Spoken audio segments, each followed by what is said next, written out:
and collectively come together in one mind, one spirit, and one soul. Lord, we thank you for all the commissioners, and we thank you for this Memphis body. Lord, we thank you, Lord, for those that is in this adjournment of room, and we thank you, Lord, for what we're about to see and what we're about to hear. Lord, continue to be gracious to us. Continue to be merciful to us. We love you. In Jesus' name we pray. Amen. Vice Chair Bradford, if you could lead us in the Pledge of Allegiance.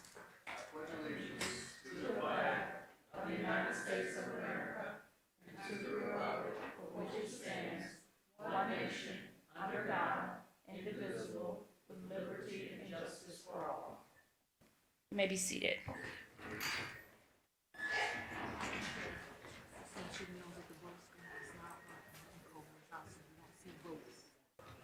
Okay.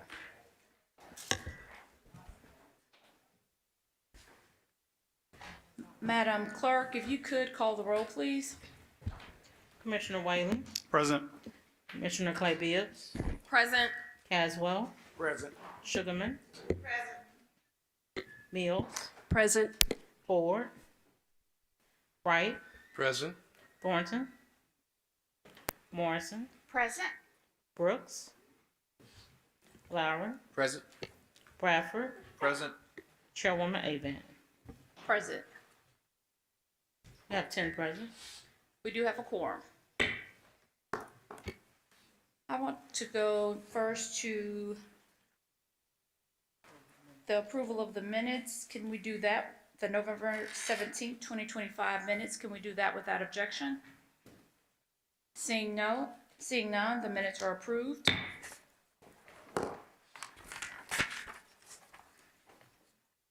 It's possible to join the meeting in two ways: via the designated email account, boc.email@shelbycountytn.gov, or via phone at 901-222-1234. Parliamentarian, if you could read the rules.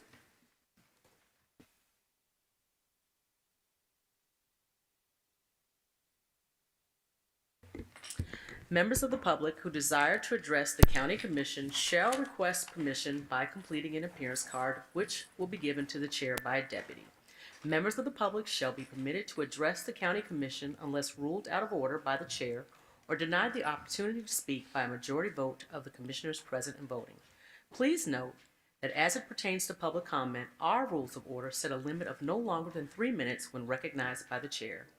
The chair may set a limit for discussion by the public of less than 3 minutes for each individual if circumstances require.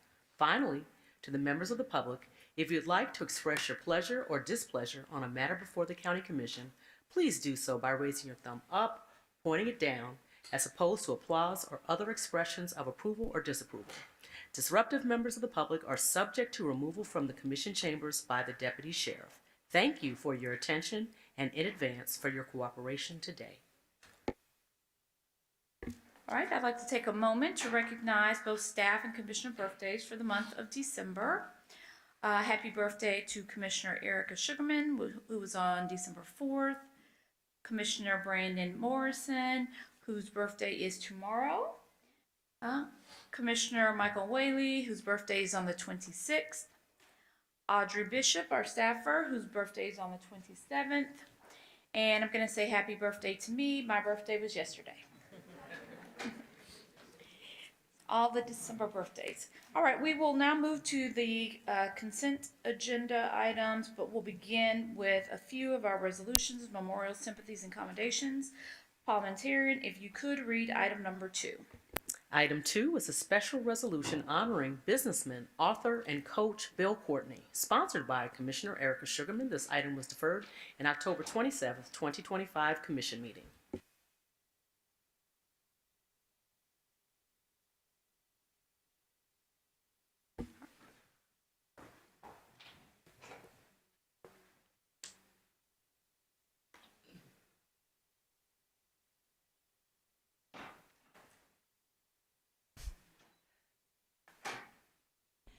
Thank you, Madam Chair, colleagues.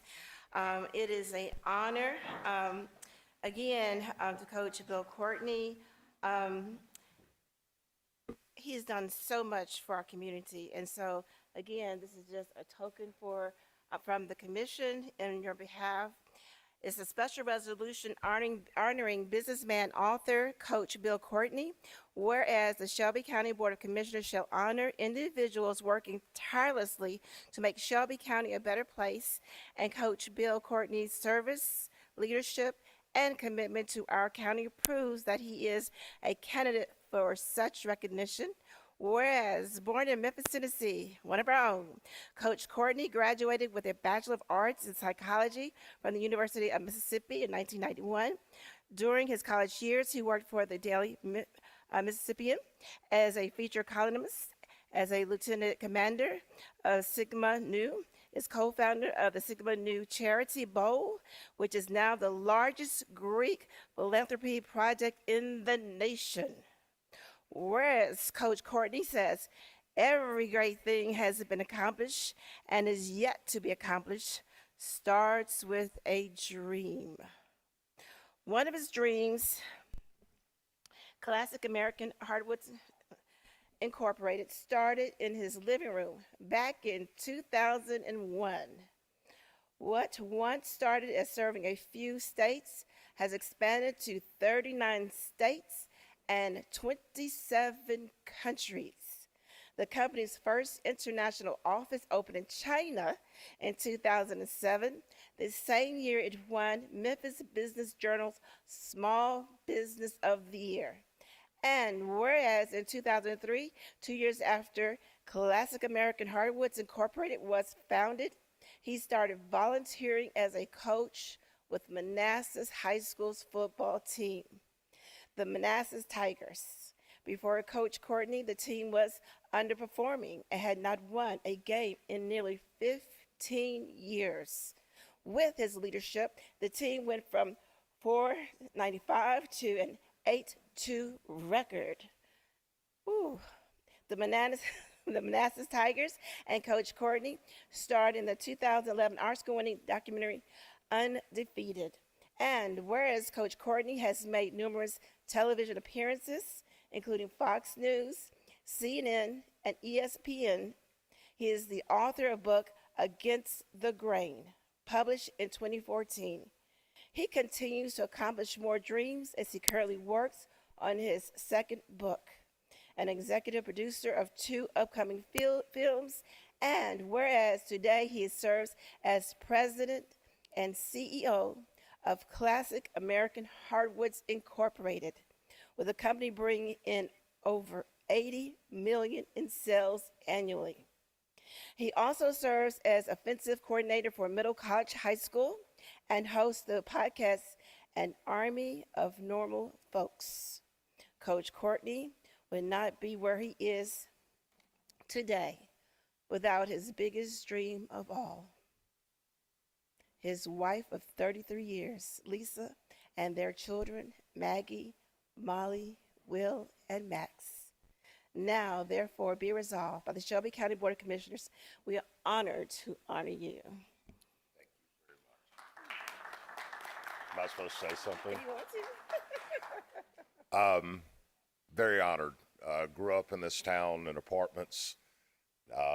Dad left when I was young, and it was mother married and divorced 5 times, and it was really good people in Shelby County who mentored and loved me, not because I was something special, but because I was broken, that helped me get to where I am today.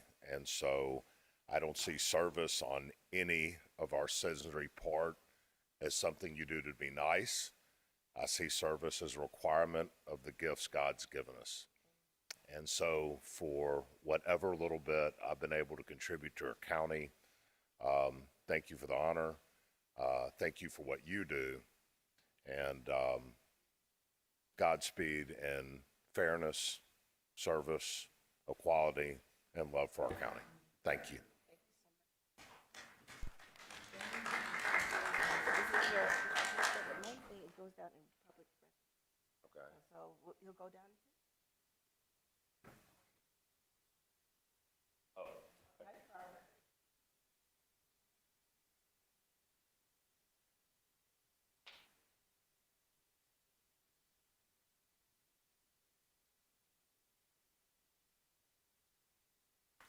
And Mr. Courtney, before you take your seat, there are a few commissioners in queue. Mr. Courtney, there's a few commissioners that are in queue. Mr. Lowry, Commissioner Lowry. Thanks, Madam Chair. Coach, how you doing? Good. Listen, I know you're good to see you, Coach. Just thank you for all things you've done. Obviously, you've been tremendously successful, but which is great. But also, as you know, what touches my heart is the time you've given back to others, especially when it comes to mentoring, things of nature of being a coach. Obviously, I'm passionate about that. So just thank you, because there's so many people that can just say, hey, I've been successful, I've done that, now let me move on just to something else. But taking the time to really invest in others, especially at a school like Manassas and everything else, really just shows about your character, and that's what Shelby County really represents. So thank you, Coach. It's good to see you too. Commissioner Wright. Thank you, Madam Chair, and I just want to say again, congratulations to Coach Courtney. Thank you, Commissioner Sugarman, for bringing this. It is great that we get to celebrate some of these normal folks who are doing great things throughout the county and throughout the nation. If you've not got a chance to watch him coaching in action, there's a documentary called called Undefeated. That is just remarkable, and I think is it on Netflix, Coach? It's either on Netflix or Prime, one of the two. I think it's on Amazon Prime now. Okay. I hadn't watched it in a long time, so I have no idea. Okay. Well, it just showed remarkable how you were able to reach some of the students here in Shelby County, and so just again, congratulations on this recognition, but keep up the good work, sir. Thank you so much. Thank you. Thank you. Parliamentarian, please read item number 3. Thanks. Hey, Merry Christmas, everybody. Thank you. Item 3 is a special resolution honoring the life and legacy of Myron Lowry, sponsored by Commissioner Miska Clay Bibbs. This item was deferred on November 17, 2025 Commission meeting. Madam Chair, thank you so much, and colleagues, thank you for allowing me this brief moment to be able to honor someone who made quite a bit of difference in Memphis and Shelby County. I want to say it's not actually a resolution, so if you're looking for something a little bit more tangible, this is something that we will be handing over to Commissioner Mikhail Lowry. If you can come down, please.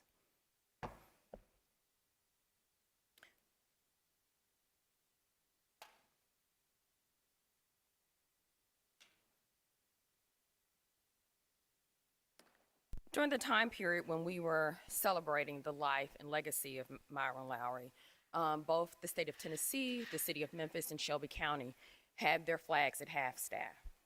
So this actually is the Shelby County flag that we want to make sure that you have for your legacy. And it states, in recognition of his distinguished service to the citizens of Memphis and Shelby County as a Memphis City Court Clerk, Memphis City Councilman, Mayor Pro Tem, and lifelong public servant, this flag was flown at half-staff alongside the Tennessee state flag and the City of Memphis flag in solemn remembrance of his legacy, leadership, and enduring commitment to our community. This is Shelby County Government 2025.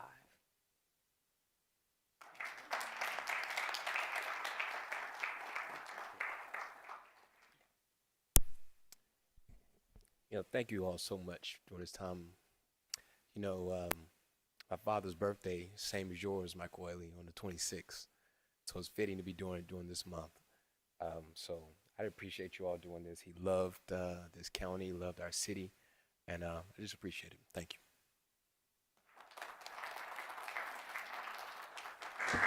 Thank you, Commissioner Bibbs, for the opportunity of allowing us to remember such a great man. Parliamentarian, if you could read item number 4. Item 4 is a resolution honoring Pastor Carlton E. Greer, sponsored by Commissioner Charlie Caswell Jr.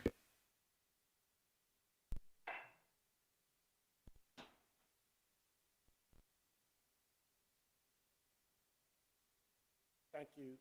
Thank you, Madam Chair, and this distinguished body.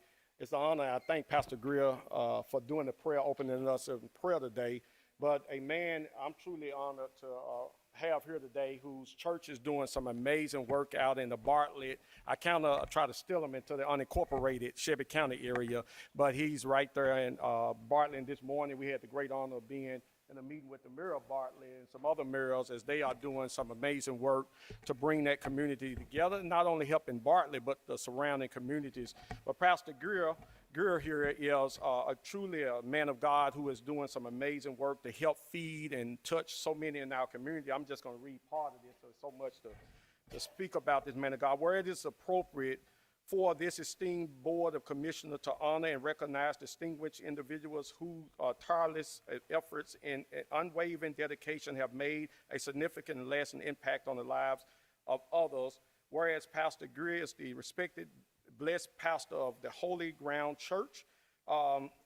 Pastor Greer accepted his divine call to plant Holy Ground Church after faithfully leading 2 other Baptist congregations across Mississippi tri-state and for more than 17 years. Whereas he is the beloved son of the late Pastor Carl Shelton and is in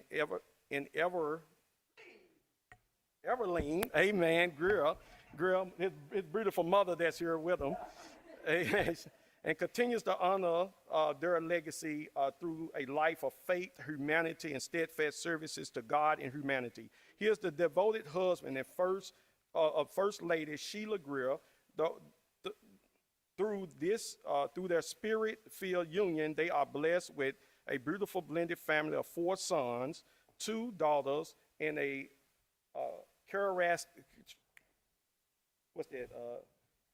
awesome grandchild, and effectively known as Jelly Bean. Whereas Pastor Greer has distinguished himself through numerous community outreach initiatives that reflects his servant leadership. He has fed hundreds and fed thousands rather of hungry people throughout our community, organized blankets, socks, and drives for the homeless, hosted backpack and school supplied parties for the children, and spearheaded health and wellness fairs to promote awareness and healthier lifestyles throughout African American communities as well as Shelby County. Whereas therefore be it resolved by the Board of County Commissioners of Shelby County, Tennessee, that we do hereby honor Pastor Carlton E. Greer and do commend him for his extraordinary contribution to society and his continual efforts to transform and uplift the lives of those in our community. Again, thank you, Pastor, for all that you do for our city. I want to thank you, Commissioner Coswell, and all the commissioners. Thank you, and we love the city of Memphis. And I'm a country boy, and being a country boy and a country preacher, I've learned that you spread love abroad. And I'm certainly grateful for this opportunity that God is still is working on Memphis, and we have more work to do. And continue to thank God for just being a spoken vessel, that we can go out to the community and share his love. And that's all we want to do, is just continue to share God's love. Y'all commissioners, y'all stay encouraged. God bless you.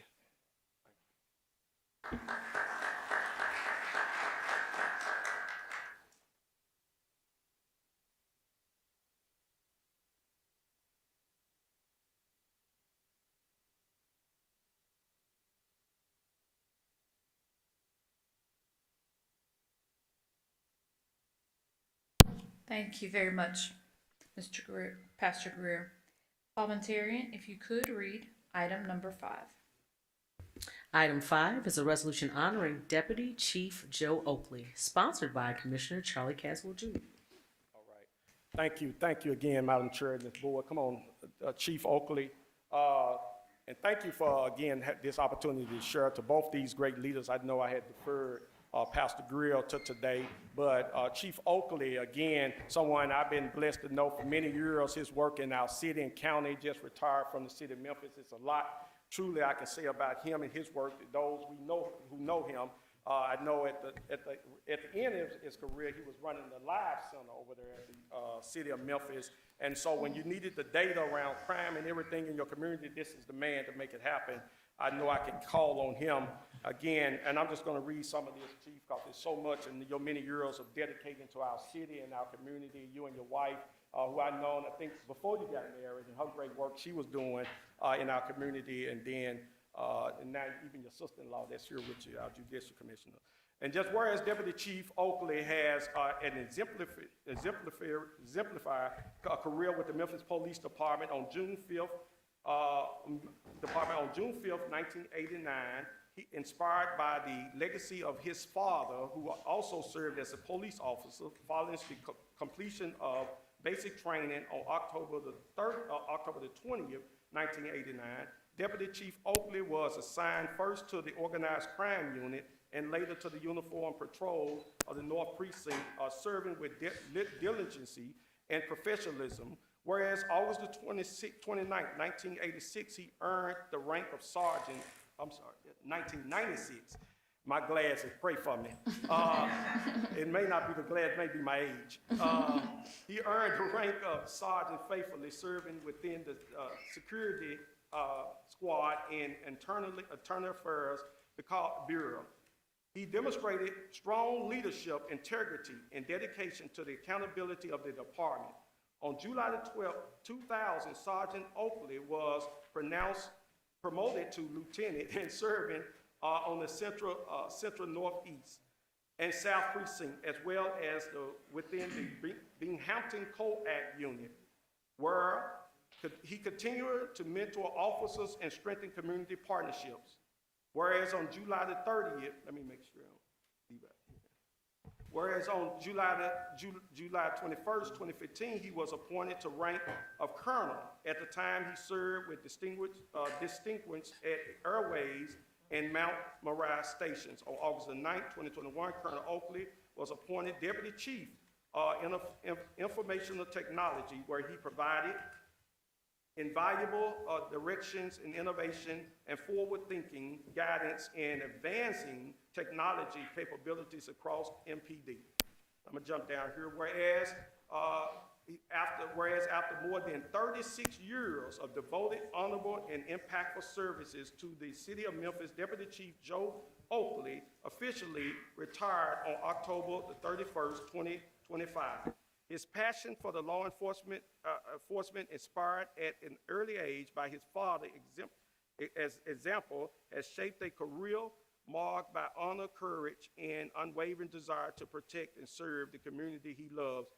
He is fondly remembered by neighboring residents by the humorous nickname Shades. It is reference to ever-present sunglasses while patrolling. A lighthearted detail that continues to bring joy to his colleagues. And be it further resolved that this resolution shall be spread upon the minutes of this body, and that a copy of presented to the Deputy Chief Oakley and his family. Thank you for your service to Shelby County. Thank you. We can drop the mic. So, thank you for this. It's an honor to stand here before the commissioners to get acknowledged for the years of service. So I want to thank you. It was an honor serving all Shelby Countyans for over 36 years. So I had a heck of a career. I made all the ranks, worked for numerous police chiefs, and 36 years is a long time. So I have to thank my family. My dad he mentioned, is watching online today, my daughter, and then have my family with me, my brother-in-law, who's also a photographer over here, Fish, my sister-in-law, Shayla, and my number one fan, Leah, who I love very much. She's been with me a long time. So again, I want to thank all of you for this, and I really appreciate it. And Merry Christmas and Happy Holidays.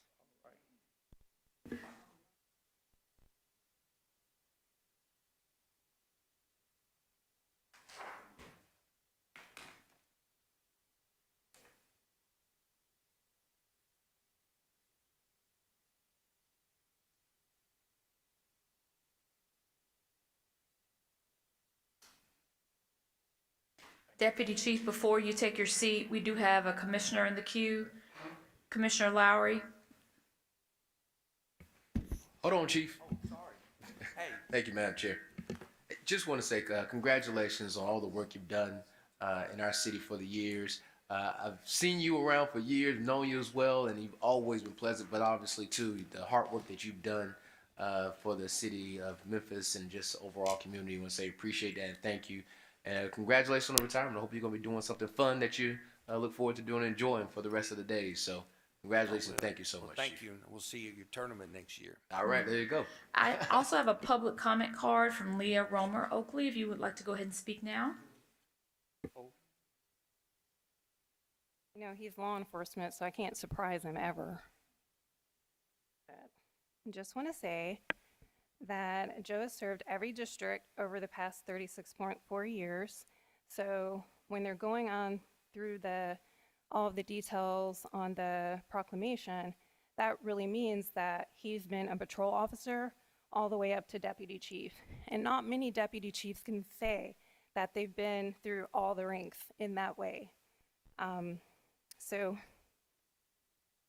that also means he served for maybe like 8 police chiefs. You know, not many can say that.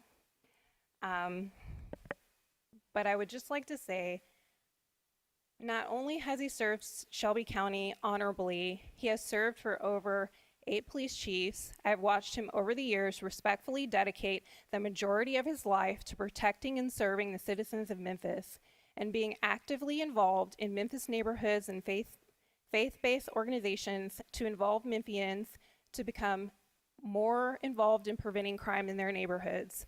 We recognize your sacrifice, and we just want to say thank you again for serving. Thank you.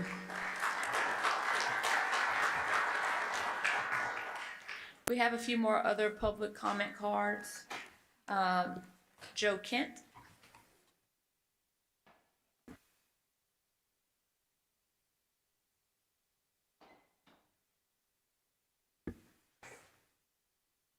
You can say your name and address for the record, please. Joe Kent, 3111 Flamingo. Since 2019, the Chamber and Edge's excessive tax incentives have brought 20,000 job losses. Shelby County ranks 9 out of 10 in percentage employment change amongst the Chamber's selected peer group. And since 2022 and the unveiling of the Prosper 2030 plan that promised 20,000 more high-quality jobs by 2026, instead 11,000 job losses have occurred. Next, there was the Accelerated Skills Center announcement in 2023 that never opened and is up for lease. Since 2023, 3,500 job losses have occurred. Excessive tax incentives have never worked or proven not to work now and never will work, and besides, such incentives are further unneeded in, per the Chamber, the lowest business cost center in America in Memphis. So really, what is the Chamber? They're not an economic development agency, not even a good business association. What they are is an elitist public project developer for the punk families of Memphis and the same contractors, accomplished through public botching, like with the Chamber's very own initiatives, to include GMACW, Prosper 2030, and the Accelerated Skills Center. The product is a stifled economy and $100 million in deficient local public revenue since 2021. I hope the digital Delta works out. It is slick branding. But here's the deal. Richard Smith and the Chamber always have some futuristic concept or brand they want the public to believe in, like the digital Delta, and away from public execution and implementation. The former occurs as the punk families of Memphis and Chambers execute on their belief system, which is ripping off taxpayers each and every day. Neither the Chamber or punk families really care about the local economy or the development of the workforce. They don't care. They don't care. That building wouldn't be up for lease if they did. And it's no favor that a development is paying their full taxes for change. After all, most of the county does not want data centers due to their adverse impact. So blame the chamber, Edge, and the Punk families of Memphis for $100 million in deficient local public revenue accomplished through job losses and public botching. Have you ever even had a discussion about all the job losses in Shelby County? Ever even had a discussion about it? It's really your duty to demand the Punk families of Memphis pay back taxpayers $2 billion after they have destroyed the local economy. They've destroyed it, completely destroyed it. Nobody owes these idiots anything. Meanwhile, get on with pilot reform, which is item 46 or 47 or something like that. Thank you. Next public speaker, Elaine Turner.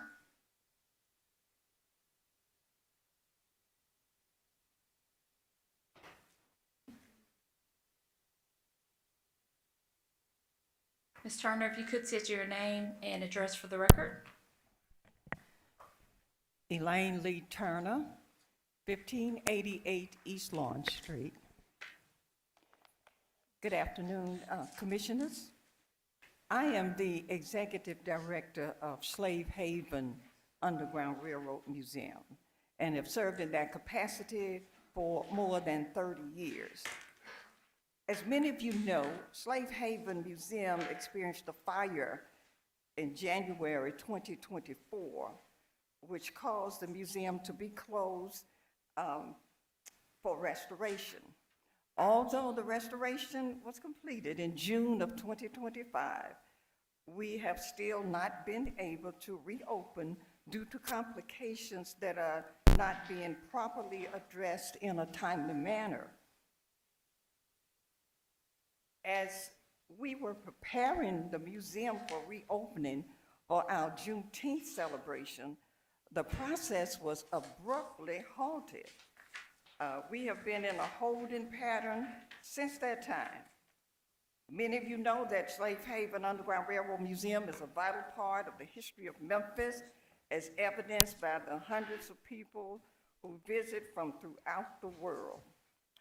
It is also worth noting that Slave Haven is the only site of its kind in the entire southern area. Over the past 2 years, we have regretfully turned away hundreds of school groups, tourists, and those who are seeking to learn more about this unique history of the Underground Railroad. Just a few years ago, Slave Haven Underground Railroad Museum was recognized by WGN as one of the 10 most significant African American sites in the entire United States. The fire occurred almost 2 years ago, and now we are fast approaching the third Black History Month since that time. Beyond the unfortunate fire, the extended period of time that Slave Haven Museum has remained closed has also been detrimental. So we are reaching out to you today as county commissioners. We're asking for your assistance in resolving the issues which have prevented the museum from continuing its vital role in Memphis. So we welcome any of you who would assist us in this manner in making sure that this museum is open expeditiously. Thank you so very much. Thank you, Ms. Turner. Before you take your seat, there's a commissioner in queue. Commissioner Brooks?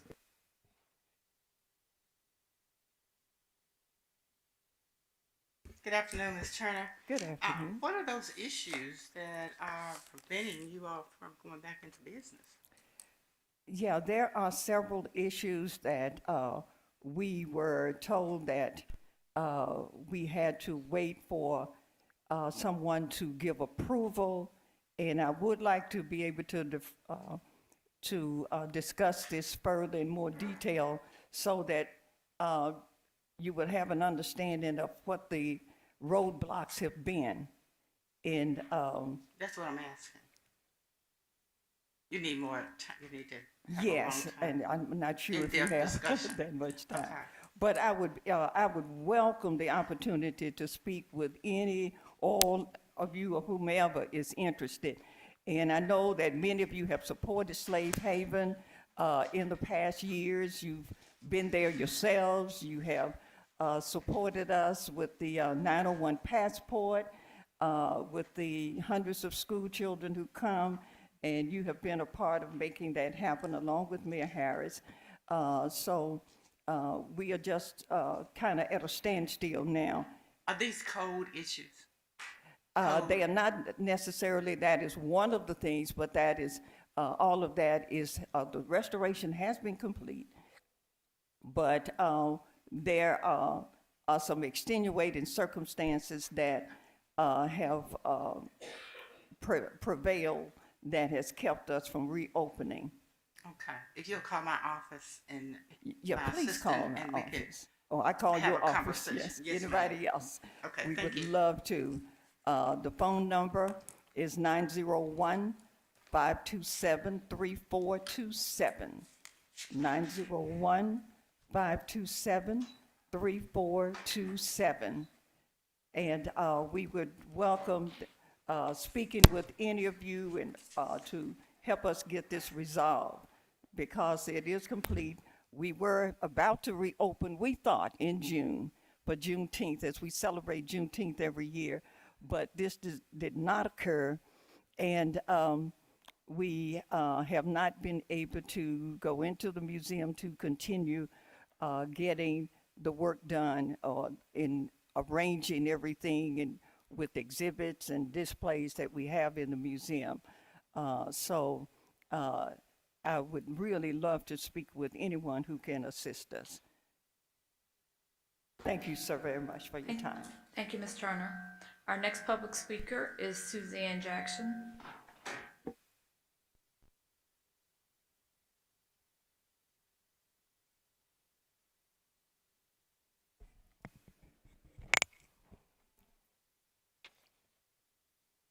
Good evening. Suzanne Jackson, 4194 Fillsdale.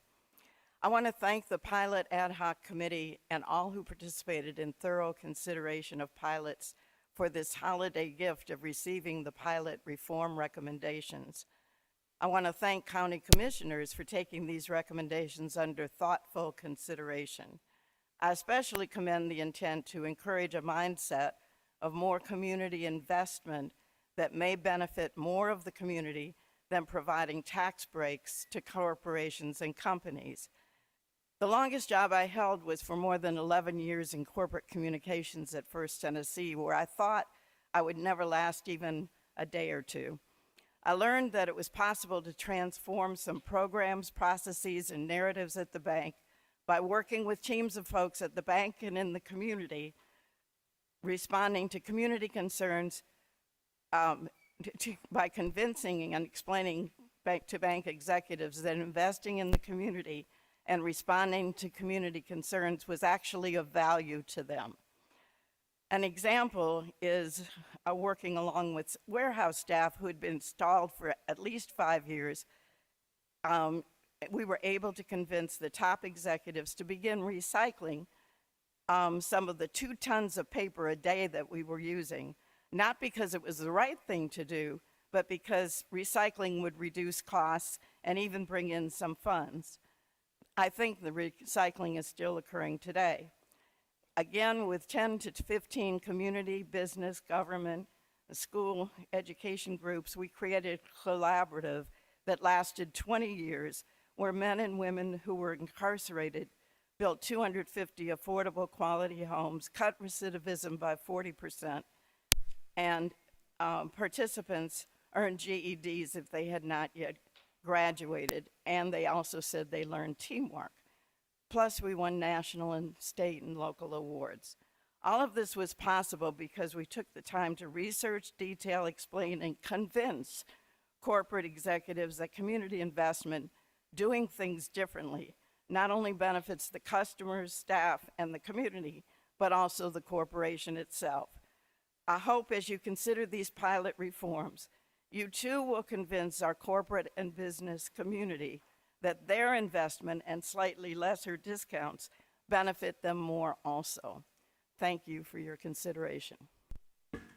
Thank you. And our last public speaker is Cheryl Piggies-Cright.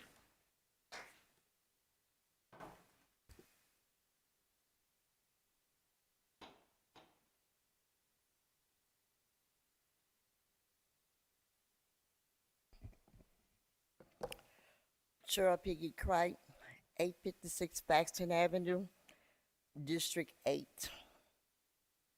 Happy birthday, Commissioner Chairwoman Shantae Knox. Amen. The most disrespected person in America is the black woman. The most unprotected person in America is the black woman. The most neglected person in America is the black woman. Malcolm X, 1962. I am a black woman. You are a black woman. You are a black woman. You are a black woman. And yet, we advocate, respect, and support those that are doing the work to help change the fabric of our community. But yet, here we are, 63 years later, no change, still disrespected.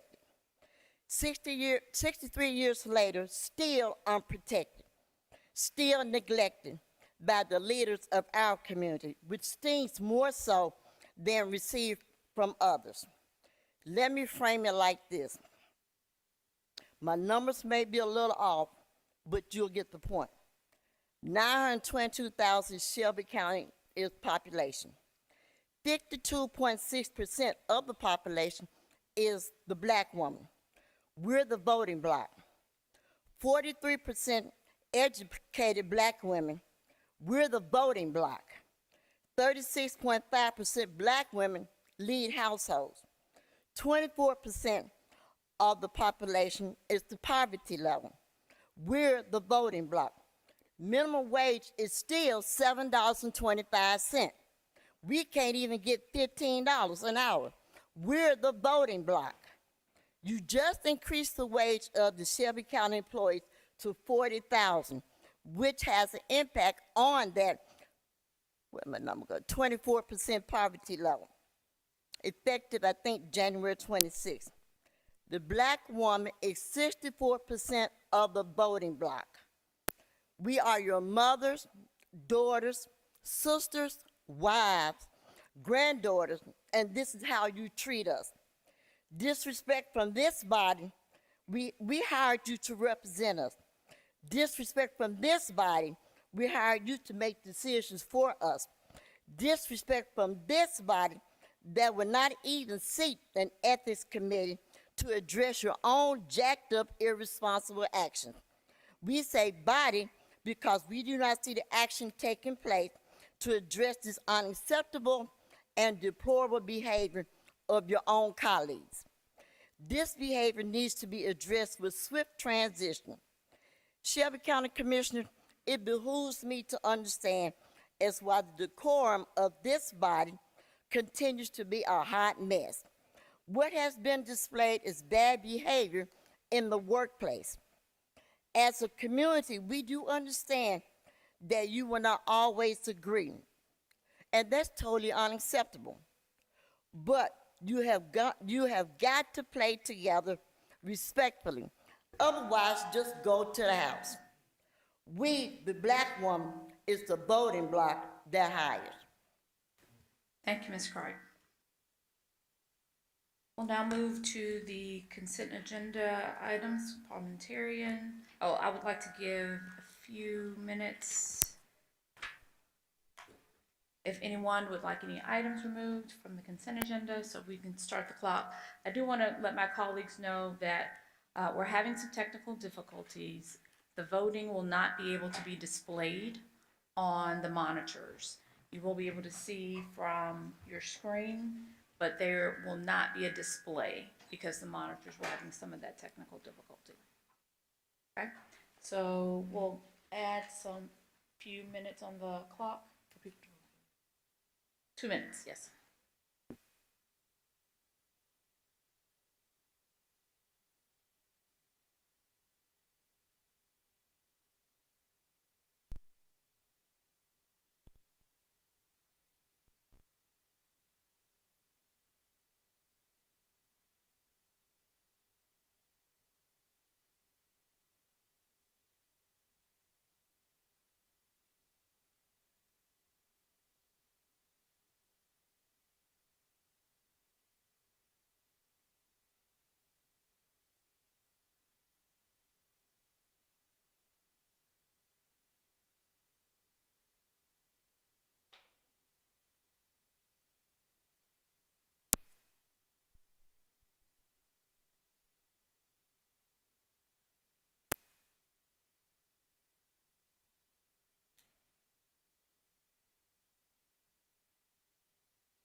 Okay, we have a few commissioners in the queue. Commissioner Mills, Item 29. item 29. Okay, Commissioner Whaley, Yes, thank you. Item number 7. item number 7. Commissioner Brooks, Item 25. 25. Commissioner Brooks, did you say 25? 25. Okay, thank you. Commissioner Thornton, Item 22. item 22.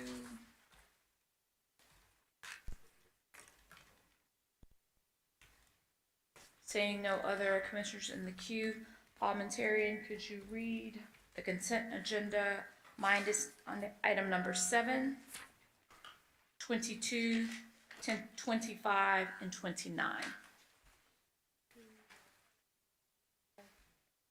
7, number 7. Yes, yes. 7. Madam Chair, if this item hasn't been pulled, the item related to the Shelby County Health Department Violence Prevention Program. Got it. Thank you. Parliamentarian?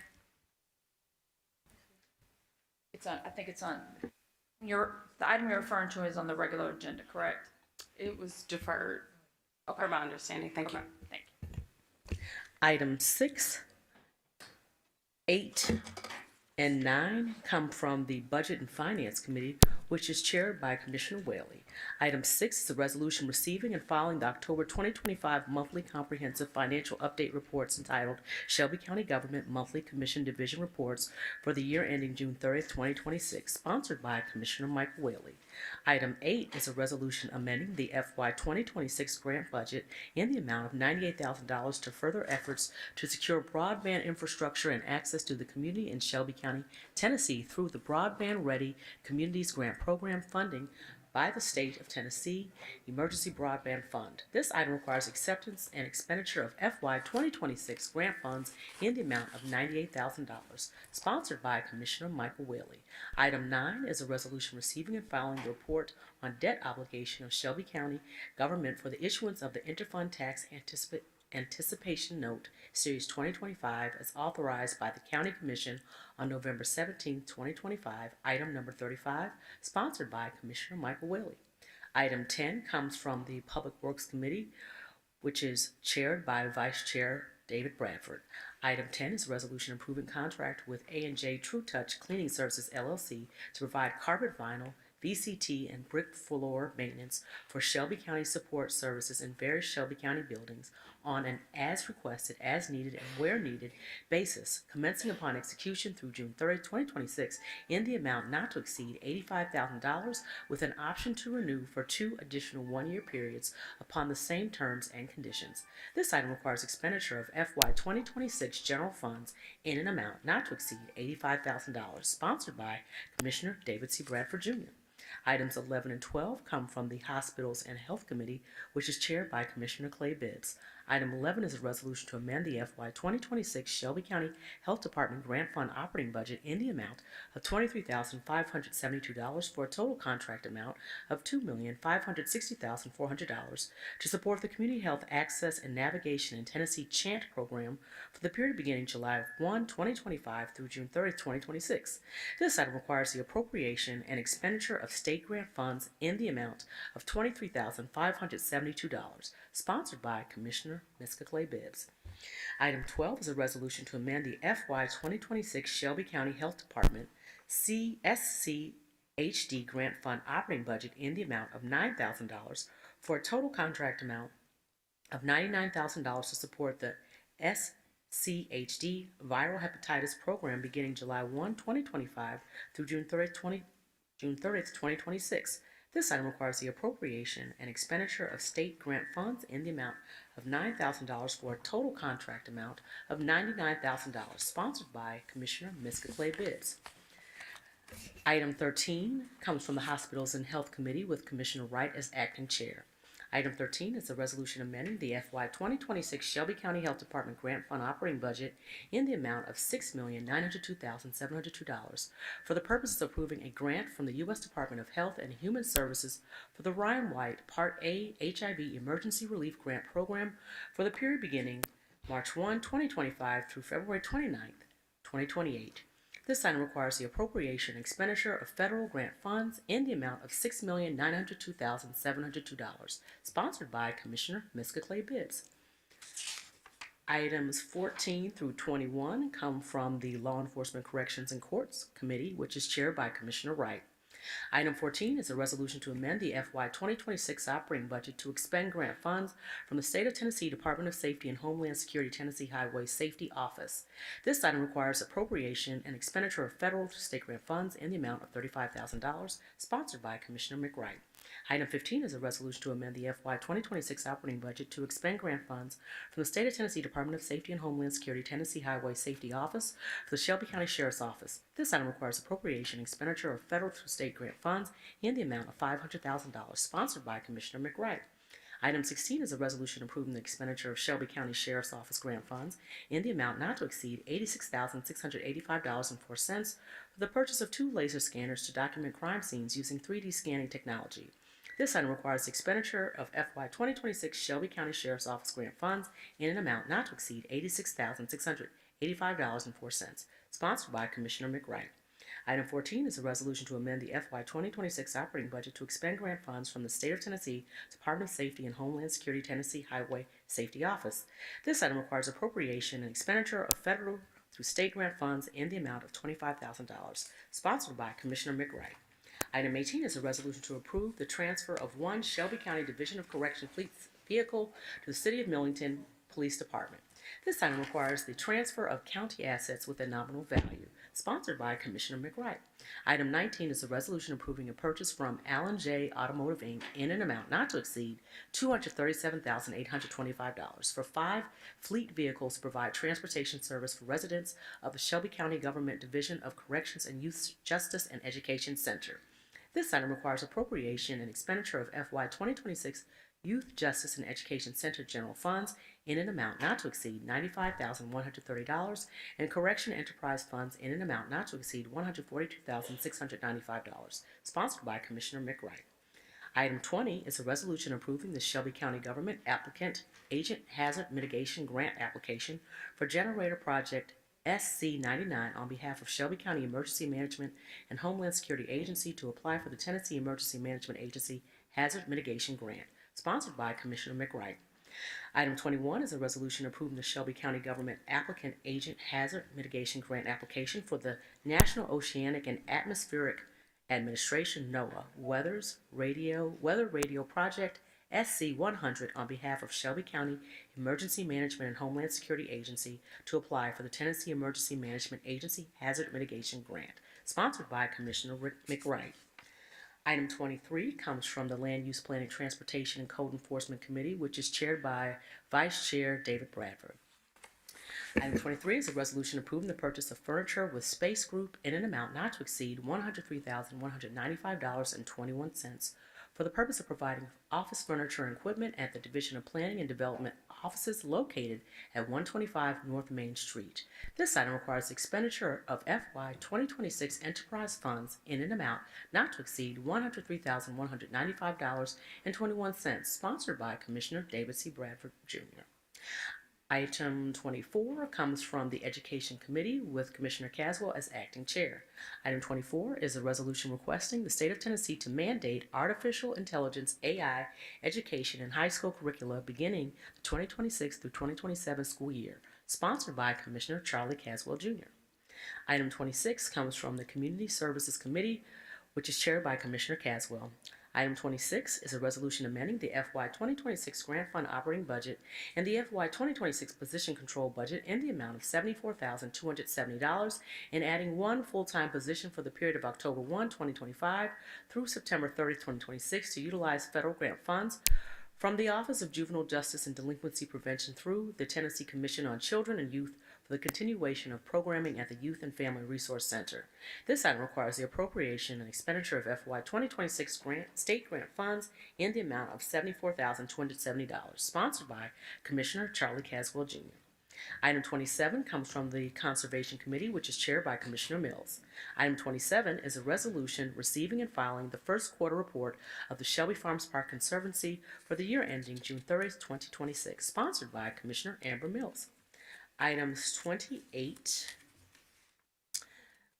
30 through 33 come from the General Government Committee, which is chaired by Commissioner Brooks. Item 28 is a resolution approving the election of notaries public for appointment and a reappointment for Shelby County, Tennessee, sponsored by Commissioner Henry E. Brooks. Item 30 is a resolution approving a contract with Metropolitan Life Insurance effective January 1, 2026 for a 3-year contract with a 1-year option to renew in an annual amount not to exceed $5,053,338 for employee basic life, employee disability insurance, and family medical leave administration, and for retiree basic life insurance not to exceed $652,225. This item requires the expenditure of countywide FY 2026 personnel operating funds in an annual amount not to exceed $5,053,338, and the expenditure of OPEB trust funds in an annual amount not to exceed $652,225 for a total annual cost of $5,705,563, sponsored by Commissioner Henry E. Brooks. Item 31 is a resolution approving a contract with Corvell Enterprise Claims, Inc. for on-the-job injury administrative services effective upon execution through June 30th, 2026, with the option for 2 additional 1-year periods beginning July through June in an amount not to exceed $150,000. This item requires the expenditure of countywide FY 2026 personnel operating funds in an amount not to exceed $150,000, sponsored by Commissioner Henry E. Brooks. Item 32 is a resolution to approve and appropriate funds from the FY 2026 contingency for the audiovisual and live streaming updates on the 1st and 6th floor Commission and Committee chambers, sponsored by Chairwoman Shantae K. Avan, Commissioner Erica Sugarman, and Commissioner Brittany Thornton. Item 33 is a resolution approving a contract between Shelby County Government and Thomson Reuters Westlaw Edge Westlaw for online legal research and publication for a 36-month term at an annual amount of $85,980.24 for the period beginning January 1, 2026 through December 31st, 2028, with an annual increase at 5%, sponsored by Commissioner Henry E. Brooks and Commissioner Erica Sugarman. Item 34 comes from the Core City, Neighborhoods, and Housing Committee, which is chaired by Commissioner Brooks. Item 34 is a resolution approving the sale of 39 county-owned delinquent tax parcels acquired by Shelby County from various Shelby County tax sales to identified purchasers at various prices, collectively totaling $220,175, pursuant to Tennessee Code Annotated Section 67-5-2507, and authorizing the Shelby County Mayor to execute quitclaim deeds, sponsored by Commissioner Henry E. Brooks. And get a motion to approve the consent agenda. A motion by Commissioner Bradford, Vice Chair Bradford, a second by Commissioner Thornton.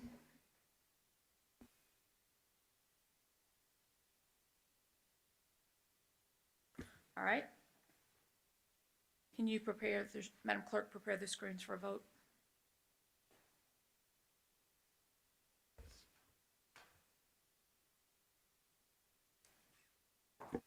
Madam Clerk, please tally the vote.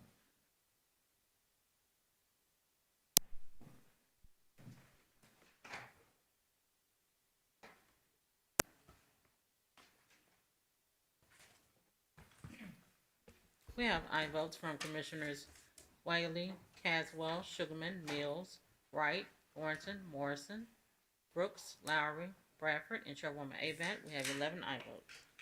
All right, that motion passes. Parliamentarian, please read item number 7.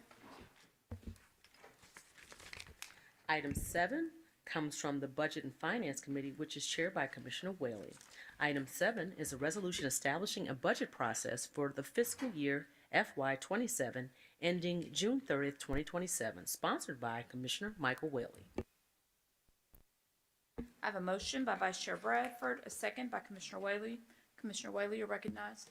All right, comes down with a favorable recommendation, and wanted just to make a small amendment that was discussed in committee, a suggestion from Chief Lindsay at the Sheriff's Office. So the amendment would just be to add a subsection J on page 3 and page 5 to the process that says the mayor's administration will reconcile the proposed budget with any amendments made by the commission prior to final adoption of the budget. I have a motion by Commissioner Whaley, a second by Vice Chair Bradford. Can we do that without objection? I see none. So moved. Commissioner, anything else on that, Commissioner Whaley? Okay. Commissioner Ford? To the budget chair, with the exception of the amendment that you just addressed, is everything else the same as last year? May I?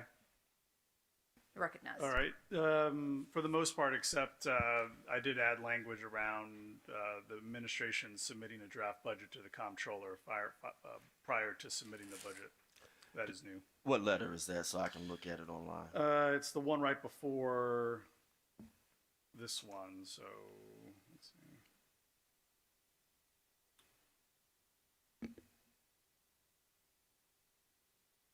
Is it I? Yeah, I.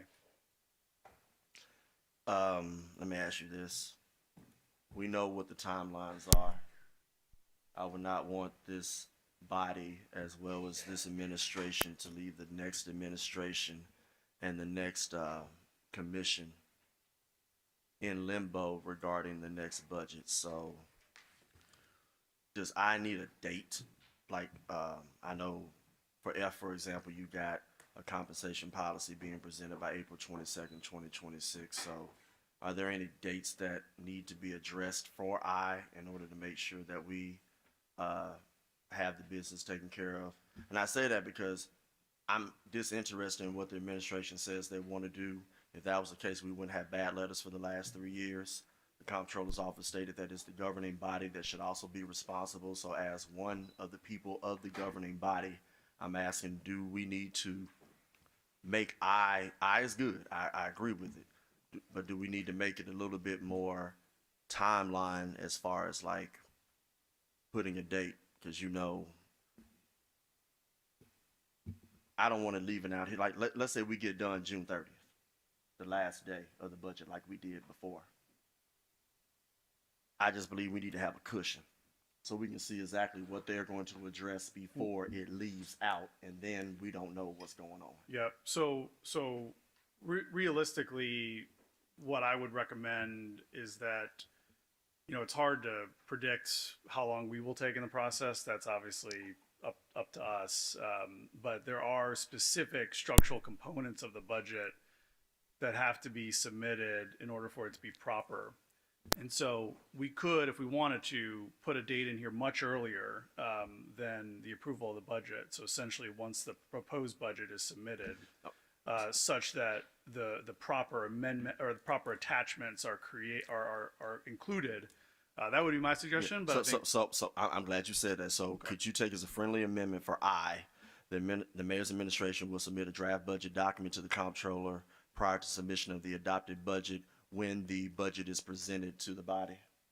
So at least we can see what the template looks like, because if they have a proposed budget, they should already know how it should look going up. And if the comptroller's office says, I think y'all need to fix this, at least we have the latitude instead of waiting until the 30th. So could you take that as a friendly amendment? Yes. All right. So we have an amendment by Commissioner Ford, second by Commissioner Sugarman. Can we do that without objection?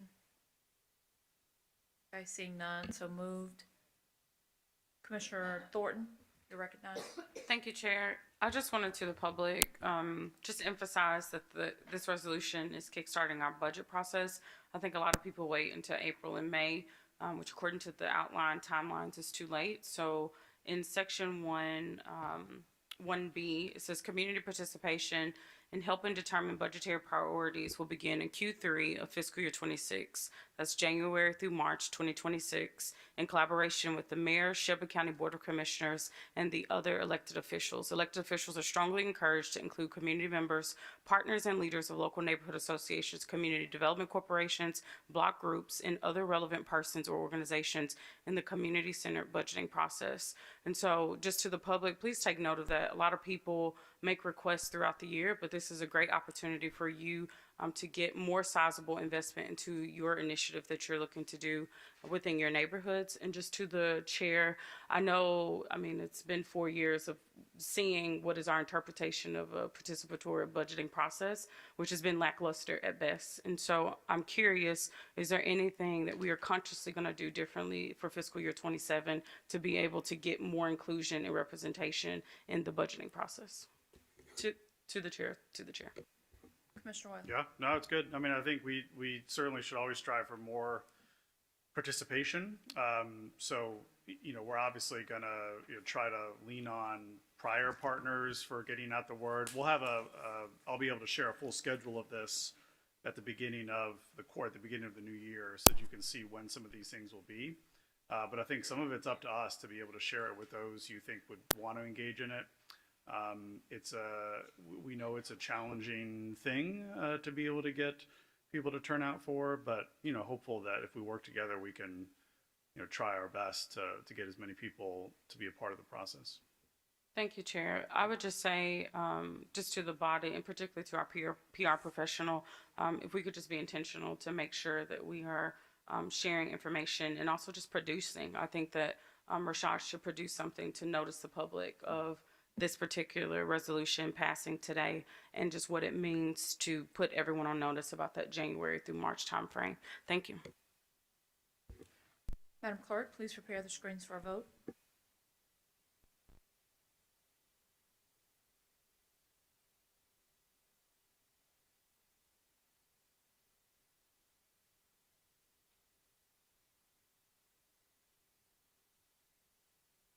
Madam Clerk, please report the vote.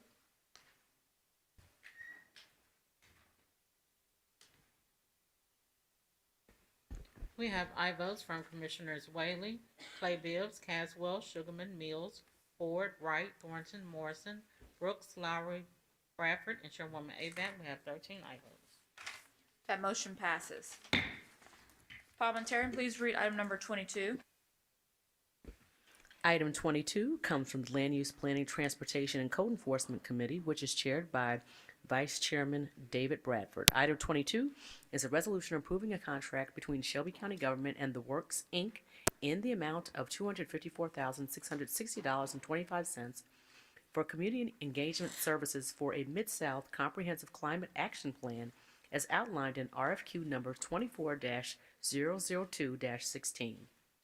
The term of this contract will commence upon the execution and continue through June 30, 2026, with the option to renew one additional one-year terms. This item requires the expenditure of FY 2026 grant funds in the amount not to exceed $254,660.25, sponsored by Commissioner David C. Bradford, Jr. I have a motion by Vice Chair Bradford, a second by Commissioner Thornton. Commissioner Bradford, could I get a committee report? Yes, this comes down with a favorable recommendation. Okay. Commissioner Thornton? Thank you, Chair. I just want to just be responsive to a constituent that reached out to my office about this particular item. And I'm just going to read what was sent to me. One of our constituents was deemed ineligible based on rules regarding name changes, even while having the same EIN evidence sent confirming that they completed a form, but the county database was proven to be malfunctioning, which is no fault of the constituent. Rules specifying name changes and DBAs were included in the RFP. Further, they did not have a clear point of recourse for appeals and did not grant the applicant the right to appeal. From my understanding, this was not a fair bidding process. Additionally, the timing with the contract seeking approval is unclear. From my understanding, the scope of work, the Mid-South Climate Plan community outreach would need to change to appropriately enter into a contract. With a potential change of scope and timeline, I recommended a 30-day rebid that appropriately cites all rules in the RFP and explicitly cite the appropriate county policies. And so I know that there's been significant internal exchanges with different departments, and this constituent has been frustrated with what has seemed to be an end of the road with no type of resolution. So I don't know if you want to make comment to that, if there was any type of acknowledgement that the constituent's situation was received by the right person.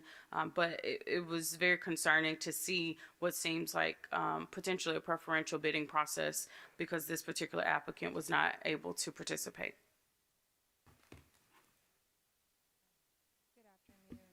If you could state your name. I'm sorry, I don't think the microphone is working. Can you make sure that it's turned on at the top? Okay. Okay, you'll just have to speak a little louder.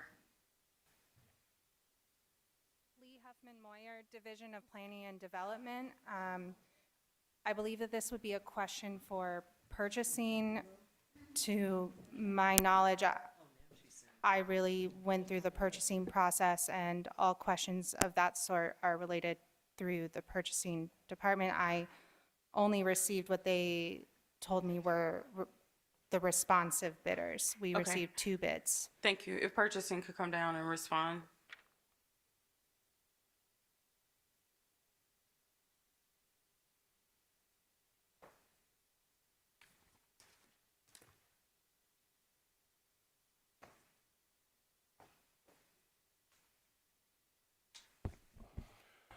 Good afternoon, Commissioners. James Gloucester, Administrator of Purchasing. Could you repeat the question?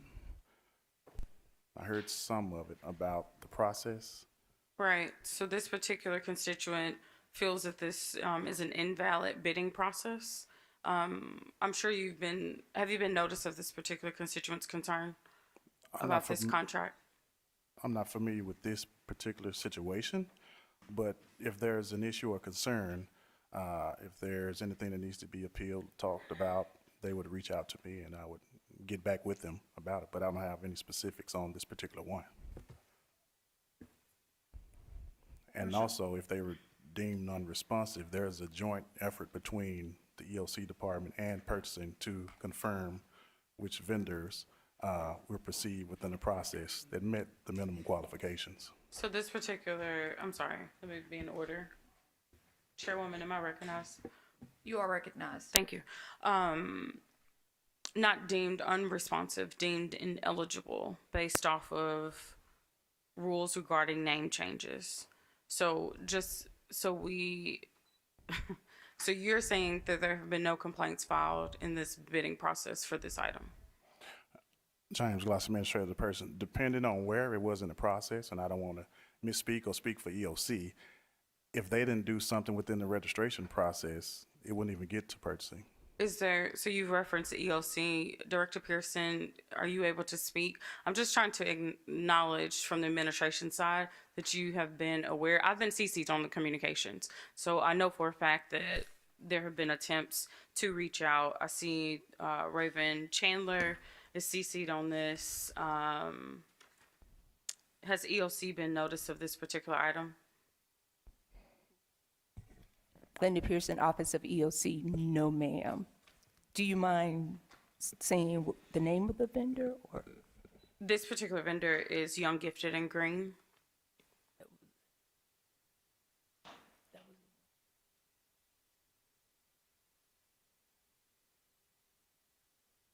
Yes, I'm familiar with that one. Yeah. When they submitted the bid, they submitted it in a different name than what we had in the system. And when they attempted to change their name, they changed it in a different system than the EOC system. And so for constituents, where is it made clear? Because this particular constituent is saying that it wasn't a fair bidding process because there was not a clear point of recourse for appeals, and the grant applicant didn't get afforded that opportunity to appeal for the discrepancy in unclear rules. I believe that vendor did appeal. Did they appeal to purchasing? They appealed to purchasing, I believe. So I guess going back to the attorney, is this a time-sensitive item? I would love to give the opportunity for Young, Gifted, and Green to come and speak to the commission, just so that they can help us understand if there is any glitch in our processes that we need to tighten up on. She has spent a lot of her time trying to advocate for herself, and I would hate for us just to push this through. So to the initial speakers on this item, are we able to defer this to January's committee, the first committee? Are you making a motion, Commissioner? I'm just going to get a consult first before attempting to make the motion. Lee Huffman Moyer, Division of Planning and Development. This is a time-sensitive item in the sense that this is a federal grant fund. It does have a deadline in late spring this year for us to get a deliverable to EPA. We were delayed in bringing this to y'all due to the federal legislation and fear that the money was going to be pulled, and we didn't want to enter into a contract if we were unable to see it through. So we did delay bringing the contract to commission because of that. James Gloss, Administrative Person. Since you said the name of the vendor, yes, I am familiar with the process. And in short, once the purchasing team received their particular bid, it was in one name. Once we proceeded within the process, they stated that it was another name. So once a bid has been submitted in one name, we can't go back and change it to another totally different name, a vendor's name.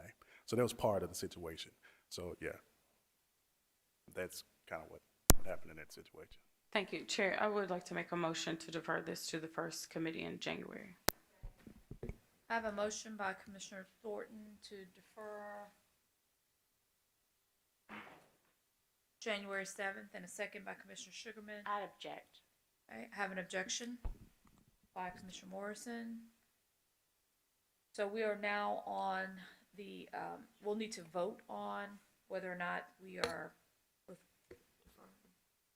deferring to January 7th. So Madam Clerk, if you could prepare the screens for a vote on the deferral. Point of information, so a yes means what and no means what? Can you please clarify for the record? Yes, a yes means that you are in favor of deferring it to the January 7th meeting. A no means that you are not in favor of moving. Thank you.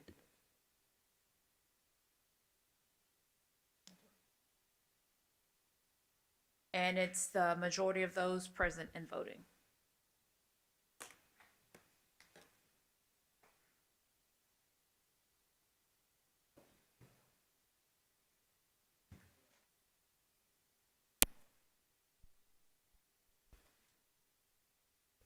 Madam Clerk, can you prepare the screen for vote?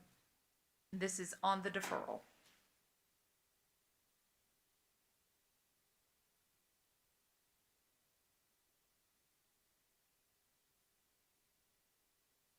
I'm sorry, my screen is not showing, put me as a no.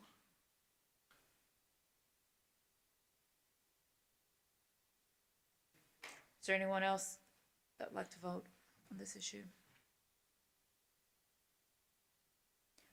Commissioner Thornton is an aye.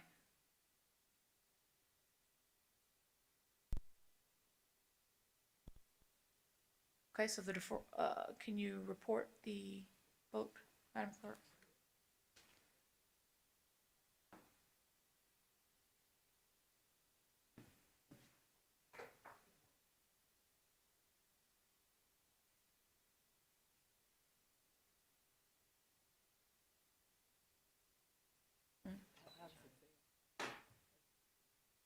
But it's majority president vote, because it's just procedural vote. We have aye votes from Commissioners Clay Bibbs, Caswell, Sugarman, Ford, and Thornton. Commissioners Mills, Morrison, Bradford, and Chairwoman Avand are voting no. Commissioner Wright has abstained. I have 5 ayes, 4 noes, and 1 abstain. Okay, that motion passes. This item will be deferred to the January 7th meeting. Okay, parliamentarian, please read item number 25. Item 25 comes from the Economic Development and Tourism Committee. with Commissioner Caswell as Vice Chair. Item 25 is a resolution approving an economic impact plan for the City of Bartlett Public Safety and Green Space Preservation TIF, sponsored by Commissioner McWright. All right, I have a motion by Commissioner Sugarman, a second by Commissioner Mills. Commissioner Caswell, could I have a committee report? This item came down with a favorable recommendation. Okay. Is there anyone that wants, any commissioners in queue? Madam Chair, I know Commissioner Brooks is not in her chair, but I think she pulled this item.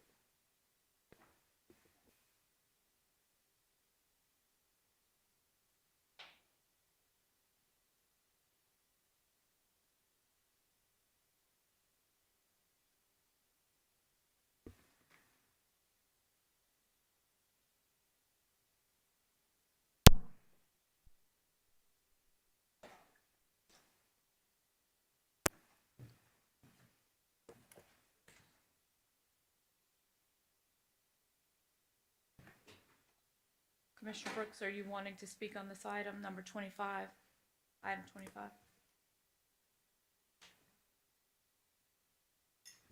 Oh, thank you. My Could you- apologies. If you don't mind, just, thank you. I pulled this item because I had several emails from individuals in Bartlett in reference to this TIF. And quite frankly, I had one on Sunday, yesterday, from one of the aldermen, I think the only alderman that voted against it. And as I read these emails regarding the engagement, the public engagement, I went back to the documents that were provided, and I saw where some of these individuals that were talking about a lack of engagement were absolutely correct, because the date, without getting into the weeds, the date on the engagement is not aligned with the so-called quote-unquote public meetings held by Bartlett. So I'm concerned that the public and Bartlett did not have sufficient time to review this TIF, understand this TIF, particularly in light of the fact that there was a previous TIF that had been denied, and then the name of this TIF has been changed. I know this is going to be a little wordy. It's been changed to incorporate the TIF that didn't pass. So the community does not understand what's going on, and I can't support a document or a change in any kind of public policy that doesn't take the time to give the people who are paying the taxes, footing the bill, just a fundamental understanding of the change. So if they could maybe go back and engage the public around the real changes in this TIF, I would be willing to support it. But if they're not going to engage the public from a truthful and honest perspective, I can't support it. That's why I pulled it. Thanks.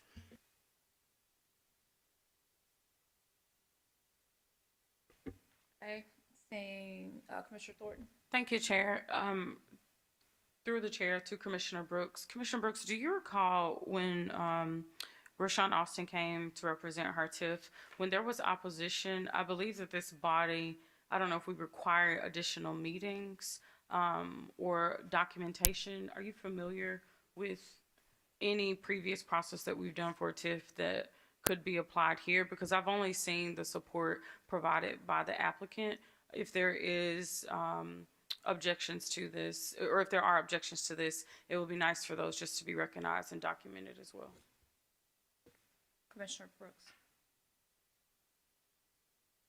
Are you referring to the Klondike resolution that was passed by this body entitled Culturally Competent Community Engagement in reference to TIF?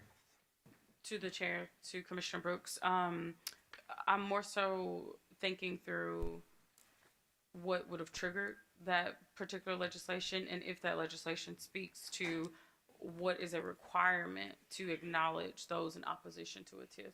I know that there's a threshold to engage community, but in this case, we're considering the opposition and just wondering if there's anything that governs how the opposition is recognized when the TIFs are approved.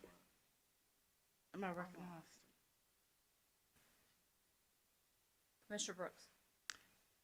It's two things. You're combining two things. So number one is community engagement, and that is at the very top of any public policy issue. You must engage the community. That is a part of state statute. Don't ask me to quote it. We have lawyers down here, and they can give you that citation. But we did pass that resolution in August of 24 to ensure that the public is engaged around any new development and changes coming to their neighborhood, whether it be business, road closures, what have you. In reference to opposition, I'm not dealing with the only opposition that I'm concerned about at this point is opposition based on the fact of lack of knowledge, lack of information, being uninformed about the project and being misled about the project. So I think I don't want to speak for the individuals who sent the emails, but I believe if they had more information, or if they were given information that was credible, maybe they would view this project from a different perspective. I hope that helps. Thank you, Chair. All right, seeing no other commissioners in the queue, please prepare the screen for a vote. This is your.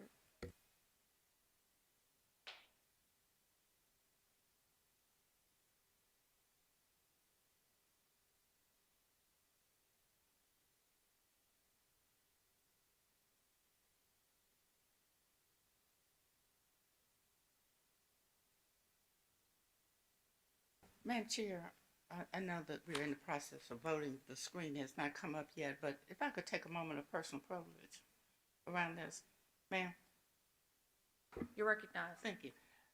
I think it would be disingenuous for us to ignore the fact that we have had cries from the community where this TIF is proposed regarding the lack of engagement. Since we did pass a resolution August 24th or August 4th of 24 around community engagement. We spent months in ad hoc committee studying, researching, and trying to figure out the best ways to ensure that the public is involved.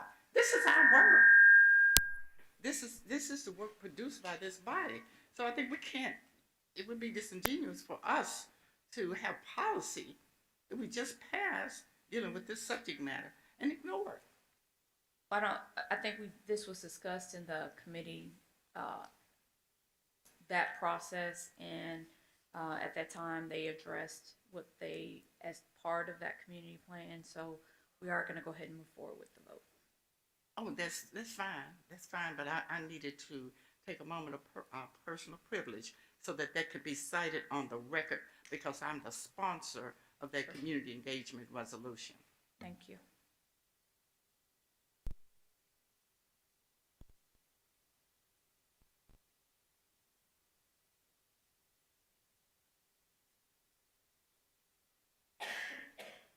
She's trying to get the screen. My screen isn't working either. Aye.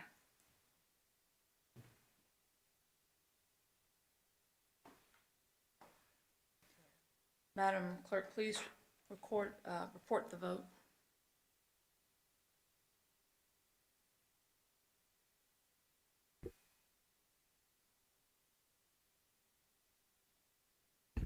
We have aye votes from Commissioners Whaley, Clay Bibbs, Caswell, Sugarman, Mills, Ford, Wright, Thornton, Morrison, Lowry, Bradford, and Chairwoman Avant. And Commissioner Brooks is voting no. We have 12 ayes and 1 no. Okay, that motion passes. Parliamentarian, please read item number 29. Item 29 comes from the General Government Committee, which is chaired by Commissioner Brooks. Item 29 is a resolution establishing a zip code only requirement for public speakers addressing the Shelby County Board of Commissioners, sponsored by Commissioner Erica Sugarman and Commissioner Henry E. Brooks. I got a motion. Do you see it? I have a motion by Commissioner Sugarman, a second by Vice Chair Bradford. Commissioner Brooks, can I get a committee report? This item came down with a favorable response, recommendation. Okay. Commissioner Ford? Thank you, and if the original sponsor wants to speak on this, that's fine, but I've read the resolution. I can understand it to a degree, but I must vote no on this item. And I'm going to give the reasons why, and I'm going to give one example. I remember last term when there was one commissioner that wanted to eliminate the entire address for the record. And I was against that and found out that that particular commissioner just wanted to protect particular friends from having to say where they live, et cetera, et cetera.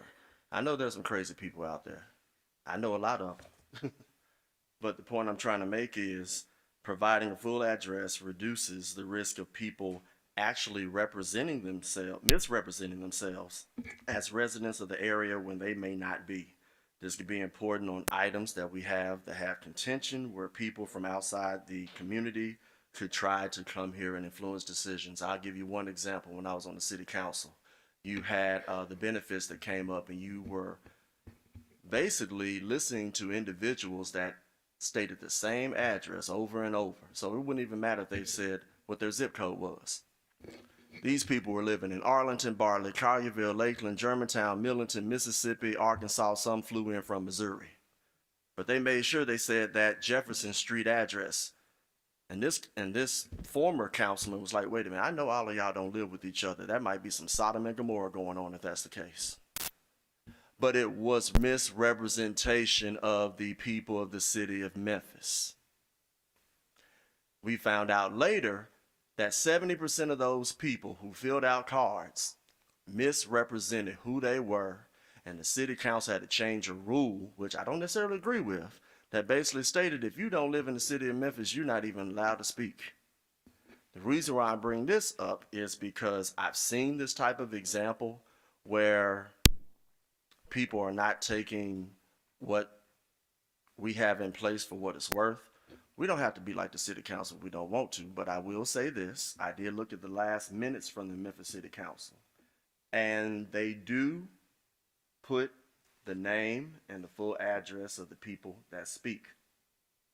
And they have particular reasons for that. So with that being said, I don't support the change. I think this is a solution trying to find a problem. And there are reasons why we should be able to keep a particular record. I don't want to have address discrepancies. I don't want ghost testimonies. And trust me, we will have more contentious items. And I guarantee that there will be people that would love to see this change to say they all live in 38109 when I haven't seen them in one community meeting. So I'd like to hear from the original sponsor. I might get back in the queue, but I'd like to hear her comments.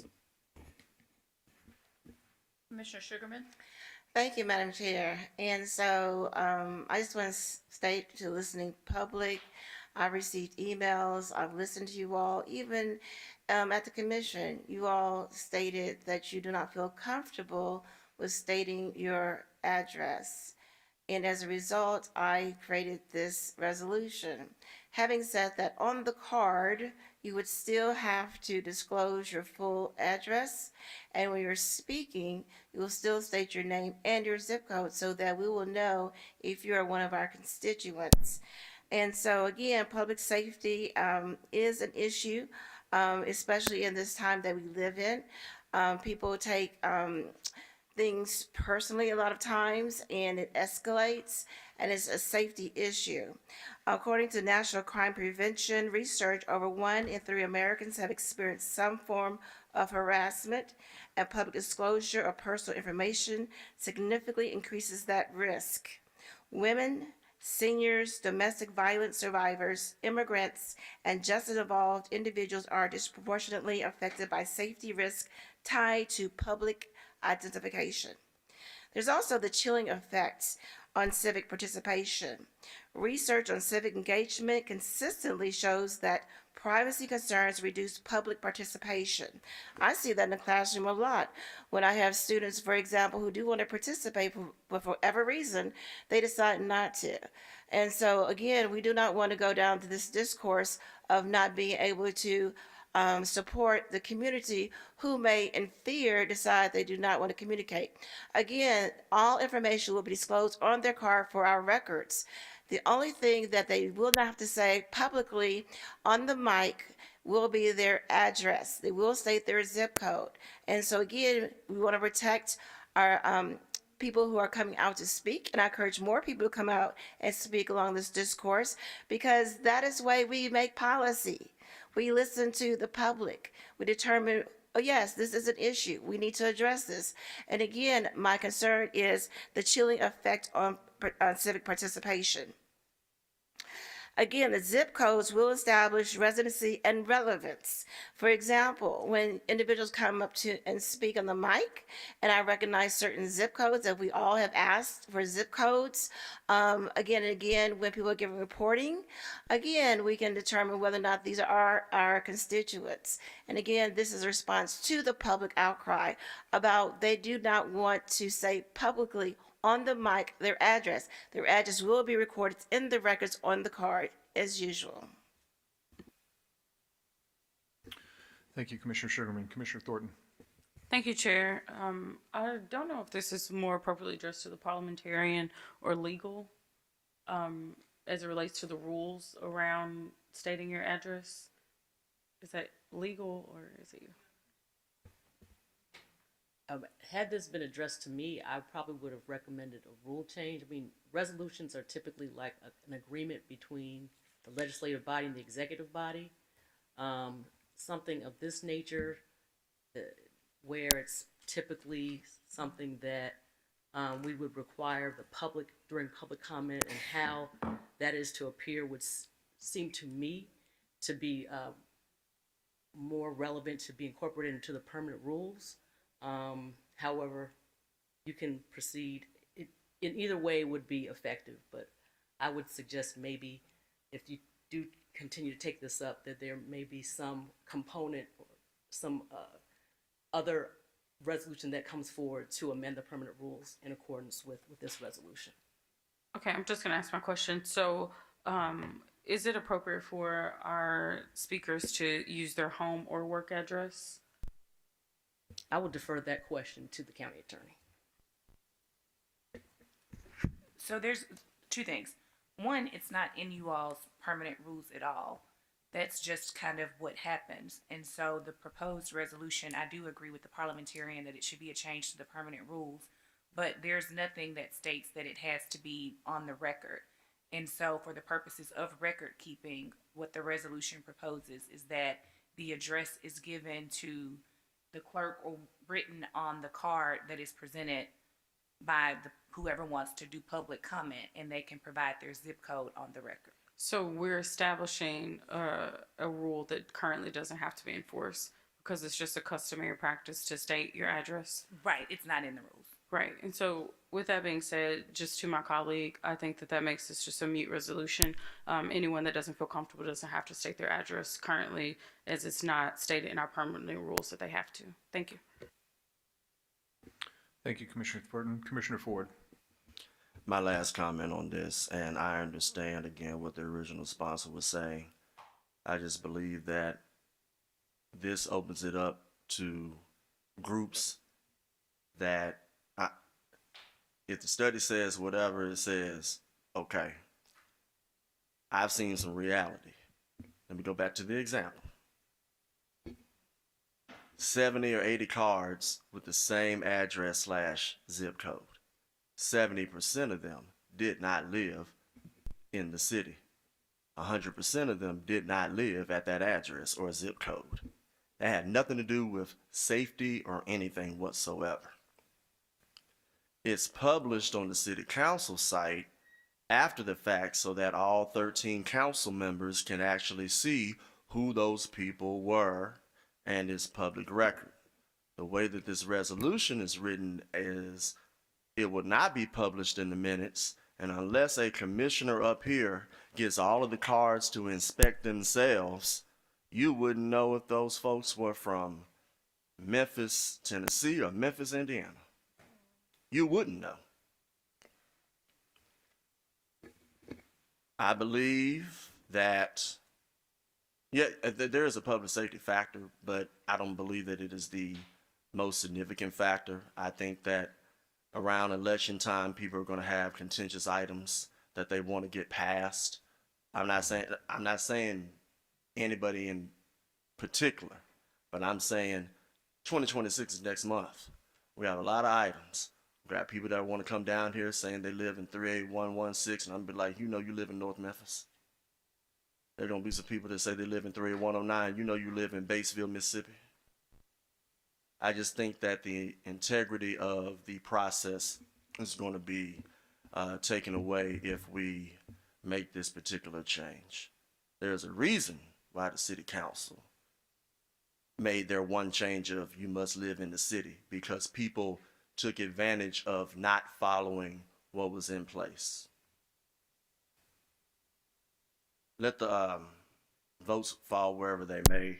I do believe that if we do need to make this a change, it should be in the form of a rule and not a resolution. And I'm still going to be a no because of the reasons that I said, because like I said, I actually saw it. I was part of the rule change when people took advantage, because of course they wanted the city of Memphis to pay for this, that, and the other. But they couldn't do it and say, I live in Mississippi, but can Memphis pay the taxes for me to live the way I need to live? I'm going to leave it right there. Let the votes fall where they may, and I yield. Thank you, Commissioner Ford. Commissioner Sugarman. Thank you, Chair. And so again, across the country, these are best practices which only require name and zip code only. First Amendment best practice guidance emphasizes minimizing the barriers to speech. And again, this is a barrier to speech. So often individuals will state, I do not want to state my address, but yet we insist. I can hear my colleagues multiple times say, state your address for the record. Having said that, also our meetings are live streamed. Not only are they live streamed, but they are, now YouTube, etc., uploaded to YouTube, shared on social media, etc. And so again, that is putting people who may, want to speak in harm's way. So to my colleague's point, I would like to make an amendment to this resolution to make this a part of the record, so that if, for example, commissioners want to verify the address, that we can. Because I was on the assumption that when minutes can address this, that once we have those cards and address are captured in our record. Point of information. So, Through the chair. yes, so you're asking when they fill out a card, is that becoming permanent record? Correct. With the minutes and that type of stuff? Correct. Can you answer that? Do you know? Rosalind Nichols, clerk for the county commission. Commissioner Sugarman, we do not include the address in the minutes currently, but we do keep all of the cards. So whenever a constituent fills out a card, we do keep the cards in our department, but we do not record them. Okay, point of information. Can you further explain? For example, if I want to pull the cards, will they be easily accessible to me as well as the public? Yes, ma'am. They We do keep. So they matter our records. So they're not thrown or discarded. No, ma'am. We don't discard them. We keep Thank you. Yeah. Commissioner Sherman, did you have were you changing this in any way or no?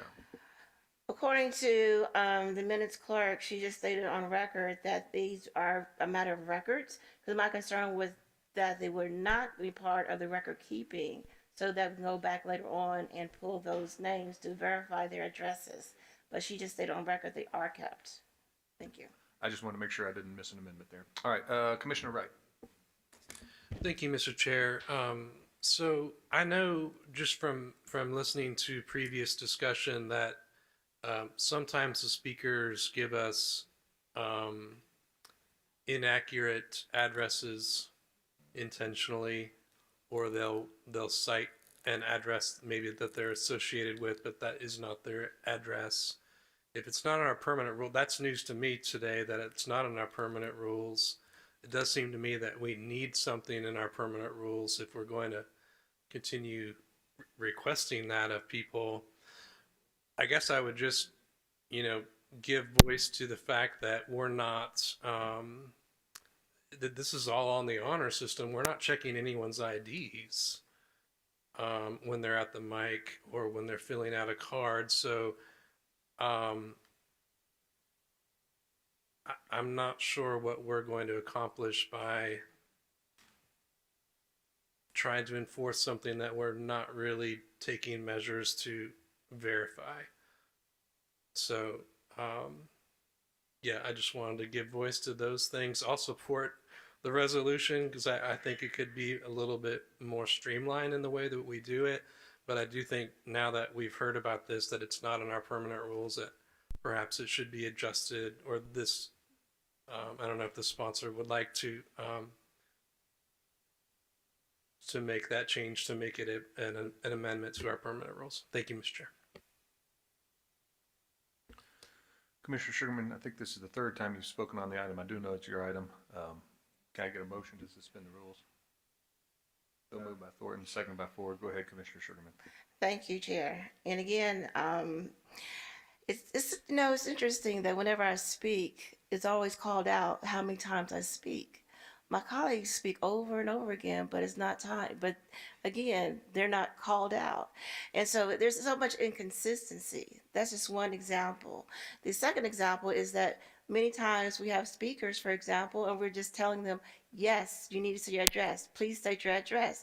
That's another inconsistency. We need to be consistent. Otherwise, it appears discriminatory. So I'm just saying for the record that I'm not going to ask again that this be part of the processes. Again, this is standard across the country for best practices. And again, I do not want to continue these barriers so that people feel comfortable in coming before us and speaking. So having said that, I do understand where Commissioner Wright is coming from, that this needs to be part of the permanent rules, but it's not even part of the permanent rules. And so it's been very arbitrary from the get-go. And that is why when I talked to the attorney, we looked at the permanent rules and she advised me it's not there. And so at least this will start the process so that, for example, let's say I happen to be the chair and I decide, okay, well, she's going to give me her address. The next person may decide, well, I'm not going to ask for the address. That's too many inconsistencies. And as you all know, I'm about social justice and equity. I put that in everything. I say that to my students. I said this here at the commission. We've got to be consistent and fair. And so I think that we need to go ahead and vote this up and down.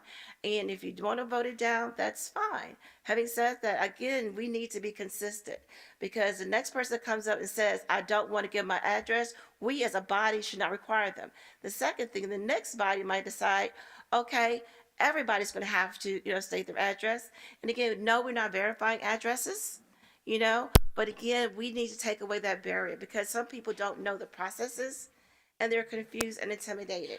And we want more people to vocalize their concerns and issues. Some people will email us and I ask them all the time, especially in my district, come out. You all are telling me a whole lot of things, but you're not showing up, and there's these barriers. And so again, I'm listening to my constituents, I'm listening to the public, I'm listening to the people who come here and say, I do not want to give my address. So if we're gonna be consistent, let's be consistent. Okay, and that's what I'm saying now. So again, no is in our permanent records, and there's nothing there to amend. And so that is why I brought this resolution. Thank you. Thank you, Commissioner Sugarman. Commissioner Mills. Thank you. I just want to make sure I heard right. We've got nothing on the books now, rules-wise, for an address. But what we need is a rule change, a permanent rule change, not a resolution. Am I hearing that correct? There's no rule to change. I know. I guess I'm asking Attorney Smith. Megan Smith, County Attorney's Office. It would be our preference that it be a permanent rule, but a resolution would suffice as well. You currently do not have a rule defined. Okay, so it would be better to bring a resolution with a permanent rule change than this. Megan Smith, that would be our recommendation, but better or worse, defining the policy would be the first positive step. Okay. All right. I just, if we're going to do it, we should do it the right way, I think, moving forward. But that's to the sponsor on that, and the way I see it. Thank you. All right, thank you, Commissioner Mills. Commissioner Sugarman? This will be my last comment. I have tried to pass permanent rules since I got on board. I've had no luck. And people know I'm very vocal about things. I've been shut down, shut out, and even if you notice, I probably have the record for bringing more add-ons than anybody else. I have seen more barriers. I have seen more obstruction from some of my colleagues, some of the systems up here. And so for you to say, let's make it a permanent rule, that's not going to happen. Let's be real. Not one of my recommendations as far as permanent rule has been changed in the 3 years I've been up here. I do not expect anything different. If you're going to vote it down, let the record show you voted down. You voted up, voted up. But I'm not playing. I am not playing because, again, for 3 years, I have tried to make a change to the permanent rules. I've been shut out, shut down, and basically seen all kinds of barriers. So you can vote down. It's not going to come back. Let's not play games. Thank you. Thank you, Commissioner Sugarman. Commissioner Ford? Yeah. So we do it appropriately. I move to suspend, even though I'm going to be making a motion, just to make sure everything is clear. I move to suspend the rule. I think so. I've actually asked the parliamentarian, since we already suspended the rules once, I assume that lasts for everybody, but right. Go ahead. Gotcha. All right. I'll say this. You're absolutely correct, Commissioner. I remember. I'm gonna give one example, and then I'm gonna make a motion. It might not make it, but if this resolution is going to be the be all and end all, that's not going to be a permanent rule change, which I believe it should be there. Let me say this first. You are absolutely correct. I remember when you tried to do a rule change. I remember what commissioner stated, oh, well, this needs to be done in an appropriate and proper way. And then you had the people on this body say we should have an ad hoc regarding rules. To the audience, guess how many times that ad hoc met? I'll give you a hint. What number is less than 1? I won't even tell you who the chair is, but they're sitting in their seat. I won't even tell you who the vice chair of that ad hoc was, but they're sitting in their seat. I know exactly who those 2 people are, 1 male, 1 female. So you're absolutely right. You could have done that rule change rather, at that particular time. But that one person, oh, we need to have an ad hoc. That's the same person that, well, let me put it this way. I was at that first ad hoc. That didn't happen. And I was like, what are we doing here? But then there was another meeting regarding rules, and all the ones that, no, I take that back. Almost everybody was at the meeting except 2 people, and the rule changes were about the 2 people that were absent. And my 2 colleagues know exactly who they are because yeah, exactly. And the other one is over there. And I was like, oh, so we trying to change rules over 2 people because y'all don't want them talking that much anymore. Well, I know about that, don't I?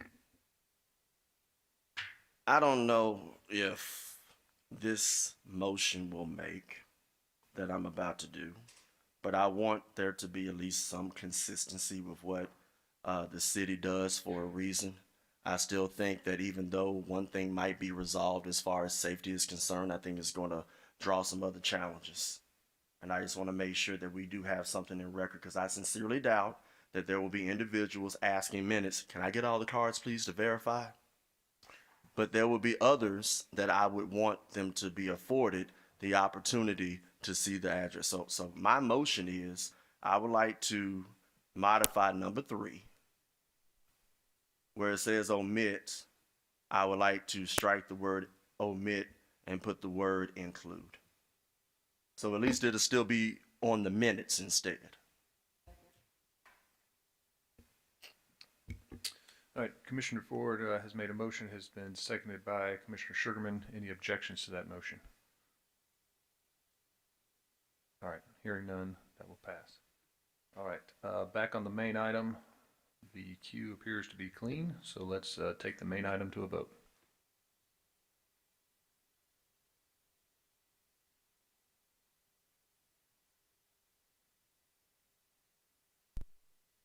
Mr. Chairman, can we get the parliamentarian to read the item we're voting on with the amendment? Yes.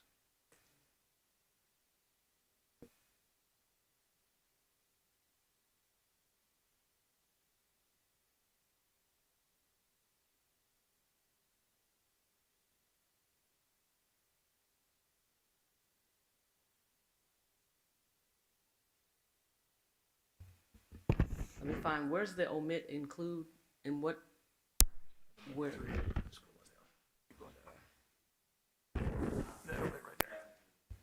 Okay, so in the body of the resolution, in the now therefore be it resolved by Shelby County Board of Commissioners, that, we scroll down to item 3, publication practices.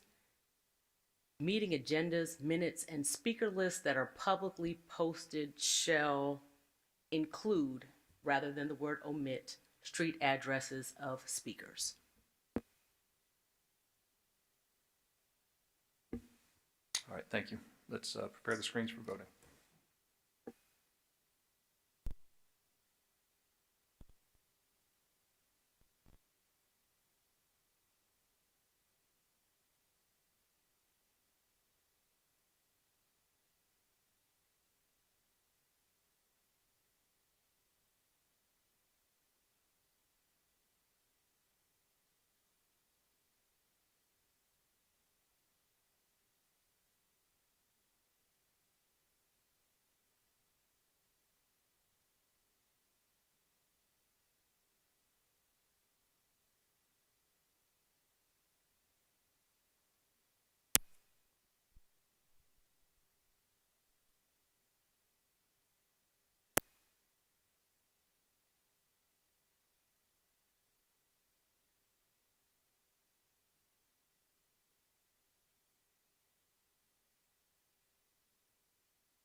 Before you read the tally into the record, the deputy county attorney made the point that by making that amendment, that it might contradict the caption.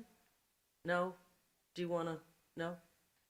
Okay. No, parliamentarian, Chair. Thank you.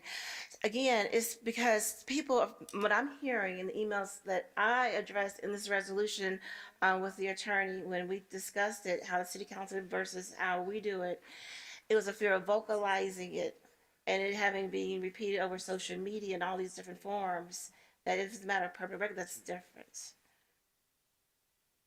Again, it's different. Their fear is coming and saying it on record and vocalizing is building a barrier. And I think is we need to be more inclusive as a body, and that's the spirit in which I wrote the resolution. Thank you. Thank you, Commissioner Sugarman. Chairman, Yes. and I completely understand how the resolution was crafted. The immediately preceding paragraph 2 also talks about, it says residential addresses collected by the clerk shall remain for administrative use only and shall not be displayed, announced, or included in publicly distributed materials. With the amendment to paragraph 3 that now says meeting agendas, minutes, speaker lists that are publicly posted shall include street addresses of speakers. Those two sections contradict one another with the amendment. Point of information, Chair. So since we have not hit the gavel yet, to the attorney through the chair, would it be more appropriate to modify number 2 to link in with number 3? And if so, how? Megan Smith, County Attorney's Office, I think the decision first should be made whether you will publish addresses or not. And either pick the form in paragraph 2 or pick the form that is now currently amended paragraph 3. But not both? You could make as long as both paragraphs are consistent with one another, you need to make those changes in both sections. Chair, the tally hasn't been done yet, and the gavel's not been hit. So, what say you as far as going forward? Because I know what the intent of my motion is, to make sure that it's clean, and I'm fine to modify accordingly. But if we need to have this vote happen, and then I ask for a voter reconsideration to make that amendment, I have no issue doing that. How do you want to do it? So as you stated, we haven't hit the gavel on that. So I think what we'll do is we'll clear the voting screens, bring this back to the floor so we can clear it up. Hopefully we can do that quickly, and then go back to the vote. So if we have cleared the voting screens, Commissioner Ford, are you going to make that amendment? All right, the floor is yours, Commissioner Ford, to get us corrected. All right, very quickly. Ms. Smith, to make this clean for number 2, what would be the best way to modify 2 so that I can make that motion, so we can dispose of this item? Megan Smith, County Attorney's Office, the primary decision that has to be made by the body is whether or not you will collect addresses, and 2, whether or not you will publish those addresses. To make a recommendation, the body has to decide if it's going to do those 2 things. If you are going to stick with the spirit of the caption, and that it is just a collection of the zip code, you don't need to make any changes to the body of the resolve clauses. You can accept it exactly the way it is written. If it is the desire to collect addresses, then changes need to be made consistently from caption to subparagraph 2 and 3. And then you need to decide if you're going to publish those in your official minutes. So just for clarity, you're saying that not only 2 would need to be cleaned up, but the caption would also need to be cleaned up as well? Megan Smith, County Attorney's Office, the caption should reflect what exactly the body is doing. So yes. Okay. This commissioner would like to see some consistency, just like what the original sponsor would like to see. I don't believe this is going to come back as far as making rule changes in our permanent rules. So if we have to resolve this now, so be it. I know that the original sponsor's intent is for anybody that goes to the well just to give their address, their zip. But I do believe that we need to have a record of the entire name and address. And just like what the city council does, they, at the end of their minutes, they have the list of all of the names and the addresses for the public record. Because if we don't, they can put anything on the card. They can put, I live at 123 Main Street, 3109.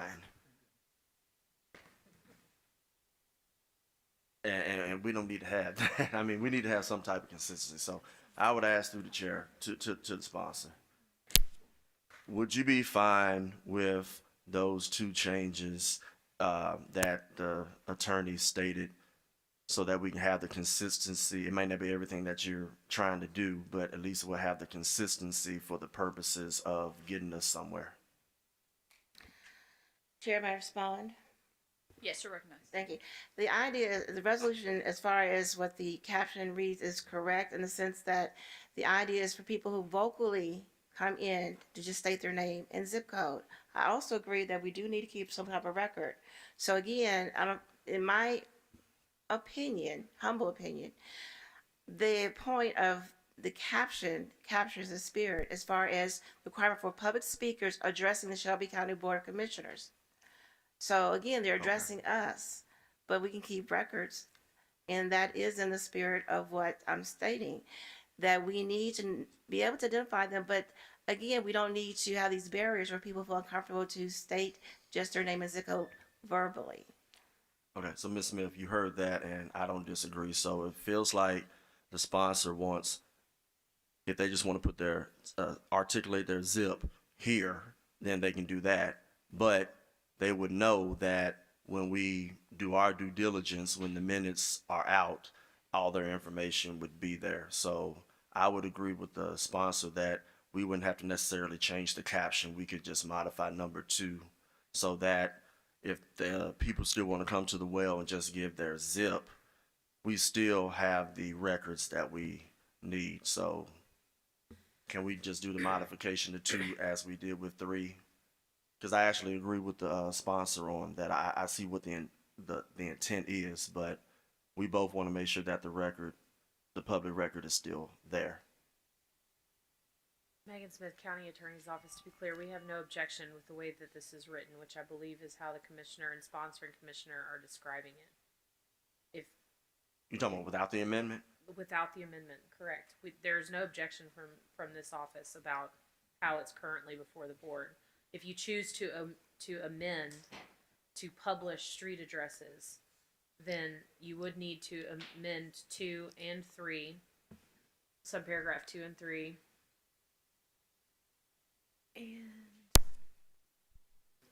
And I still think we could amend the caption, but to make it clear what is happening. And the amendment to section 3 was taken up. So if it's decided by the body that you do not want that language, then that amendment needs to be reconsidered. Could I make a recommendation to the sponsor? In light of the discussion that has happened, would you be opposed to sending this to committee for us to kind of work through these things? I'm fine with it. Resolution with the rule change at the same time. You can take them up. Yes. Would you be opposed to that? No, that's fine. Okay. So I'd make a motion to move it down to the next committee in January. Let's see, that would be what? January the 7th. Okay, so I have a motion by Commissioner Sugarman to refer this to the January 7th committee meeting. Is there a second? A second by Vice Chair Bradford. Can we do that without objection? Okay, thank you. Okay. That item has been referred. Okay. Parliamentarian, if we could move to item number 30. No, great. I'm sorry, 34.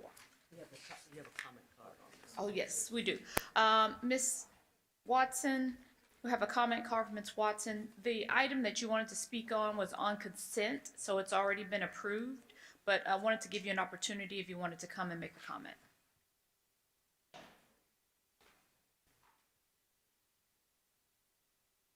You can state your name and address for the record. So, good afternoon. My name is Shaniqua Watson. My address is 5610 Tulip Tree Drive. And I do realize it's been approved, but this is what I was going to say. I personally recognize that artificial intelligence is being incorporated in several businesses, organizations, and schools. On this item, I would like for it to be revised to ensure artificial intelligence will be utilized as a tool and not as a crutch. Please remember the No Child Left Behind Act of 2001, enacted as public law, dramatically reshaped the landscape of the United States public education. In 2001, I was 10 years old, which means I was in elementary. By the time I made it to the 8th grade, we had students that could not read or write. They were only in their right grade just because of their age. No Child Left Behind continued for over a decade until it was changed in 2015 to the Every Child Succeeds Act. Over the years, we have seen a multi-generation effect of adults and students who cannot read or write. Remember, these students become adults and will play a pivotal piece in decision-making for all of us, such as agriculture, criminal justice, education, government, healthcare, science, not just computer science. Please take the time to ensure that our artificial intelligence will be only utilized as a tool and not as a crutch for high school students. When I look at this body, we only have one commissioner that is a millennial. By the way, I'm not calling you all old. However, as a mid-aged millennial myself, I urge you all to please take the time to revisit the language in this resolution to ensure that we are not going to hurt Generation Alpha and Generation Beta, as No Child Left Behind has hurt the millennial generation. That was it. Thank you, Ms. Watson. Commissioner Caswell? Yes, and thank you, Madam, for bringing that. Again, this body just gave a request to the state legislature, so I will make sure that's duly noted as they are working on legislation around artificial intelligence. It is not to take away from reading, writing, English, and those curriculums that you need to graduate. It was just to add to, as you stated, as a tool, because we know things are moving forward. We don't want all children left behind because they are not have the tool to artificial intelligence. But I appreciate the spirit of what you said. I make sure that as we take it to the legislative body, that we continue in that vein, that the children are getting the basic curriculums that they need to graduate. This was just an addition to. Thank you. Thank you, Commissioner Caswell. Parliamentarian, let's move to item number 35. Yes, ma'am. Item 35 comes from the General Government Committee, which is chaired by Commissioner Brooks. Item 35 is a resolution approving the appointment of Brett Ragsdale as Director of the Memphis and Shelby County Division of Planning and Development as required by Article 3, Section 3.06B of the Shelby County Charter, sponsored by Commissioner Henry E. Brooks. This item is an add-on in December 10th, 2025 committee meeting. I have a motion by Commissioner Sugarman, a second by Commissioner Whaley. I'm looking for you here. Chief Collins and Mr. Ragsdale. Harold Collins, Chief Administrative Officer. Thank you, Madam Chair and Commissioners. On Wednesday last week or so, we presented to you our designee for the Director of Planning and Development, Mr. Brad Ragsdale. He comes with extensive experience in the office or the Division of Planning and Development. He will be presented before the City Council on tomorrow as a nominee because he is a joint appointment, and the administration welcomes him to our team. We hope that he provides the leadership that we know he can, and he'll be here for questions. If you have them, we ask that you approve the nomination. Thank you. Thank you, Chief Collins. Mr. Ragsdale, did you want to say anything? Thank you, Chief Collins, Madam Chair, members of the Commission. I've had the privilege of working with you all as a zoning administrator the past 4 years. I'm excited about this opportunity, and I'd appreciate your support this afternoon. I'm happy to answer any questions. Thank you, Mr. Ragsdale. Commissioner Ford? Thank you. You really want to do this? Do you Yes, know sir, what you're I'm getting very- yourself into? Have you seen believe what so. your predecessors have had to go through? Is that rhetorical? I have. I do believe that former Director Zena has built an amazing team, and I'd like to say a special thank you to our Deputy Director, Nadia Logan Robinson. She took the reins in May, and I think that many of you have met her and seen the calm and her presence, and she is a silent, huge part of our success, and so I'm really excited to continue working with her in this capacity. So. Okay. Because this job isn't easy, especially when you have to deal with both sides. You got to deal with 26 people, 26 legislators, and 2 mayors. And again, you really want to do this? Okay. On the record, all right. So I tell you, well, before I forget, can you give this to the? Yeah, this came from the 11th floor. It didn't go back up to the 11th floor. Thank you. That's your first job. Thank you very much. Appreciate it. I yield. Commissioner Sugarman? Thank you, Madam Chair. I just want to say that, I do support you. And again, you really want to do this. I've worked with John Zena for a while. And I can say he's very hands-on. And I think you're going to do a great job. You have a great team. And we need a lot of rezoning. Because according to Dr. Taylor, the zoning has not been updated since the 1950s. So it's way past due. And so I'm just really looking forward to working with you. Thank you. Vice Chair Bradford? Mr. Ragsdale, I have enjoyed working with you in our outside of this when you were practicing architecture and I was practicing engineering. Neither one of us are practicing that anymore. I don't know if that means we got better or we just gave up.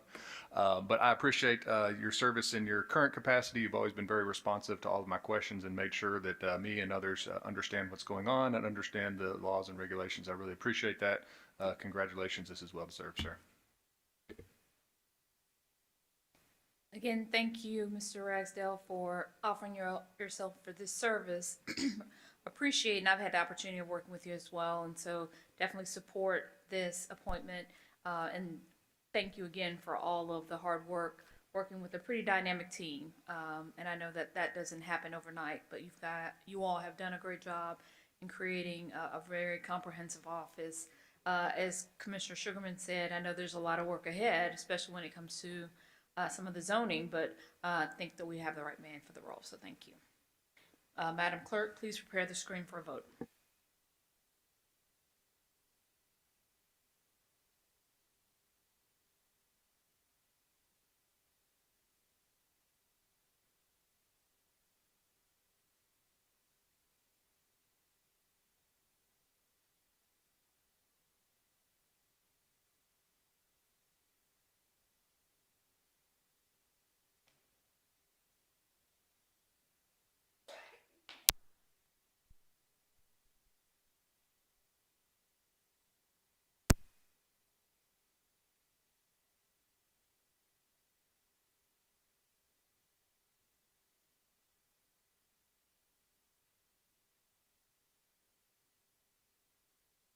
Madam Clerk, please report the vote. Thank you.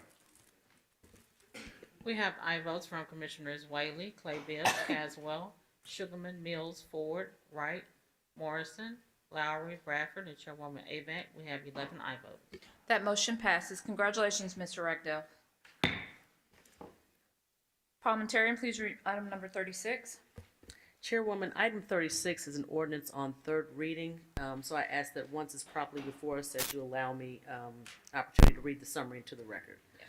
Item 36 comes from the Public Works Committee, which is chaired by Vice Chairman David Bradford. Item 36 is an ordinance third reading, ordinance approving an interlocal agreement between the cities of Millington, Tennessee, and Lakeland, Tennessee, and the town of Arlington, Tennessee, and Shelby County, Tennessee, authorizing the Shelby County Fire Department to provide emergency ambulance services in these municipalities, sponsored by Commissioner David C. Bradford, Jr.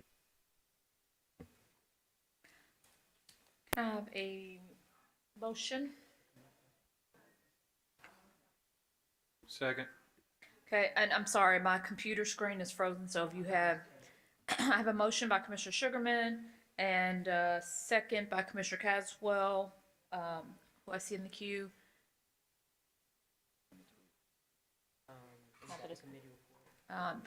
Commissioner Bradford, could I have the committee report? This item comes down with a favorable recommendation.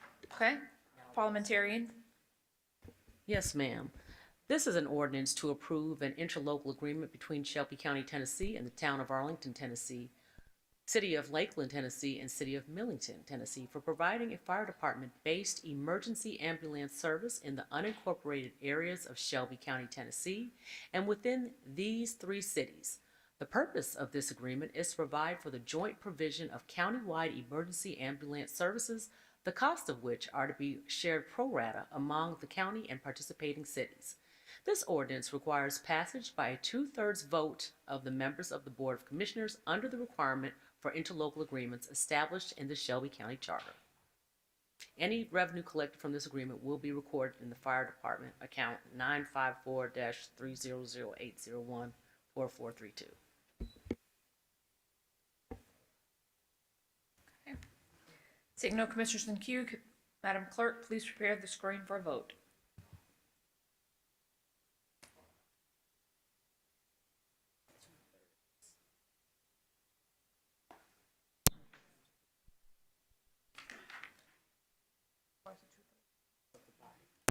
And this vote does require a 2/3 vote of the body in order to pass.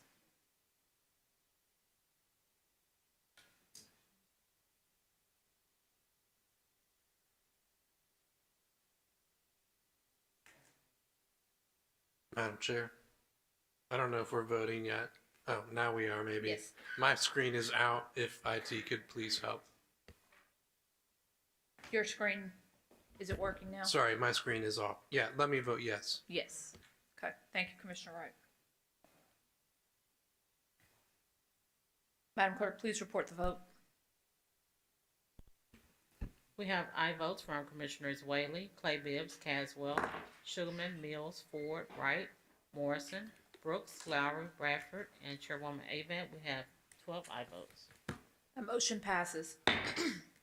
Parliamentarian, please read item number 37. Item 37 comes from the Economic Development and Tourism Committee with Commissioner Caswell as Vice Chair. Item 37 is an ordinance second reading, joint ordinance of the Board of County Commissioners of Shelby County, Tennessee, and the Council of the City of Memphis enacted pursuant to the Community Redevelopment Act of 1998 and Uniformity and Tax Increment Financing Act of 2012, providing for the amendment of the Cleveland Street Corridor Redevelopment Trust Fund Ordinance, sponsored by Commissioner Mikkel Lowry. I have a motion by Commissioner Sugarman. A second by Commissioner Ford. A second by Commissioner Ford. Our system is a little slow. Okay. Commissioner Caswell, can I get a committee report?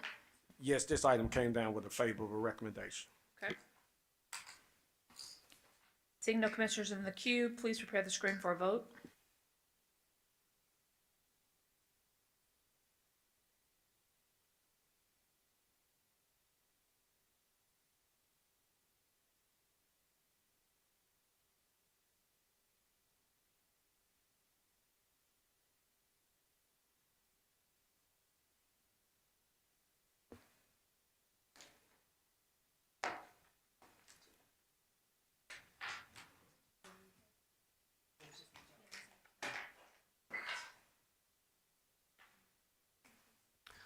Madam Chair, would you show me as an aye, please? Yes, Commissioner Wright is an aye. If there's anyone else that needs to be recorded is not able to, please let us know.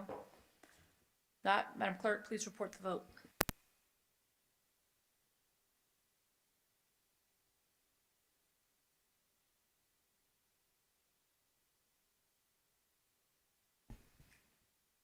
We have aye votes from Commissioners Whaley, Caswell, Sugarman, Mills, Ford, Wright, Morrison, Brooks, Lowry, and Chairwoman Avant. We have 10 aye votes.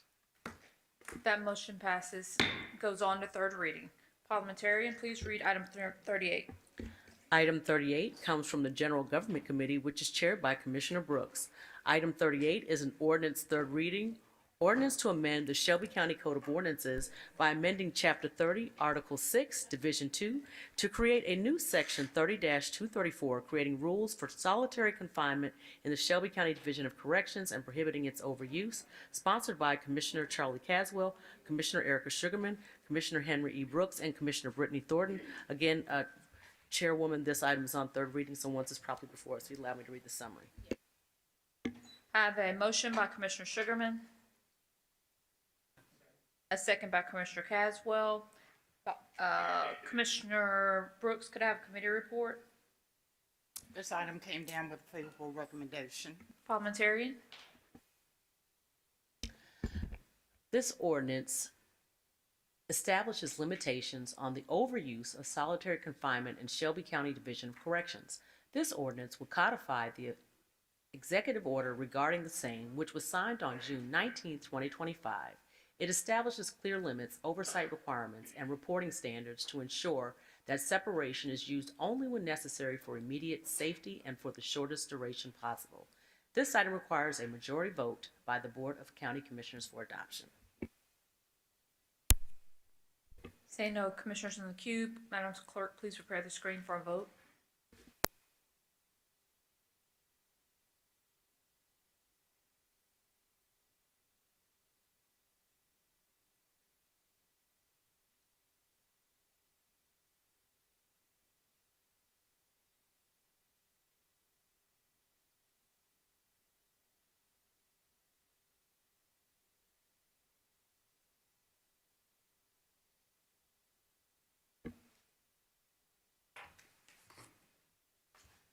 Would you show me as an aye, please?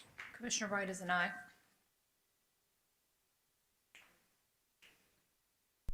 Madam Clerk, please report the vote.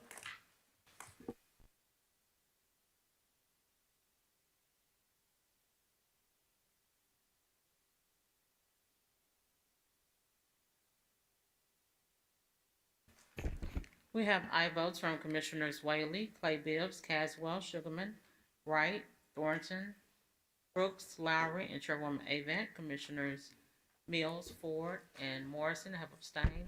Have 9 ayes and 3 abstain. That motion passes. Parliamentarian, please read item number 39. Chairwoman, this item is on third reading, so please allow me to read the summary once it's properly before us. Item 39 comes from the General Government Committee, which is chaired by Commissioner Brooks. Item 39 is an ordinance third reading, ordinance approving and setting the salary of the mayor of Shelby County for the 2026 through 2030 term of office, sponsored by Commissioner Dr. Edmund Ford Jr. All right, I'm trying to allow my computer a moment to catch up. Okay, can I have a motion? My computer is still showing the item before us is 38. So could I get a motion for item 39? Okay, so I had a motion by Commissioner Thornton, a second by Commissioner Sugarman. Okay. Right. Commissioner Brooks, could I get a committee report? This item came down with a favorable recommendation. Parliamentarian? On May 5th, 2025, the Shelby County Board of Commissioners adopted item number 35, which sets the Shelby County sheriff's salary for the 2026 through 2030 term of office at $235,000 annually, starting September 1, 2026. The salary of the mayor of Shelby County, Tennessee for the term of office beginning September 1, 2026 be and is hereby approved and set at $246,750 annually. I've been advised by the county attorney's office that pursuant to the charter, this item requires a 2/3 vote by the Board of County Commissioners for adoption. All right, Madam Commissioner Ford? All right, Ms. Smith, you know what I'm about to ask, because we already talked about it. And most of these, well, all of the answers are going to be yes. So if this item gets one vote, the salary will still be $246,750 for the incoming mayor. Is that correct? Yes. If it gets 9 to 13 votes, the salary will still be $246,750. Is that correct? Yes. And if this commissioner said, you know, since it's already going to be there, if I withdraw this item, the salary will still be $246,750. Is that correct? Yes. So unless the commissioner is inclined to suspend the rules to try to make the salary higher to get 9 votes, if anybody wants to speak now, if nobody wants to speak, I'm about to withdraw the item.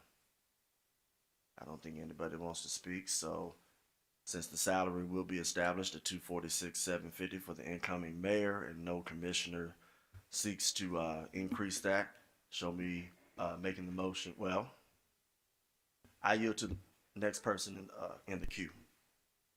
Commissioner Brooks? Thank you. I think this is a substantial item, and if there are going to be some major changes, or if the sponsor is going to withdraw, I think that the members who are here may want to have some time to think about this. So I would like to refer this back to committee. Okay. Have a motion to refer this to the January 7th committee member meeting. Is there a second?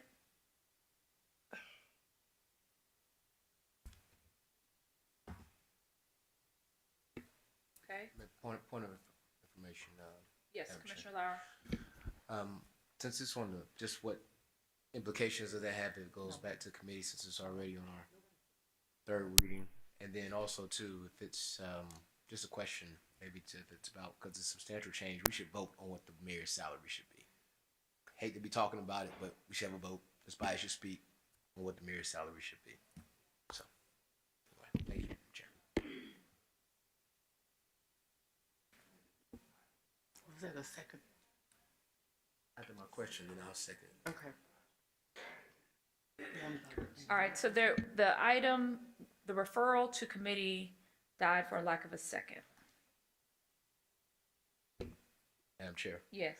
I had a question, and that was, depending on the answer, was my needing maybe to the second or not. I want Okay. to know what happens since it's on third reading. Does that cause us to suspend rules because it's already on third reading? If it goes back, that was my question. I apologize if I didn't frame it correctly.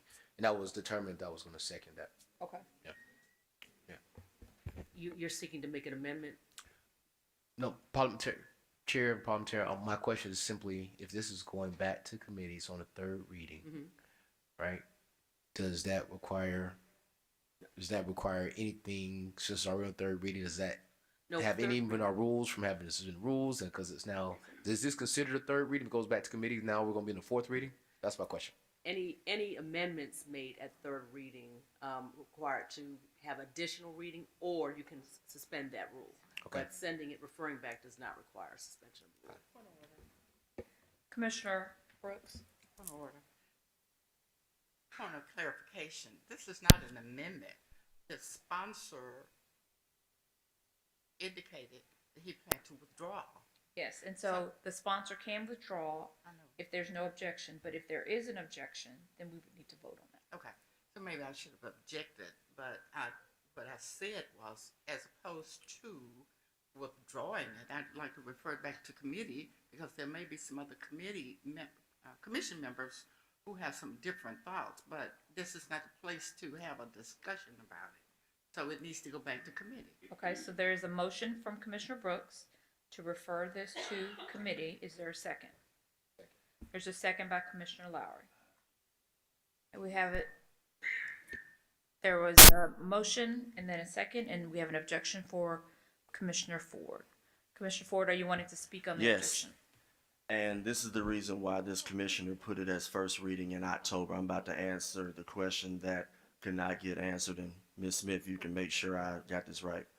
In October, this was first reading in order to make sure that we had 3 readings to end the year. You cannot vote on the incoming mayor's salary on a year that the election is in.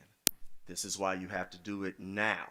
And this is why this commissioner made sure there was enough time for us to have the aforementioned discussion. And I stated at least one time on record saying, and I think Commissioner Wright asked the question, I stated, if anybody wants to modify the already existing minimum salary, it would be time to do it on the second or third reading.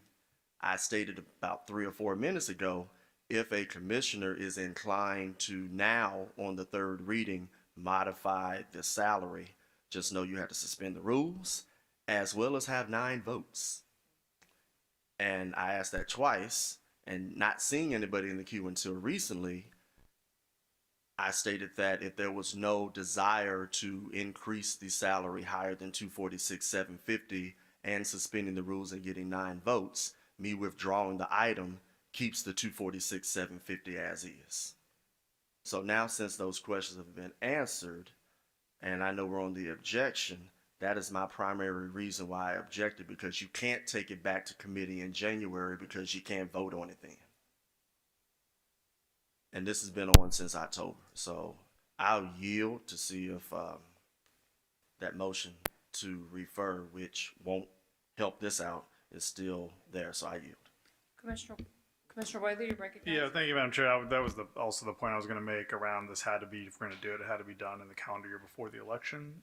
What I just want to get clarity on is that, so what I'm hearing is that we don't have to approve anything. It just defaults to the minimum salary. So we don't have to put that minimum in this resolution, or in this ordinance. We just withdraw it. Is that correct? Can we just get that double confirmed, Attorney We'd Smith? like the county attorney to weigh in. So if the desire of the body is to just have the salary be the statutory minimum, is action required to set that particular amount? Megan Smith, County Attorney's Office. Historically, you all have traditionally voted on these salaries at the exact same time, which is why this feels different. If you don't vote tonight, it will resort to the statutory minimum, which is like a 5% above the sheriff's office salary. So that's what will happen. We're currently looking to, I'm not aware of a calendar year limitation. You cannot vote to change a salary within an existing term.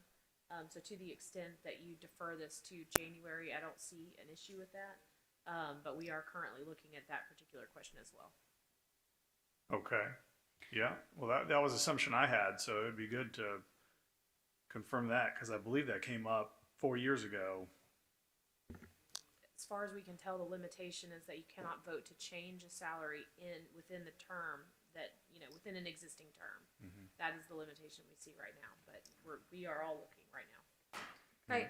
Okay. At this point, why don't we move this particular item to the Hill while you do that research, and then we'll continue with the other, we'll come back to this item.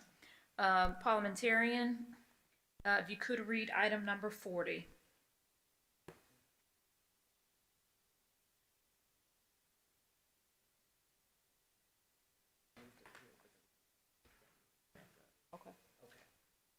And parliamentarian, just reminding, we were doing a motion, but because of the answers that need to be, the answers to those questions, when we go back to this item that has been moved to the Hill, we'll have to go back to the motion first. We'll have to take care of that motion first because there was an objection. All right, parliamentarian, item number 40. Item 40 comes from the General Government Committee, which is chaired by Commissioner Brooks. Item 40 is an ordinance first reading. Ordinance to amend the Shelby County Code of Ordinances by amending Chapter 10, Article 7, Sections 10-373 definitions and 10-388 temporary housing of children, creating rules for seclusion in the Youth Justice and Education Center. Sponsored by Commissioner Henry E. Brooks and Commissioner Erica Sugarman. A motion by Commissioner Sugarman and second by Commissioner Thornton. Seeing no commissioners in queue, please prepare the screen for a vote. You want a committee report? I'm sorry, my apologies. Commissioner Brooks, your committee This report? item came down with a favorable recommendation. Thank you, Commissioner Brooks. Please prepare the screen for a vote.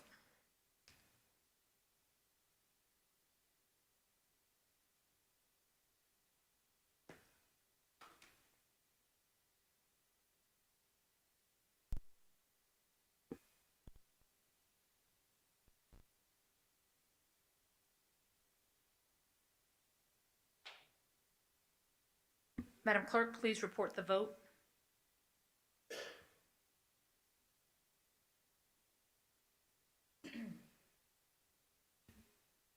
We have aye votes from Commissioners Whaley, Clay Bibbs, Caswell, Sugarman, Wright, Thornton, Brooks, Lowry, Bradford, and Chairwoman Avant. Commissioners Mills and Morrison have abstained. We have 10 ayes and 2 abstain. That motion passes. Goes on to second reading.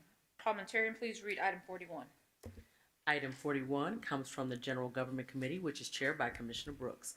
Item 41 is an ordinance first reading. Ordinance to amend the Shelby County Code of Ordinances to add Articles 8, Family Leave Division 1, Paid Paternal Leave, under Chapter 14, Employment Employees for the establishment of a permanent paid parental leave program for Shelby County employees. Sponsored by Commissioner Erica Sugarman.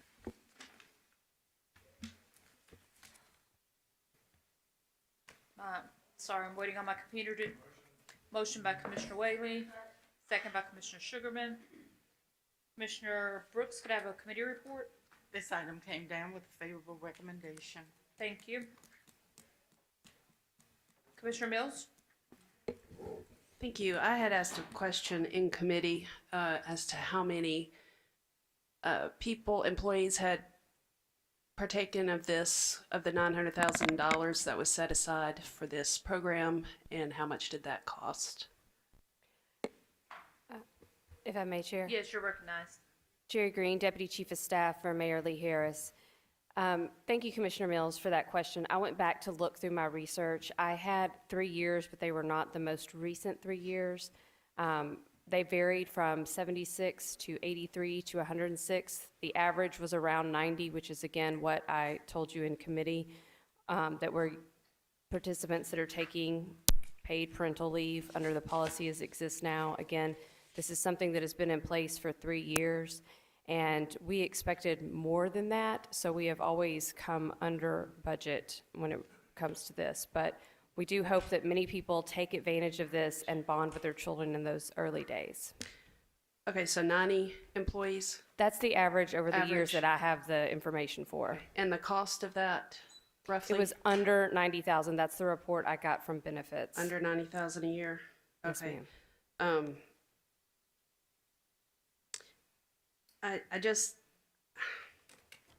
we're adding more. I know we're doing this and it's only a resolution and it's going to be codified. I worry about our financial situation codifying this. Because I just found out today that the money for pre-K is being withheld, and I know Millington's about to lose 2 pre-K classes if they don't get the funding that is not coming through. So I have concerns of codifying more spending, even though it's a great thing. I get that. I remember when it was passed and how the votes went on that, but I'm just going to say this is first reading, and those are my concerns, and that's where I am right now on this. But thank you for the information that I'd asked for Wednesday and bringing it back tonight. Thank you, Commissioner. And we agree that investing in our children is important, whether it is right after birth or in pre-K. That's why they're both in our budget. But this is something that we've had in place for years and has been so beneficial. There's also a cost to not having it in place in this economy. We cannot recruit and retain talent, especially that of women, if we do not have paid parental leave. A lot of people will leave the workforce if they have to choose whether they can come back or not. So it's been proven in study after study. So I'm grateful that you two care about kids and the bonding. We will make sure that we continue to try to keep it under budget. I hear you, and this is first reading. This is just where I am. I just learned today about the pre-K funding, and I'm now looking at the dollars and the cents. That's kind of where I am tonight. So not the pull the heartstrings tonight. That's not, but the dollars and cents is what I'm looking at tonight. Thank you. Thank you. Commissioner Ford? I voted for this last time, so I don't require the talking points per se. I just want to talk about the dollars and the cents without the talking points, because if we start talking about recruiting and retaining talent, I could easily go and say, well, the sheriff said the same thing, but then people said, oh, well, that's different. So let's just stay within this scope of this. So if this passes third reading without any changes, since the average was 90 with the original ordinance, how many employees are you forecasting being captured under this new ordinance? Well, we forecast it continuing to be around the same. Again, I told you the range was somewhere between in the 70s to 106 in the years that I have. So sometimes it goes up, sometimes it goes down. That's just how birth rates work in this world, in our country. The economy is tight right now, and so birth rates are actually down. And we actually have an aging workforce within Shelby County, so it is not likely to increase above that 90. But again, that's all projections. And what we do is work with our benefits coordinator to calculate that into the cost of our benefits, and they have continued to keep it around the same amount. When would this take effect? If it passes third reading, let's just say that's the end of January and is signed by upstairs. Is this going to take effect next fiscal year, or you're talking about immediately? It will be codified into a law immediately. It is already in effect by resolution. I get that. So this particular ordinance, which would be a set fiscal note, would take effect immediately after the signature, or 10 days, or whatever case Yes, may sir. be, correct? Just like all other ordinances. Well, with the exception of other ordinances, some of those had fiscal notes too and were codified. And they're right, Madam Trustee, which I don't think she's gotten the money either for the elderly and the disabled and all of that. So you're right, Commissioner Mills. We got a lot of things that we passed in the budget that were codified. I don't think you signed that either. So I just sincerely hope that, and I voted for this the first time. I just want to see some consistency to where I don't want us to pass ordinances where I may say something was real important as far as disabled, elderly, and veterans, but the administration, the same one that you work for, saying, nope, I don't care if they did find the money in the budget. Same thing with the pre-K, as you said. But then you have people saying in committee, well, just get over it. You just told the kids to get over it. We got 2 more readings. We'll see what happens. Thank you for your time. Thank you. Madam Clerk, please prepare the screen for a vote.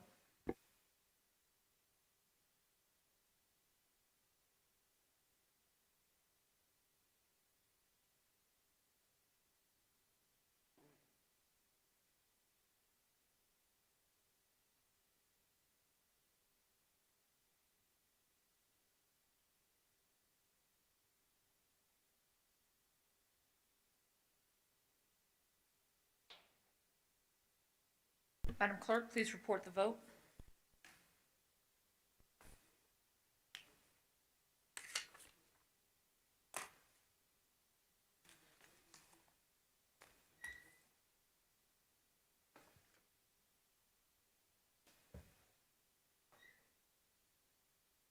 We have aye votes from Commissioners Whaley, Caswell, Sugarman, Ford, Wright, Thornton, Brooks, Lowry, and Chairwoman Avant. Commissioners Mills, Morrison, and Bradford have abstained. We have 9 ayes and 3 abstain. Okay, that motion passes. Moves on to a second reading. Parliamentarian, please read item number 42. Item 42 comes from the Education Committee with Commissioner Brooks as acting chair. Item 42 is a resolution to align the Shelby County Municipal School Board District's elections with the Shelby County Board of Commissioners election cycle beginning in May 2026, sponsored by Commissioner Henry E. Brooks.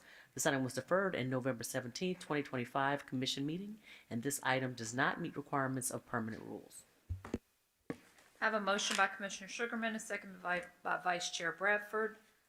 Commissioner Brooks, can I get a committee report? I'm sorry, could you repeat? Wasn't on my mic. This item came down without recommendation.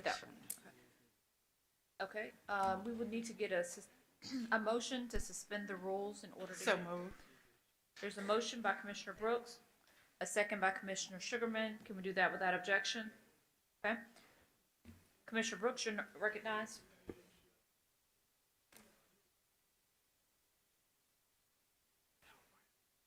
Thank you. It's a little noisy. I brought this item before this body so that we would consider taking up the same item for the municipal district that we took up for MSCS, Memphis and Shelby County Schools. And during the time that we were taking up the issue regarding Memphis and Shelby County Schools, the issue was whether or not to align the school board elections, which involved individuals who were just elected in 2024 with the Shelby County Board of Commissioners. And that vote was in the positive, which meant that the board, Shelby County Board of Commissioners, voted to align MSCS board members, all of them, with the next scheduled election of the Shelby County Board of Commissioners. And I just can remember so vividly all of the great comments that our commissioners made and that I heard and emails I received about the benefit of aligning the election, the school board election, with the county commission election. The benefit it would be for the children in MSCS schools. And it was just so much benefit for children. It was so much of a progressive move for teachers. It created the kind of depth that would add to the kind of changes, positive changes that we wanted to see as parents, as teachers, and as policymakers. You know, we do all of this for the students at MSCS. So I said, well, if we're going to give all of these advantages and these great benefits to MSCS students, and they're so wonderful, we need to extend them to all children. All children should get the best when it comes to education. Whatever benefits there are, there should not be any discrimination. Pedagogy is pedagogy. Good education is good education for all children. So therefore, I said, why not align the municipal districts with the Shelby County Board of Commissioners election for the benefit of the children? And I would ask for your support. Thank you. Commissioner Bradford? I note that this item does not meet the requirements. I assume that means county attorney has not reviewed it or not provided comments, because my question is what authority do we have to do this? Because I think we're allowed to adjust our school system, which is the county school system, but I believe it's up to the municipalities to govern their municipal system. So just a question to the county attorney. Megan Smith, County Attorney's Office, legal cannot sign off on the resolution. There is no authority for the county commission to implement this alignment. So if we were to pass this, it still doesn't really mean anything. It's just, Megan Smith, County Attorney's Office, no, but obviously my recommendation would be that you all not vote on this item as written. thank you. Commissioner Sugarman? Thank you. And just a question for the sponsor through the chair. So if this passes, okay, I understand what the attorney's saying, et cetera, but just hypothetically, would this then decrease the term of the school board members in the municipalities? Would you do what? Reduce the term of their elected capacity, because they're elected for 4 years, right? Like there are the Shelby County school board members, is that correct? Yeah, right. And so the ones who are elected, would that shorten their term, hypothetically, if it passes? And again, according to attorney, we cannot do this, but just if it did, would then this shorten the term for the municipalities who have elected their school board members? Or would that remain the same? Am I recognized? You're recognized, Commissioner Brooks. They would be in the same political posture, the election posture, as the MSCS board members are in, now that we passed the resolution aligning their election with the Shelby County Board of Commissioners. And so then they would also be able to sue us? If Well, it's I can't shorting their comment term in on- office, on yes. that, but Okay, thank yeah, you. I don't want to be accused of practicing law without a license. But, and if I could, Madam Chair, I'm next in line. Commissioner Sugarman, are you done? Okay. Commissioner Brooks, you're recognized. Yeah, okay, I want to speak to our authority to pass this. Now, if you'll recall, the authority that we used to pass the resolution aligning MSCS with the Shelby County Board of Commissioners was Public Chapter number 527, which said in part, Section 1, subsection F, notwithstanding another law to the contrary, a local legislative body for a county that has adopted a charter form of government may, and it doesn't mandate it, it says we may. And if we may do it, what we did, we took the affirmative and went ahead and used that as a mandate and aligned the elections, thereby cutting short the term and invalidating the vote of individuals who voted in 2024 and those who were elected in 24. So we could have done something different. The state law that this resolution that we passed on has not been, of course, there was an attorney general's opinion submitted. We were told we have not received that attorney general's opinion. And the law is very, very weak, if you will. It doesn't mandate us to do anything. So we can use this very same law and make sure that we do not have a discriminatory effect in our school system with alignment of elections, in my opinion, as a non-lawyer. Thank you. Commissioner Whaley, you're recognized. Yeah, thank you, Madam Chair. So, sorry, I'm just trying to understand why this is before us. If you're saying there's no legal, like, what, maybe to the sponsor, like, I'm all for it, but we just heard that we don't actually have the authority to do it. Why did we not review that first? It did not meet the permanent rules. We did take a vote to suspend the rules in order for us to hear this before us. Well, And I'm just asking Okay. because I think we send mixed signals. Like if I know, because I would support aligning, and I think also aligning General Sessions Court clerk. But if we were to to vote on this today and vote yes, then we're sending the message that that's what's going to happen. And we're being told right now that there is no legal authority to do that. So that's not really responsible, I think, on our part to knowingly know it's not going to happen, but vote for it, and then it doesn't happen. That's what we did. That's what we did when we voted to align the Shelby County Board of Commissioners. The MSCS board board members' elections with ours. We were basing it on a bill, Public Chapter 527, that is questionable. It has not. It's unconstitutional, if you will. There were several members who brought forth comments showing that it was based on a violation of constitutional sections. I don't have it right here right now, but I'll have it in a minute. But we still passed it anyway. Okay. And all right. that was pointed All right. out. That's okay. Thank you, Commissioner. Okay. All right. Just Attorney Smith, can you just clarify where authority, like what our authority is, maybe as it related to that prior resolution, and how it, maybe that same law, how it relates to this, just so we're clear about the actual authority that's granted to us in this domain.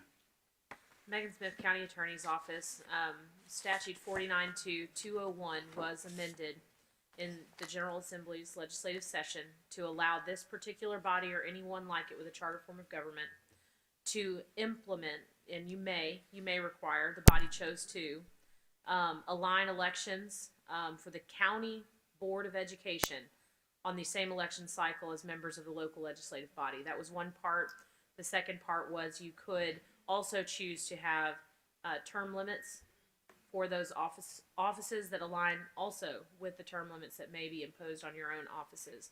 That change was made. That change is limited to County Board of Education. It is not extended to municipal school boards and would serve as the basis for a lack of legal foundation for the resolution you have. Okay, so I guess like if we did want to have it apply across the board, is I guess the best course of action is to get the law change at the state, or like what is the appropriate course of action if that is the desire of the board?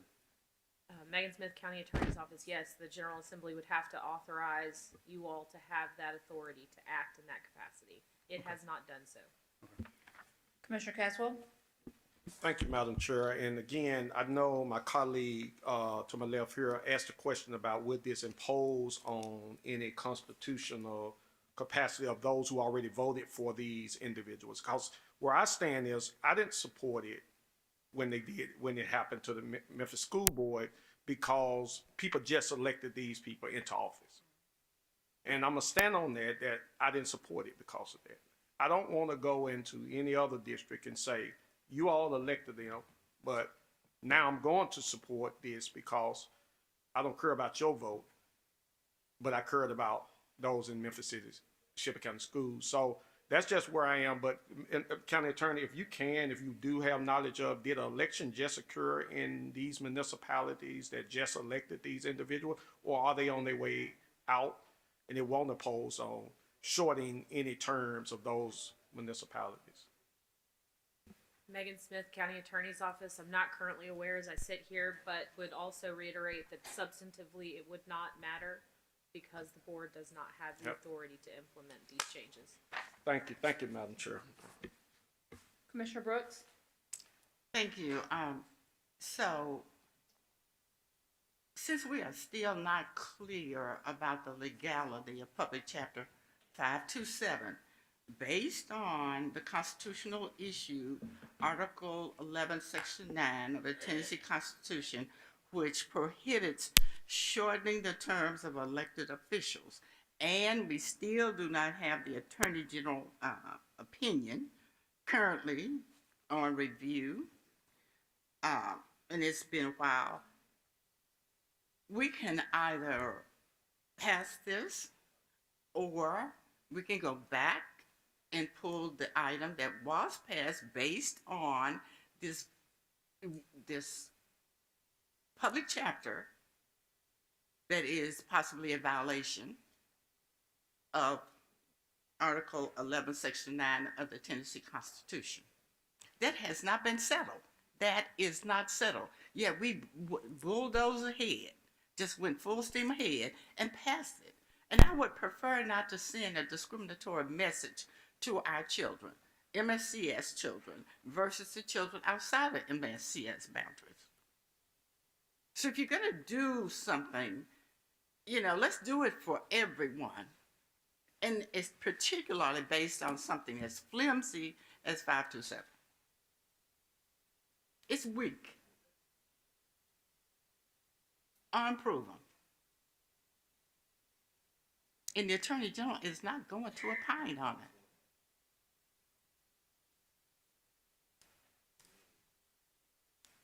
All right, Commissioner Bradford. A little bit to, I think, Commissioner Whaley's point. We do have a lot of items in front of us tonight that do not meet requirement. It's because they haven't gone through the legal review, and we need to do a better job of following our rules and having the attorneys review these items so that we're not putting these weird votes like we are tonight. Public chapter number 527 to me is very clear. The subsections say elections for the County Board of Education. Members of this County Board of Education. Members of the County Board of Education. It's pretty obvious right here that this is obviously talking about the County Board of Education and not the municipal boards of education. So I don't know why this is in front of us. I don't know why we're voting on this tonight. I'm sure legal could help us draft something that we could take to the state if we wanted to change this at the state level, but it's very obviously we don't have this authority. Thank you.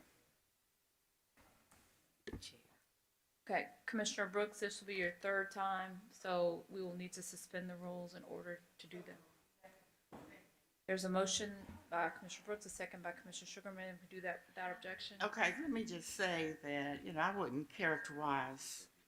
I don't characterize any commissioners' comments or their resolutions, but there is an answer as to why it does not meet the permanent rules. It was basically based on semantics, and there's not a legal issue here.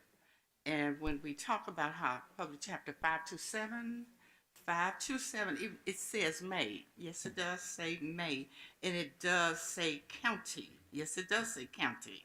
But let's just think about what it say. County discriminates against individuals who are outside of MSCS schools.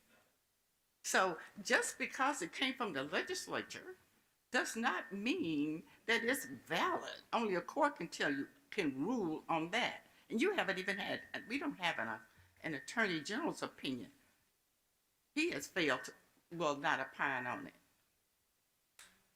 And we've had plenty of arguments.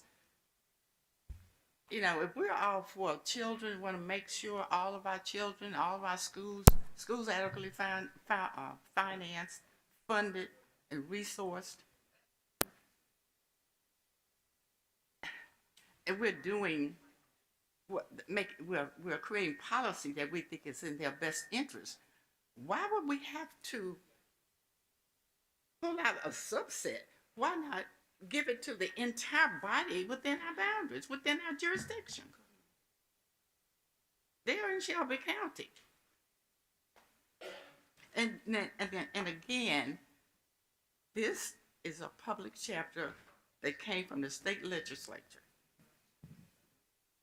And that does not make illegal. And so for the benefit of children, I'm just going to ask that we would go ahead and pass this or go back and review the one that we passed earlier. Thank you. All right, Madam Clerk, please prepare the screen for a vote.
Madam Clerk, please report the vote.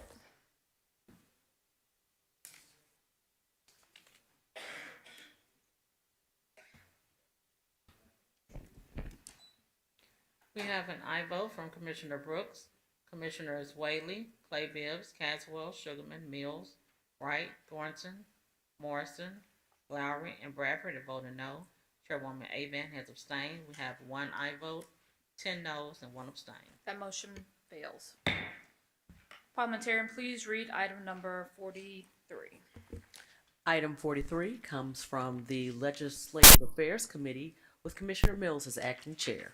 Item 43 is a resolution requesting that Shelby County be granted an exemption from the state of Tennessee's right to work law and urging the Tennessee General Assembly to authorize local control over labor relations, sponsored by Commissioner Henry E. Brooks and Commissioner Erica Sugarman. This item was deferred to November 17, 2025 Commission meeting, and this item does not meet requirements of permanent rules. All right, can I get a motion? Motion, my screen's not working, so I'm not able to see if folks are. A motion by Commissioner Brooks, a second by Commissioner Thornton. Commissioner Mills, can I have a committee report? I believe it came with no recommendation. Okay. I'm trying to get it in here in the queue. Commissioner Brooks, are you making a motion to suspend the rules? So moved. Is there a second? A second by Commissioner Sugarman, or can we do that without objection? Okay. Commissioner Brooks, you're recognized. Thank you.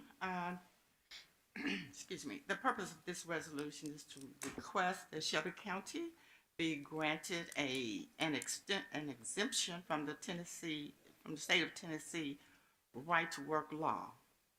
And as we all know, this limits the ability of workers to organize and to collectively bargain for better wages and working conditions. Shelby County residents face persistent economic challenges that demand local solutions. Local solutions. According to the U.S. Census Bureau, Shelby County continues to experience one of the highest, and we all know this, poverty rates among large urban counties in this nation, with approximately 24% of residents and nearly 33% of children living in poverty. That's why we always giving out turkeys and hens and you know, donuts and cakes during Christmas and Thanksgiving. It's time to give people the opportunity to get and have access so that they can get their own. The absence of a state minimum wage or a living wage standard has further intensified economic strain on working families. At present, many Shelby County jobs are concentrated in low-wage sectors such as retail, logistics, and warehouse operations. While these industries play an important role in our local economy, the predominance of low wages, low paying jobs without benefits has widened the gap between the working class and the cost of living. In fact, high cost of living now. Housing costs, transportation expenses, childcare burdens have all increased significantly during the recent years, particularly during the last few months, leaving many full-time workers unable to achieve financial stability. Right-to-work laws have been shown in multiple studies to depress average wages and limit the ability of employees to advocate for fair pay and safe working environments. The result is a cycle of underemployment, poverty, and dependency that disproportionately impacts communities, Black communities, single-parent households, and others within Shelby County. Exempting Shelby County from the right to work statute would not require any business or worker to join a union. Instead, it would simply restore local authority to adopt labor policies that reflect our community needs and our community economic realities. Commissioner Brooks, your time is up. Would you like to get back in the queue? if Commissioner Sugarman, let me just recognize her so she can finish her, if you don't mind. Commissioner Brooks. Oh, thank you. So, again, such a local law could allow for stronger wage standards, which we definitely need. Thank goodness, Shelby County government went to $15 an hour, which is pitiful, but that's what we have. More stable employment relationships, improved worker retention, outcomes that benefit not only employees, but local businesses that want to create real jobs and the broader economy. This resolution is grounded in the principle that every community should have the right to set fair labor standards that reflect its economic conditions and values. By seeking this exemption, Shelby County affirms its commitment to economic justice, local self-determination, and long-term well-being for its residents. I ask for your support. Commissioner Sugarman. Thank you, Madam Chair. As the listening audience may know, I've said many times, I am a teacher 27 years, also belong to the Teachers Union for 27 years. And I do support this resolution. And I'm surprised I don't see members from the unions such as ASME, AFL-CIO, UAW, IBEW, I can go on, not here in support of this. Again, I've been fighting for a union for 3 years, for 3 whole years. The parity, equity and parity, the living wage based on MIT, which we took 3 years for us to pass to give the county employees a living wage of $20.77. We've been fighting for, workers. In this economy, we see more and more programs being slashed from the federal level. We're not getting our fair share from the state. And people are going to depend on local government to fill the gaps. And as I've been saying over and over again, we're broke.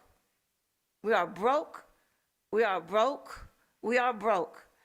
Now, again, we are their voice. But I look in the audience, I do not see any union members at all. And it's going to take all of us to make these changes, because I'm hearing people are saying they cannot afford their housing. It's too expensive. People working 2 jobs. I have students who are working to the point when they come to class, they fall asleep because they have to work to help out the family. This commission has supported people who are working, poor, as well as workers. We have supported people in unions as well as non-unions, but because we want to raise the standard of living. Now, when all these federal cuts come down the pipeline the next year, we're going to be in trouble, guys. Now, you think crime is low now? Do you think it's going to stay low?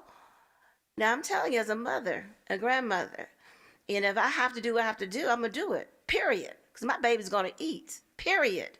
But I don't want us to have to go down that road. We need to support each other, and that means coming out and speaking at the commission, talking to people who can make a difference, talking to people in the streets, talking to the people in the communities, and talking to people in our neighborhoods. We got to do better than this, guys. We really do. I've been negotiating contracts when I was in the union as far as teachers go until I became a commissioner with PECA. And I understand I cannot do that anymore, but I do support those who are doing the work. But y'all got to show up. And I do support this because I know what the state has done as far as gutting our unions locally. Thank you. Commissioner Bradford. Just so that we understand, the right to work, as it's stated right now, as it is in the Tennessee Constitution, allows people to join a union or not join a union. If we do this, it could force everyone to join a union if they want to do work. So this has been in the Tennessee Constitution in reference we've had state laws about it since 1947, and it was added to the state constitution in 2022. Again, this is a request to the state, which means they don't have to take any action on it, but I have a pretty good feeling that since it's so embedded in what's going on at the state level, that they're probably going to say no. So I'm not going to support this item today because I think it's just going to be falling on deaf ears. Thank you. I'm gonna go to some, all right. All right, Commissioner Brooks, this is your third time speaking. So do we need to, yes. Okay. You know, that was really interesting to Would you like hear. to suspend the rules? I'm sorry. I have a motion to suspend the rules, a second by Commissioner Sugarman. Can we do that without objection? Okay, third time. First of all, let me fix the misrepresentation. As I said earlier, this does not require individuals to join a union. It does not. Let me move further. Instead, it will simply restore local authority to adopt labor policies that reflect our community's needs. What goes on in Shelby County is different from what goes on in the other areas of the county, even similarly situated counties, not to mention small counties. So, I mean, who's against having local authority? This does not require that. I mean, the situation will still exist as it is now relative to bargaining units. So that was absolutely incorrect. But, you know, it was very interesting to hear a local policymaker say, it will fall on deaf ears. So are we seeing that what comes from Shelby County to Nashville as a request in the interest of the people who are putting the most dollars in Tennessee's coffers will fall on deaf ears? They will not hear the request? Is that what we're saying? Be that as it may, I still think that we should raise our voice in support of our constituents so that we can make policies that best benefit our economy. And if we can't do that, then we need to go home. Commissioner Sugarman? Thank you, Madam Chair. And so again, rescinding the right to work does not force anyone to join a union. However, what the state has done, for example, when we had automatic deductions for our paycheck, they took that away. We said we didn't want that, but they did that. Having said that, what about choice? Freedom of choice. You hear that thrown around? So let people choose whether or not they want to join or not join a union. And again, to say that it's falling on deaf ears, where's that, saying we need taxation without representation? Is that what I'm hearing? So this is a request, and we know that. So shall we continue to bend over and say, yes, do what you want to us because we're not going to say anything? No, it's a request. And it's not a requirement for them to, take this on or not. But again, the people of Shelby County need to know that here at the commission, we hear you. We understand the wages are low. People are working hard, 2 and 3 jobs to make a living. Give us a choice. It seems like some people want a choice on some things, like vouchers, which takes money away from our kids in public schools and gives to the rich people who have kids in private schools and get a deduction. So give us a choice too. Help support the working class people. Let's work together. And again, it is not a requirement. It is a choice. And I thought people like choice in Tennessee. Well, we like choice too in Shelby County. So give the people in Shelby County the choice to join a union or not to join a union. Many high growth, high wages in states do not have right to work laws. Businesses still invest where workers are skilled, stable, and fairly compensated. Workers' protections and economic growth can coexist. It doesn't have to be one or the other.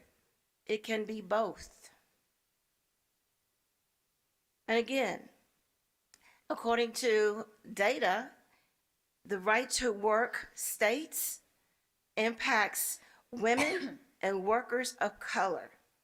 Union members significantly narrows wage gaps for women Black and brown workers. The bottom line, rescinding right to work supports pay equity. And y'all know I've been saying this since I've been on here. I'm about social justice and equity. And I'm going to continue to be about social justice and equity as long as I have breath in my body. Because that's the way I was raised. Thank you. Okay, Madam Clerk, please prepare the screen for a vote.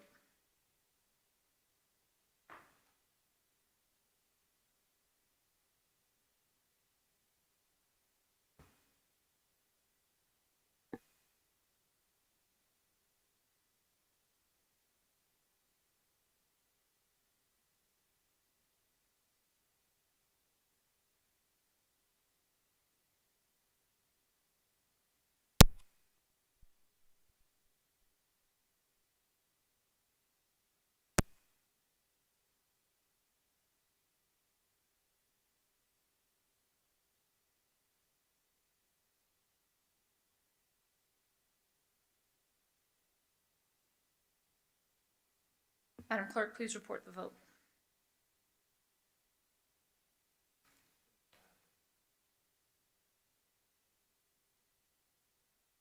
Lowry is not.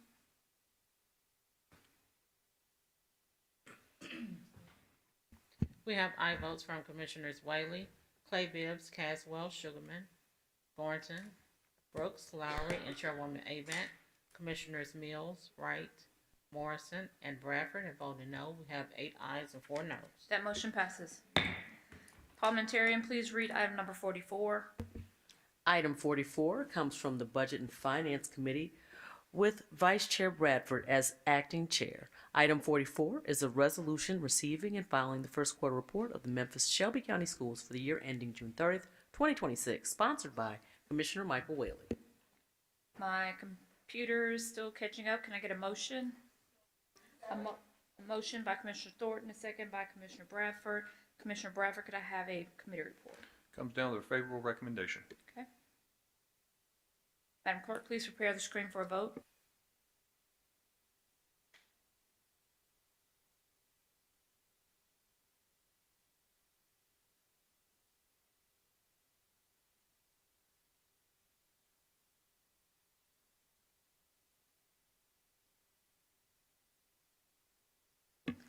Commissioners, this is one of the things that's supposed to be worked on while we are out on break for the holiday. So hopefully when we come back in January, we will have a more smooth, I was going to use another word, judicious way of doing business. But this is one of the projects that's supposed to be worked on while we're out on break. So thank you for approving that contract earlier.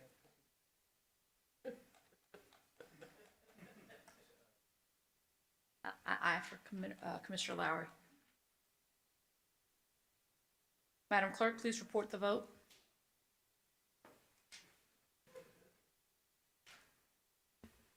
We have aye votes from Commissioners Whaley, Clay Bibbs, Caswell, Sugarman, Mills, Wright, Thornton, Morrison, Brooks, Lowry, Bradford, and Chairwoman Avant. We have 12 aye votes.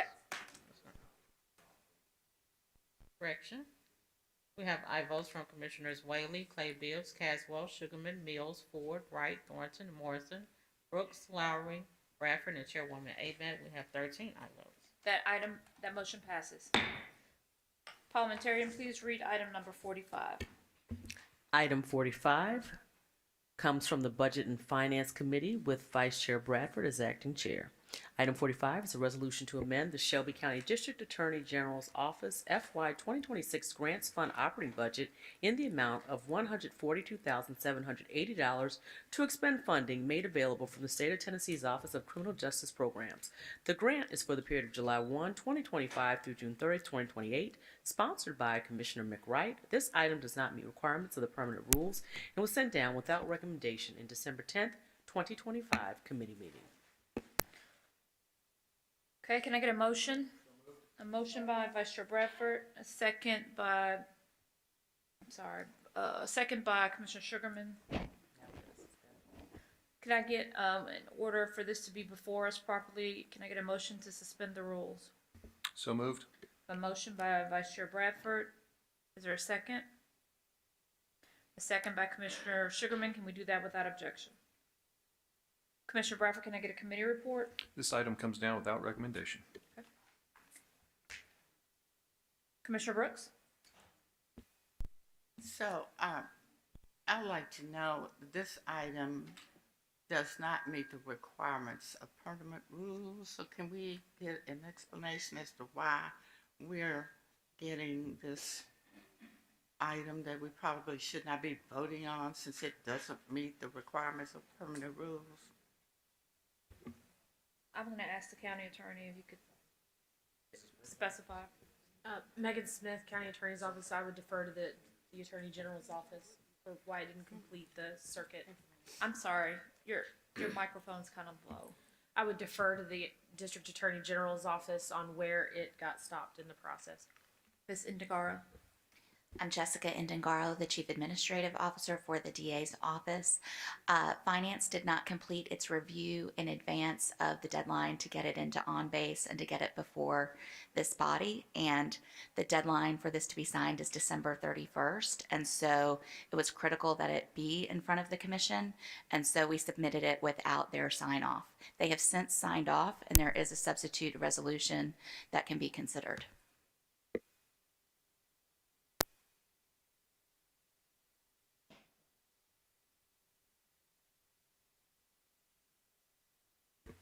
Is there a commissioner who would like to move the substitute resolution?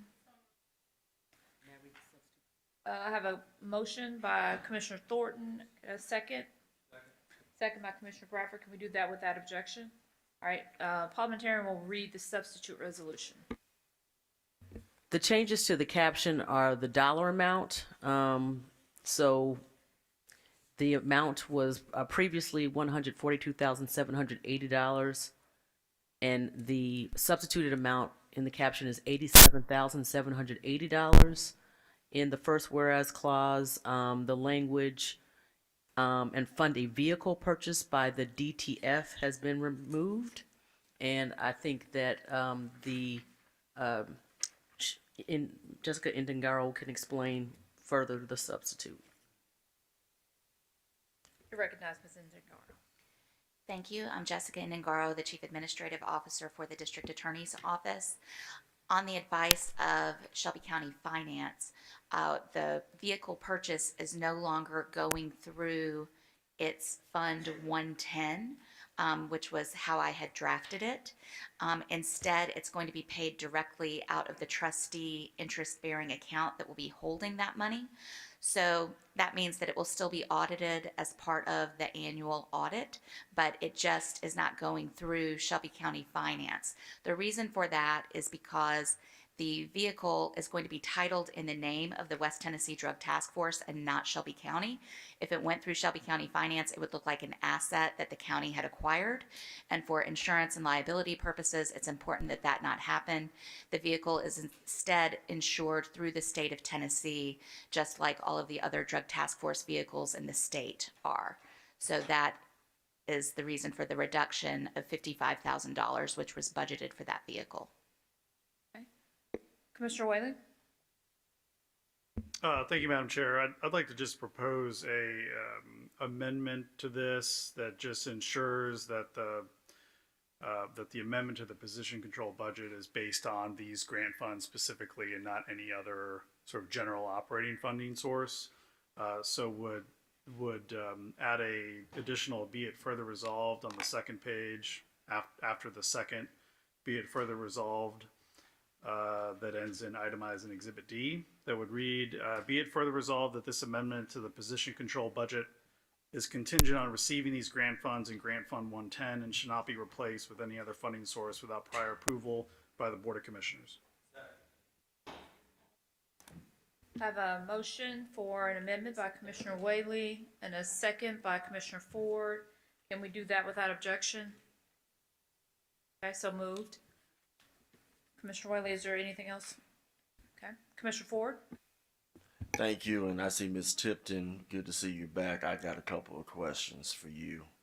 While Ms. Tipton gets assembled, and I know you've been gone, so I know you'll say whatever you need to say, but I'll simply say this.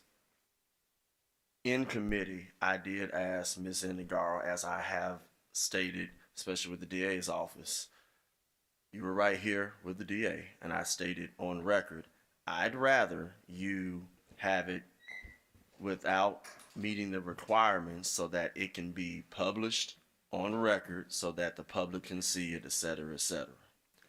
I appreciate you doing that. There's been inconsistency with this body, and I'm about to get to my fiscal question in a second while you were gone. 2 out of the last 3 items that we just voted on, they were both add-ons, and they went downstairs. I don't want to hear no, oh God, hey, at least we following rules around here, I hope. We're talking about some fiscal things here where I've asked, I don't need no oh God from nobody, especially if they're not certified. My point is thank you for at least bringing this here so that the public can actually be here in order to address the question in case finance had challenges, which we can get to, which is different from if you put it as an add-on, which 2 out of the last 3 items were the case. My question is, are you abreast with where we're at regarding our finances with the loan that was done? Because we got all these additions and everything that's going on. I just want to make sure if that money has been put in the bank for the purposes of some of these unfunded expenditures that were not in the budget, just like this item that's in front of us. I know this says grant, but at the same time, since we have had items in front of us that are either grant funds or fund balance or whatnot, will this affect the 43 million that we have gotten across the way? Thank you, Audrey Tipton, Director of Administration and Finance, and I'm happy to see all of you again for a while. Just to be clear on this particular grant, it does not impact at all the money that was transferred for the TAN that was approved earlier. This one is truly grant funds. I have worked with Ms. Indegaro today extensively going through the details of this grant. So I don't have a problem with how she has presented this. That's all I needed. Thank you. Madam Clerk, please prepare the screen for a vote.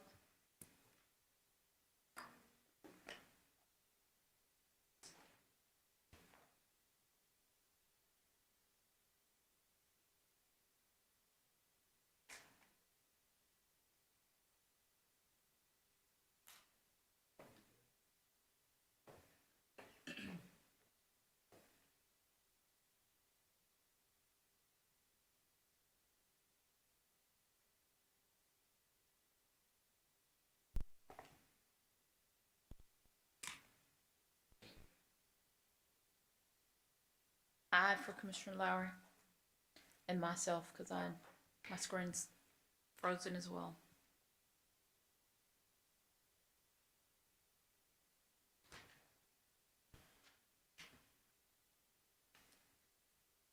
Aye. Madam Clerk, please report the vote.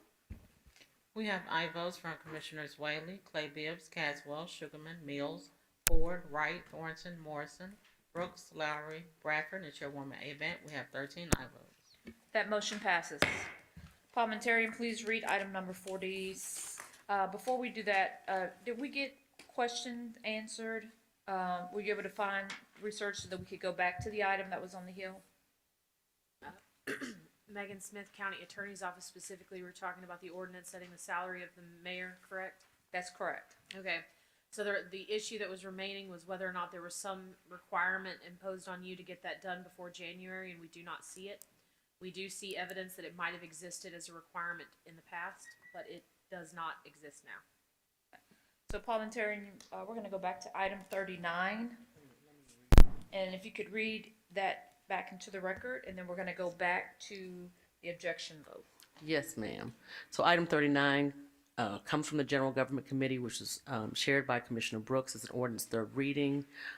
Ordinance approving and setting the salary of the mayor of Shelby County for the 2026 to 2030 term of office, sponsored by Commissioner Dr. Edmund Ford Jr., was moved by Commissioner Thornton, seconded by Commissioner Sugarman. The summary was read into the record. There was a motion by Commissioner Brooks to refer this item to the January 7th committee meeting. It was seconded by Commissioner Lowry, and there was an objection by Commissioner Ford. Is everyone clear? The county attorney has given an opinion that there is not a requirement that we cannot vote on the mayor's salary within the time frame that was previously stated. I think a question that Commissioner Ford had. So that doesn't seem to be the case. We are now back on the vote of the objection to referring it to committee. Commissioner Ford, are you wanting to speak on the objection? My question is, what are we going to do in committee? We've had 5, now 6 opportunities to discuss this item.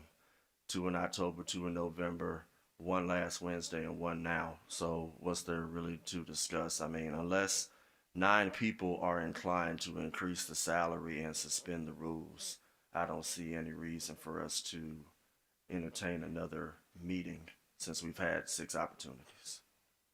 So unless somebody wants to articulate why, I don't think we just need to put it up in committee to talk about stuff. Again, you're going to have to suspend the rules and have 9 to change it from 246, 750 to anything higher.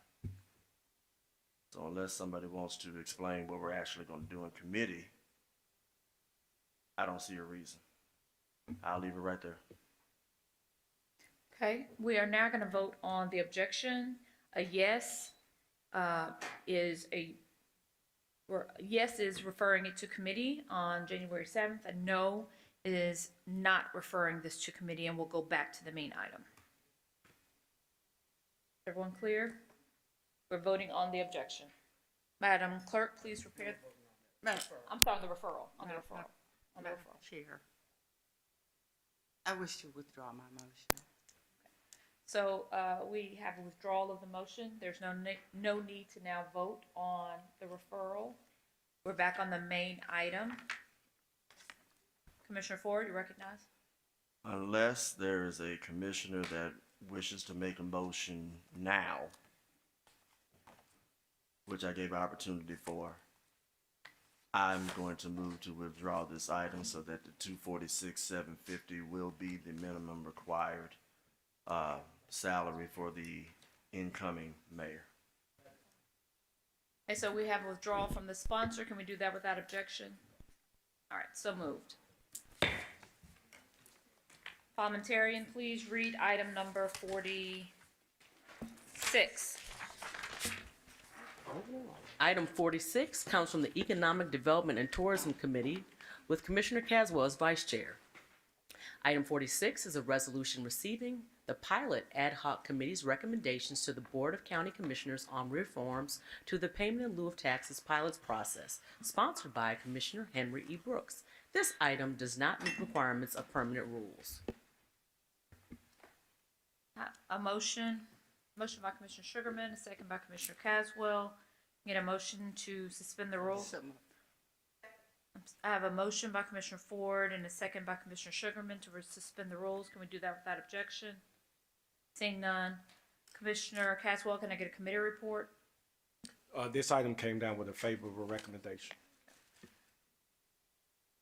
Commissioner Ford, you recognize? That was on the old item, so I was waiting for the queue to catch up.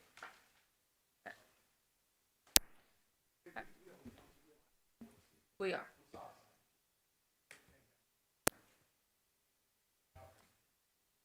No, it came down with a favorable recommendation. Everybody there voted? I apologize, Commissioner, it did. No problem. Okay, I have one, is anyone wanting to speak on this item? Not, I have a public comment card. Are you wanting to be recognized? Okay. I'm gonna let commissioners go in the queue and then we have a public comment card. Vice Chair Bradford? I wanted to hear the public comment card before I spoke, but. Public comment card, Bobby White. Please state your name and title for the. Yes, sir. Bobby White, Chief Government Affairs Officer with Greater Memphis Chamber. 100 Peabody Place, 38103. Thank you, Madam Chair. I just did want to actually take a moment to come by regarding the items being discussed and the fact that I do know while the actions tonight may very well just accept the report with no action necessarily being taken, I did want to just at least frame comments as there are discussions around pilot and the pilot program. We've just had the opportunity, well, I should put it this way. Out of other states surrounding us, excuse my voice, out of other states surrounding us, we are the only one that does not have a state income tax. When it comes to business recruitment, economic development, the challenge that we find ourselves with is that the pilot is, for the most part, the one weapon that we do have in many cases. Compare that to other states around us where funds from the state income tax are then used to actually frame incentives that help to lure businesses to those varying states.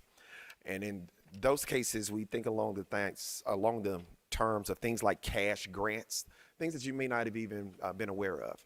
Cash grants, which are put on the table, infrastructure subsidies, job creation tax credits, upfront cash and income tax offsets. Mixed incentives yield better results, but we in Tennessee actually find ourselves, specifically Shelby County, because we actually have the pilot program, which is, quite frankly, the major or one of the only tools that we have in our toolbox. So what I would say is that Hippocratic oath, this is the terms that I often share at the state level, which is this: first, do no harm. In terms of whatever actions are taken moving forward, I would advise that we are very careful in how we actually operate in this space. And the other thing that I would say is that with us being we are the tip of the spear when it comes to economic development for the region. We've proven that, and has, quite frankly, were named Chamber of the Year just earlier this year. But to be quite frank, we had not been involved or engaged with this conversation. One of the individuals or people that we would love to introduce you to are site selectors. Site selectors play a critical role with where businesses tend to go. And so with anything that's done in this context, I'll just say, first, do no harm. We love the opportunity to invite or even introduce or have individuals who have expertise to come and give better context, because any decision that is made could be detrimental and hurt the one tool that we use until we find something better, given the conditions and the current law as it exists. Thank you. Thank you, Mr. White. Vice Chair Bradford? Thank you. My question was just for the attorney. Mr. White actually kind of mentioned this. So passing this tonight just basically is accepting the documents that the ad hoc has worked on. It's not changing any of our policy. If we vote it down, I don't really know what that benefit that does for us either, other than maybe we are not in favor of the items. Can you explain up, down vote, policy changes, that type of thing? Yep. Megan Smith, County Attorney's Office. The ad hoc committee was convened by the chair. The body tonight is receiving the recommendations from that ad hoc committee tonight.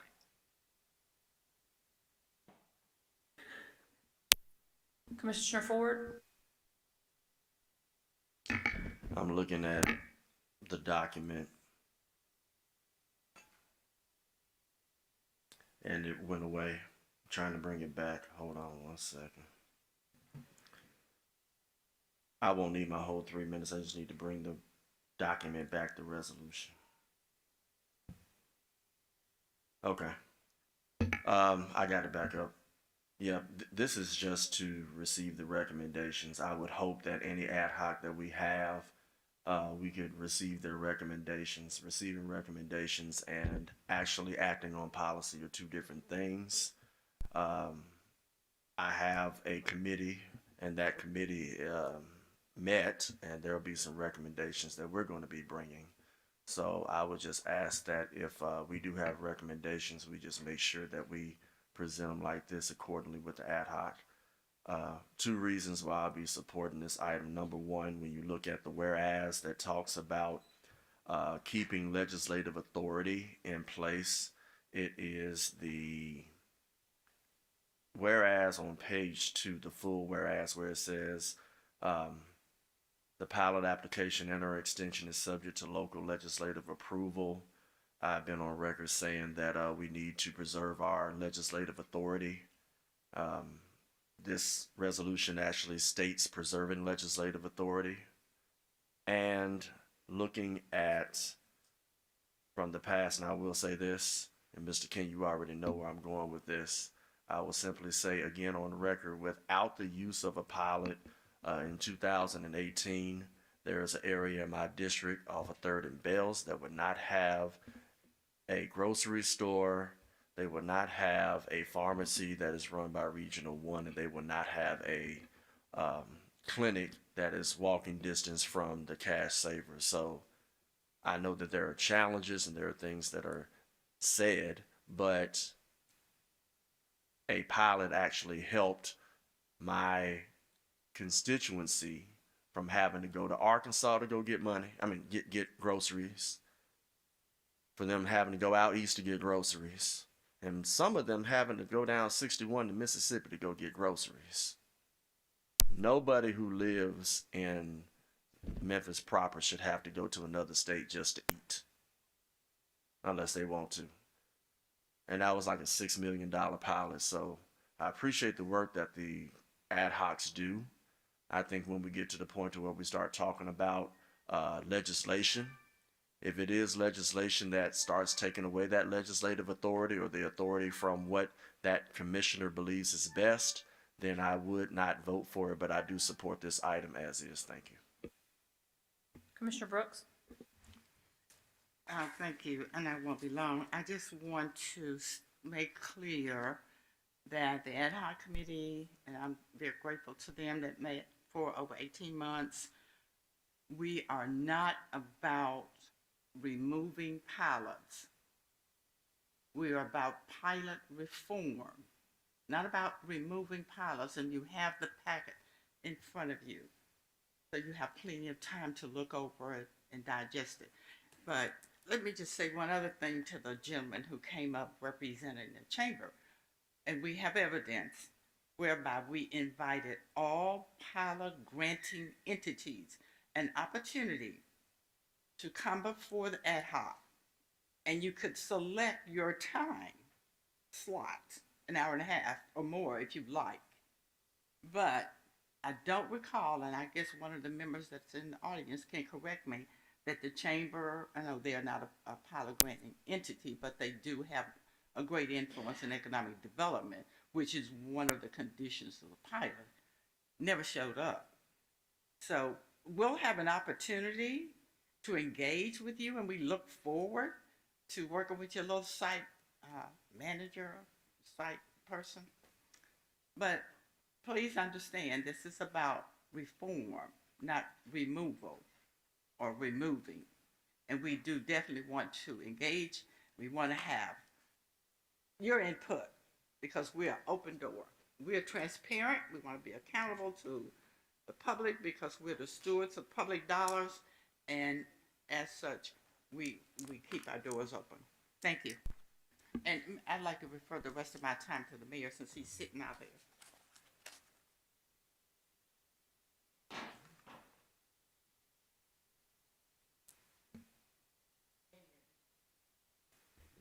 Mayor Harris, you don't have to be reduced to the remaining time if you'd like to speak on the matter. Thank you, Madam Chairwoman and members of the committee. I just was coming to participate in the conversations as needed.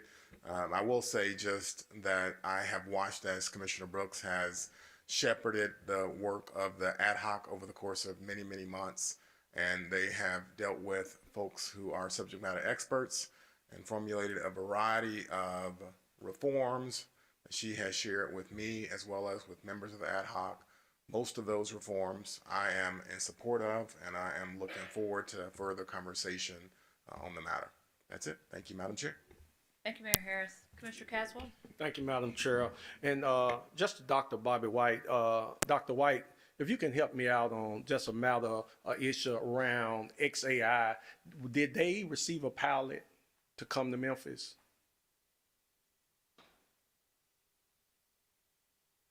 No, they did not. And also some of their investments just have been in many of our schools in that area. They invested into the schools as well, didn't they? Yes, they are.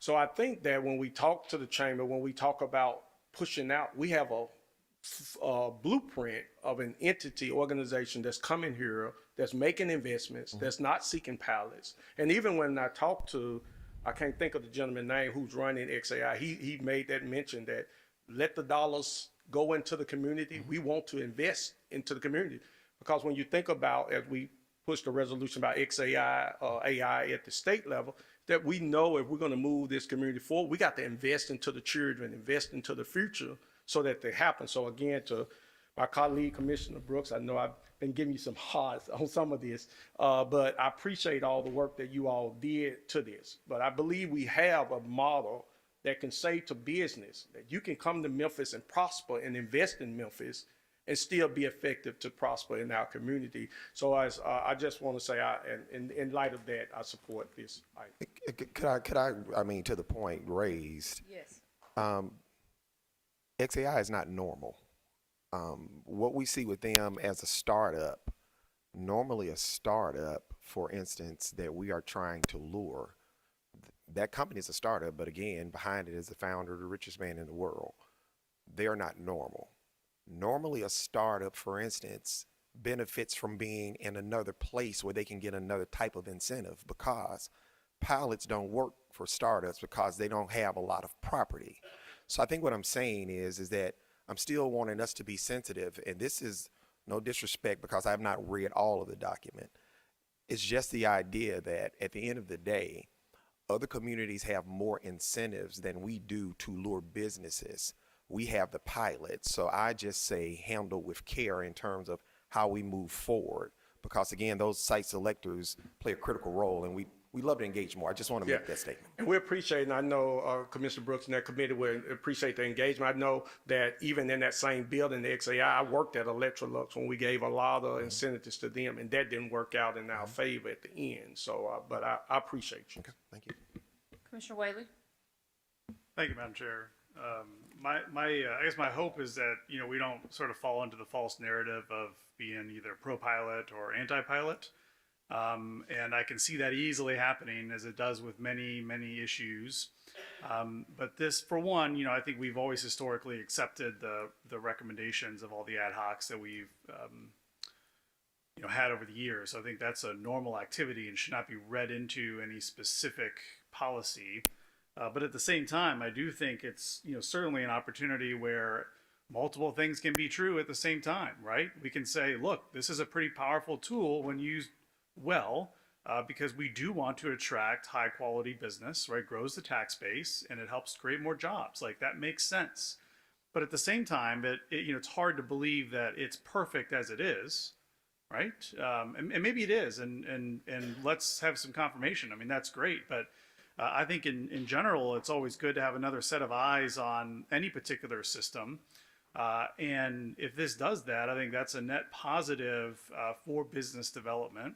So my hope is that, after we accept these recommendations and go through the process of exploring what, if any, makes sense to look deeper into, that we can, be at the table with the chamber, with the IDBs, with others that have done this, with the site selectors, and try to figure out, what really makes sense if we're guided by the same vision. So we should be guided by the same vision. But my hope is that we can be able to work together to find some compromise, some opportunity to make the system a little bit better tomorrow than it is today. So I support this. Certainly, if you dig into it, there are things that I'd be less sure about and more sure about, but that's not the point, right? The point is that we're at least having a conversation about it, but we have a conversation within reason that is guided by a principle of wanting to grow our economy. And I think if people are genuinely have genuine belief in that, then we can have a positive outcome from this process. So that's it. Thank you, Madam Chair. Commissioner Morrison? Thank you, Madam Chair. And my question's for Mr. White. Did I understand that no one from the chamber was present at these meetings? No. And no. That's fine, but because and my understanding to the attorney is that we receive the information, but it doesn't mean, I've read them and I see much of what's in here is problematic, but we just receive the information and that's it for now, correct? Okay. All right. Well, thank you. For now, then we'll just do that. Thank you. All right, thank you. Commissioner Brooks? Thank you. I just want to say that again, we appreciate the chamber coming up today. We would have appreciated more if they had taken advantage of our invite during the time that we had the open door for comments and engagement, and we could have added, whatever was needed. We always appreciate engagement. We appreciate people who read our work and want to give us feedback on it. That's great. So I would ask our trustee if she has something that she thinks is important. She doesn't have anything. Okay. Thank you. Commissioner Morrison? Thank you. My question to Mr. White was only meant for the purpose of, because I don't believe that this is the role of government specifically to get into the weeds of economic development. Our role is to legislate, and so that was my purpose. And I think educating is fine, but we also need to stay in our lanes. Thank you. All right, I'm going to go to Commissioner Thornton. If you've spoken on this item twice, in order to move us along, I am going to, 2 times for this item, and any other items, we're going to move our meeting along because these are quite a few items that we've had long discussion on and in committee. So, Commissioner Thornton, and unless there's someone else. And Thank you, Commissioner Chair. Brooks, you have already spoken twice on this item. So, legal and committee, we had some questions. Were you able to get a response to everyone? Megan Smith, County Attorney's Office. I believe those were TIF-related questions for the next item. Thank you. Yes, ma'am. I am curious, Mr. White, while you're here, when we were in committee, we looked at data presented to us that showed that Nashville has extensive use of TIFs and we extensively use pilots. Do you have a professional opinion of why that is true for us here as compared to Davidson County? I do not. And I do want to, again, just make mention of the fact that as I talk about pilots, I speak of them as being one of the tools in our toolbox and the major tool. Not to say that TIFs do not play a critical role, but I do not have a professional opinion other than the fact that we're just sensitive to it from the standpoint of our engagement with experts who work in the field of economic development and what we hear from them in terms of how decisions like this can chill the economic pipeline in ways that elected officials would never know about or hear about. Your phone just stops ringing and you would never know that it was some decision or something made or done. So back to your point, no, I'm not familiar. I don't have a professional opinion as to why. Thank you. To the chair, to the ad hoc chair, after we pass the recommendations, is it the will of the ad hoc to present subsequent resolutions to be able to implement the recommendations? Yes. Okay. Well, I look forward to seeing what those resolutions are, and thank you to the ad hoc for all your time to get us to this point. All right, Madam Clerk, please prepare the screen for Ma'am, vote. I'm sorry. I need to correct some information. I'm on the board. And the number of people here, I move to suspend the rules. Okay, so Commissioner Brooks, we did have extensive conversation about this. You've spoken twice on this item, and so we are gonna move to go ahead and accept. Okay. I think you have a lot of support in accepting the recommendation, so we're gonna move forward let's with do that. that. Let's do that. I Okay. appreciate your advice. Yes. Please prepare the screen for a vote.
Madam Clerk, please report the vote.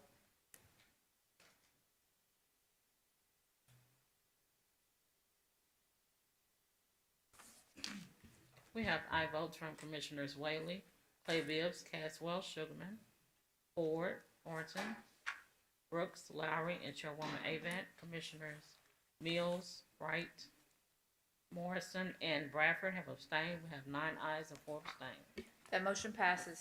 Parliamentarian, please read item 47. Item 47 comes from the Economic Development and Tourism Committee with Commissioner Caswell as Vice Chair. Item 47 is a resolution approving an economic impact plan for the Lakeland Gateway South TIF, sponsored by Commissioner McWright. This item was an add-on in December 10th, 2025 committee meeting. All right, can I get a motion? A motion by Vice Chair Bradford, a second by Commissioner Thornton. Again, thank you, because my screen is delayed, and so I'm not able to see. Commissioner Caswell, can I get a committee report? This item came down with a favorable recommendation. Okay. I'm going to let Mayor Harris, would you like to speak on this item? No, Madam Chair, but I wanted to just say a quick word about my dress, if I could. Is that okay, Madam Chair? So I just wanted to say, please excuse my dress. I'm dressed down today and have on a Christmas sweater because Commissioner Bradford held his yearly ugly Christmas sweater competition. I hope you won. Well, per his usual, he rigged the competition this year. So, but otherwise, I would be dressed up respectfully, Madam Chair and members. And one more thing before I go, I want to just say congratulations to Commissioner Henry Brooks because, you know, we do a yearly event to recognize employees and their contributions to county government, and Commissioner Brooks was a Lifetime Achievement Award recipient. So congratulations, Commissioner Brooks. And that's it.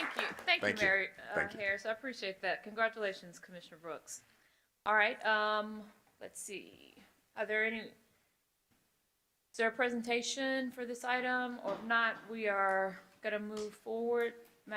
Commissioner Wright. Yes, Madam Chair. Actually, we have a substitute to bring before you, and I can give a brief explanation. Okay. So I have a motion to introduce a substitute resolution by Commissioner Wright, second by Commissioner Whaley. Can we do that without objection? So moved. All right, Commissioner Wright. Thank you, Madam Chair. Just wanted to call Commissioner's attention to the new item in this substitute. It's on the last page of the resolution. And this, I believe, came at the recommendation of our trustee to specify that the TIF that we are replacing will be clean from the record. And I would defer to Madam Attorney Smith if there's any questions on that. Thank you so much. Okay. Seeing none, Madam Clerk, please prepare the screen for a vote.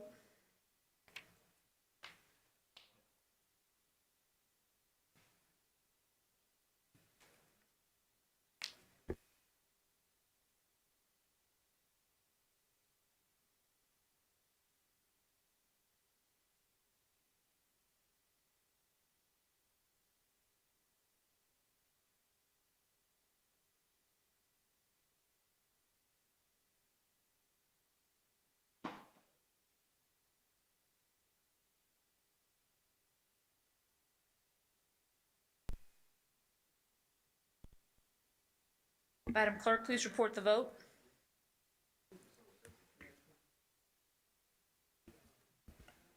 We have aye votes from Commissioners Whaley, Clay Bibbs, Caswell, Sugarman, Mills, Ford, Wright, Thornton, Morrison, Lowry, Bradford, and Chairwoman Avant.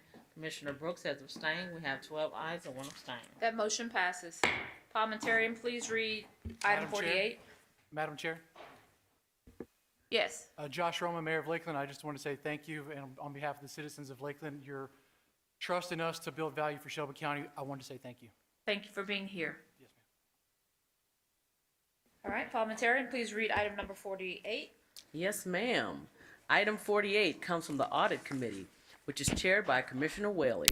Item 48 is a resolution of the Board of County Commissioners of Shelby County, Tennessee, requesting the County Clerk of Shelby County, Tennessee, Wanda Halbert, comply with lawful requests for reports, data, and information from county retained auditors and the comptroller for the state of Tennessee necessary to complete the annual comprehensive financial report and prevent further financial harm to Shelby County, Tennessee. Sponsored by Vice Chairman David Bradford Jr., this item was sent down without recommendation in December 10th, 2025 committee meeting. All right, I have a motion by Commissioner Sugarman, a second by Commissioner Whaley. Ms. Schonbaum, would you like to give a report?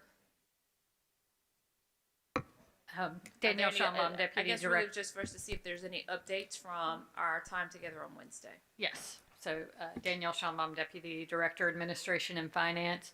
Banks, Finley and White and the clerk's office have been in contact. They have been over there. We have started receiving some information. They're going back over there tomorrow. I think the clerk is going to provide access to the BIS system tomorrow. So we are seeing progress. One thing I would like to note to this body is, so we are at December 15th. Mr. Hearn is going to do his best to complete his portion of the audit by the end of December. But our main auditors, Cherry Beckert, have indicated to us as first-time auditors, will assure you that our accounting manager will tell you they have asked lots and lots and lots of questions. That's pretty normal course for first-time auditors, but also they understand the scrutiny the county is under, both by this board as well as the state. And so they have indicated to us, in order to have time to properly review the documentation, we will be filing an extension. So I just wanted to make you aware of that. Mr. Hearn, is there anything else that you'd like to add? No, I mean, we have a meeting tomorrow at 10:30, and like I say, while we have been getting cooperation since we had that last meeting, we're not finished getting information, so we just need this continued cooperation to push this across the finish line. Okay. It would not be good for us to have to call a special call meeting to get this completed.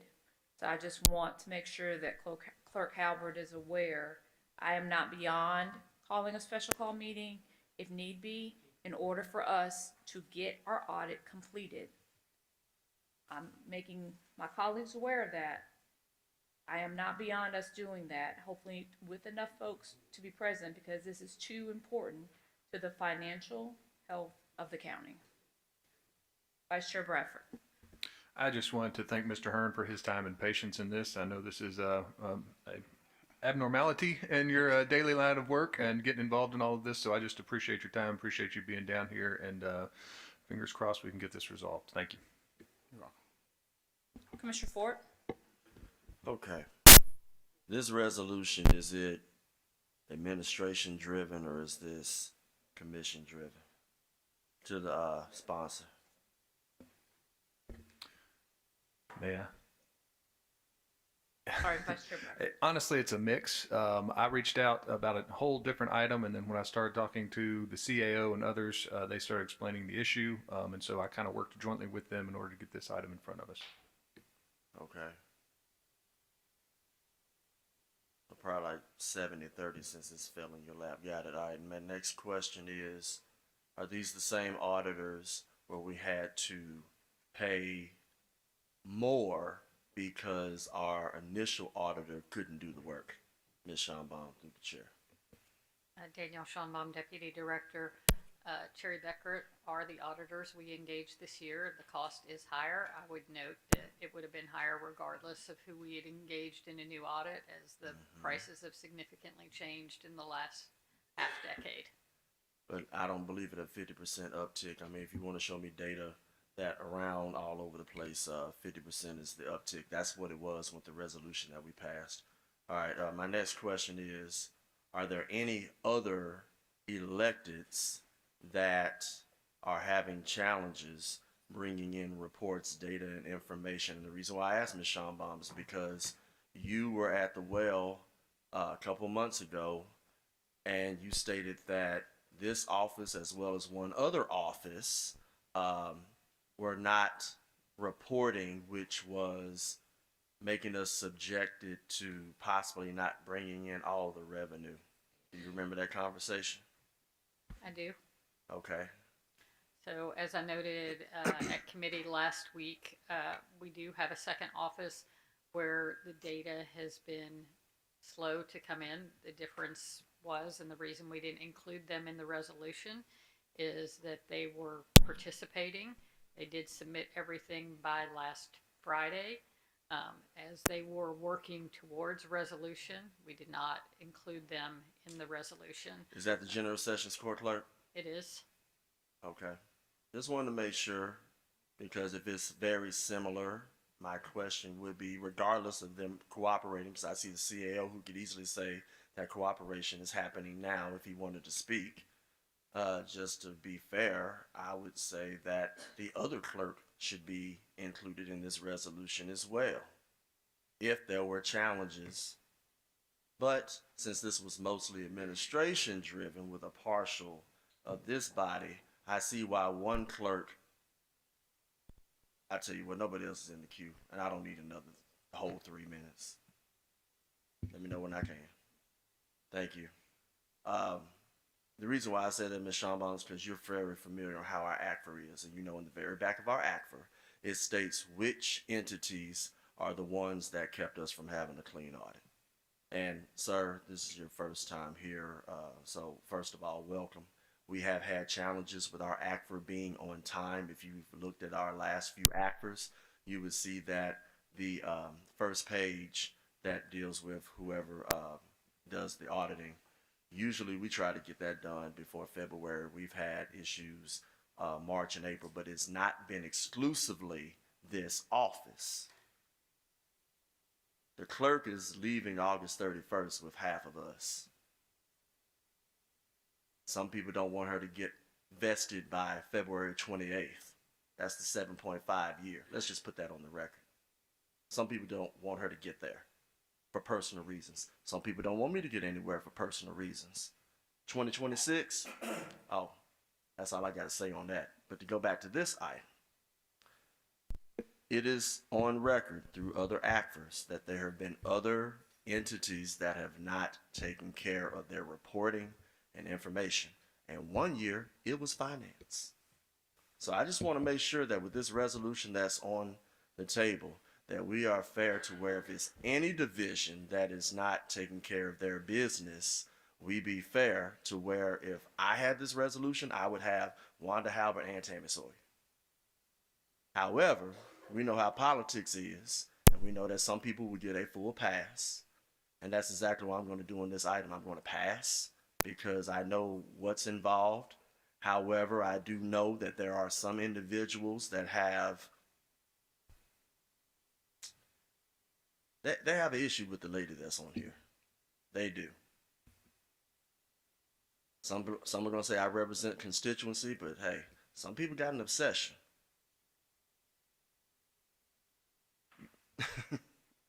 I'm going to leave it right there, but I do want to see what my colleagues are going to say, and I hope I don't have to open the door on anything, and I yield. All right, Commissioner Wright, we have one public comment card. I'm going to allow that person to speak before you do, if that's okay. Mr. Herbert Shabazz. You can state your name and address for the record.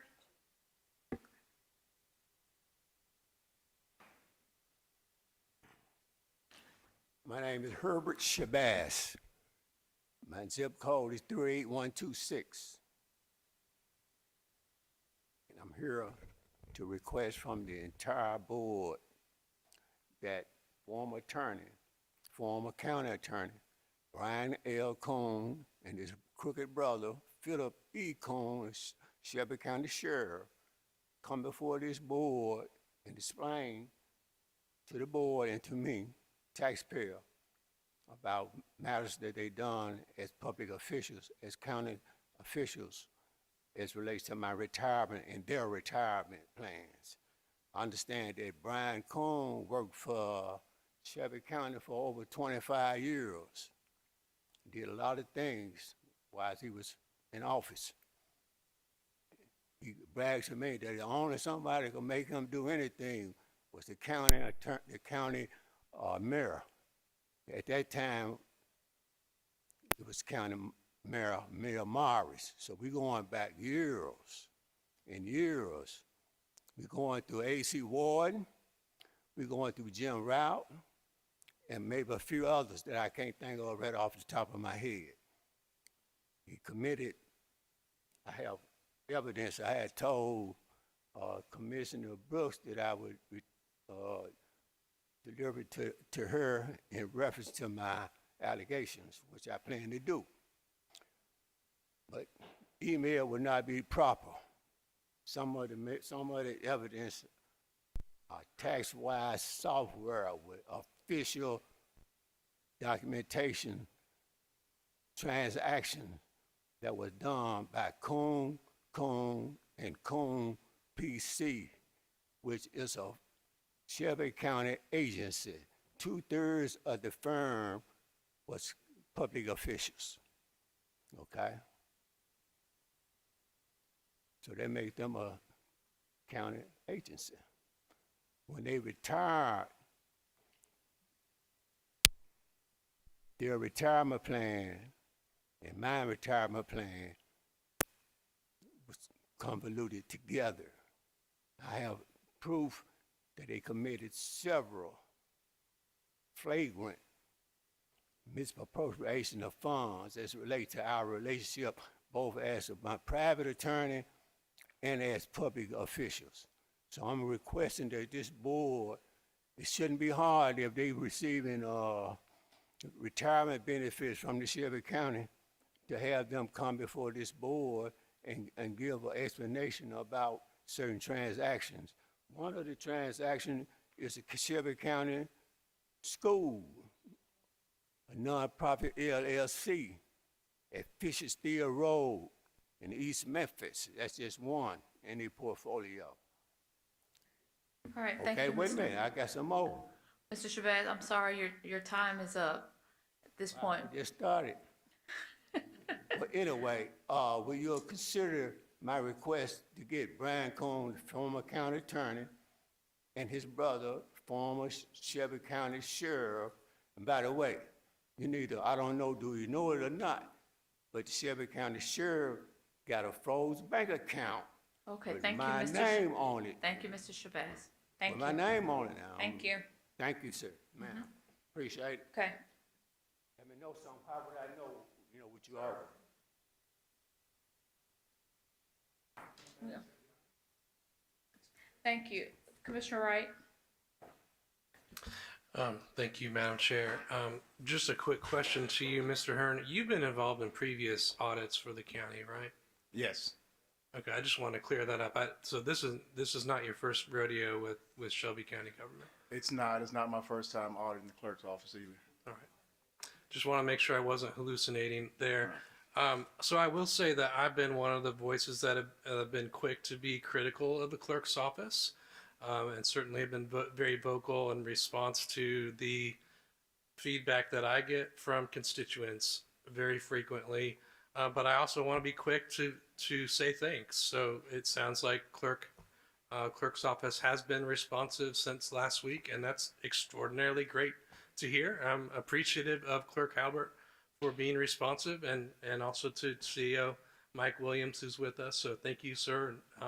Let's keep it rolling. Thank you so much. We would like for this to be our last meeting of the year. Amen. All right, can we prepare the screen for a vote?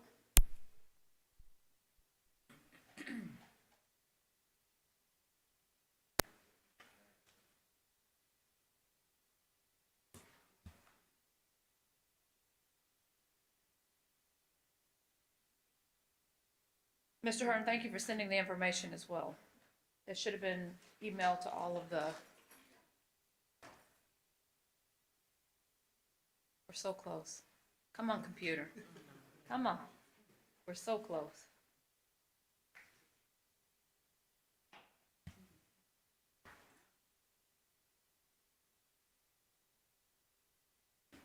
All right, aye for me.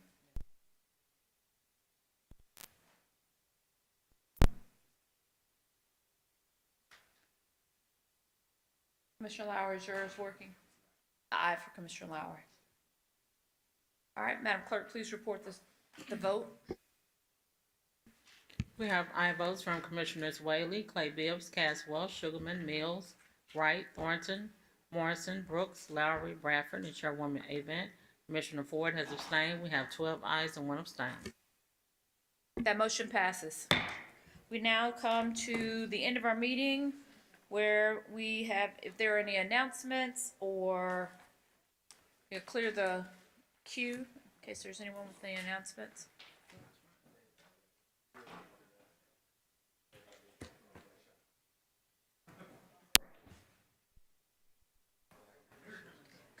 Commissioner Bradford, Vice Chair Bradford. Yes, I want to thank Ms. Thomas, Ms. Gillespie, and Rashad. We did have, as the mayor alluded to, my annual tacky Christmas outfit this afternoon. Ms. Macklin was also styling and profiling down there. So just thanks to everybody that participated in that. The winner was June Lindsay from the criminal court's office, from the criminal court clerk's office. She had quite the Christmas tree outfit on, complete, and so I think we gave away about $80 in prize money and gift certificates, and then we also had a canned drive associated with it, so we got to bring some food in for those in need. So thank you all for those that are involved, and thank you all for not giving me too much of a hard time with my wardrobe today. Thank you. Commissioner Thornton. Thank you, Chair. Happy holidays to everyone. Thank you to everyone that gave gifts. The District 10 office is going to do a couple different events this week at the Orange Mound Community Center tomorrow. We're doing a Seniors in Santa event from 10 to 11:30. On Wednesday, we're going to do something for the parents. So if parents are looking for toys for their kids, we'll do an outreach at Hamilton High School from 4 to 6 p.m. And we're going to do an in-store event from 12 to 2 p.m. So if they check socials, they can find more information about that. And then on Friday from 11 to 1, we're going to do a homeless outreach in Orange Mound. So check in if you're in District 10 for some great things before the holiday. Thank you. Commissioner Caswell. Thank you, Madam Chair. And I just want to say thanks to everyone that helped us have an awesome Christmas parade this past Saturday. Councilwoman Logan, to Dr. Talisa Franklin, Commissioner State Representative Parkinson did an amazing job.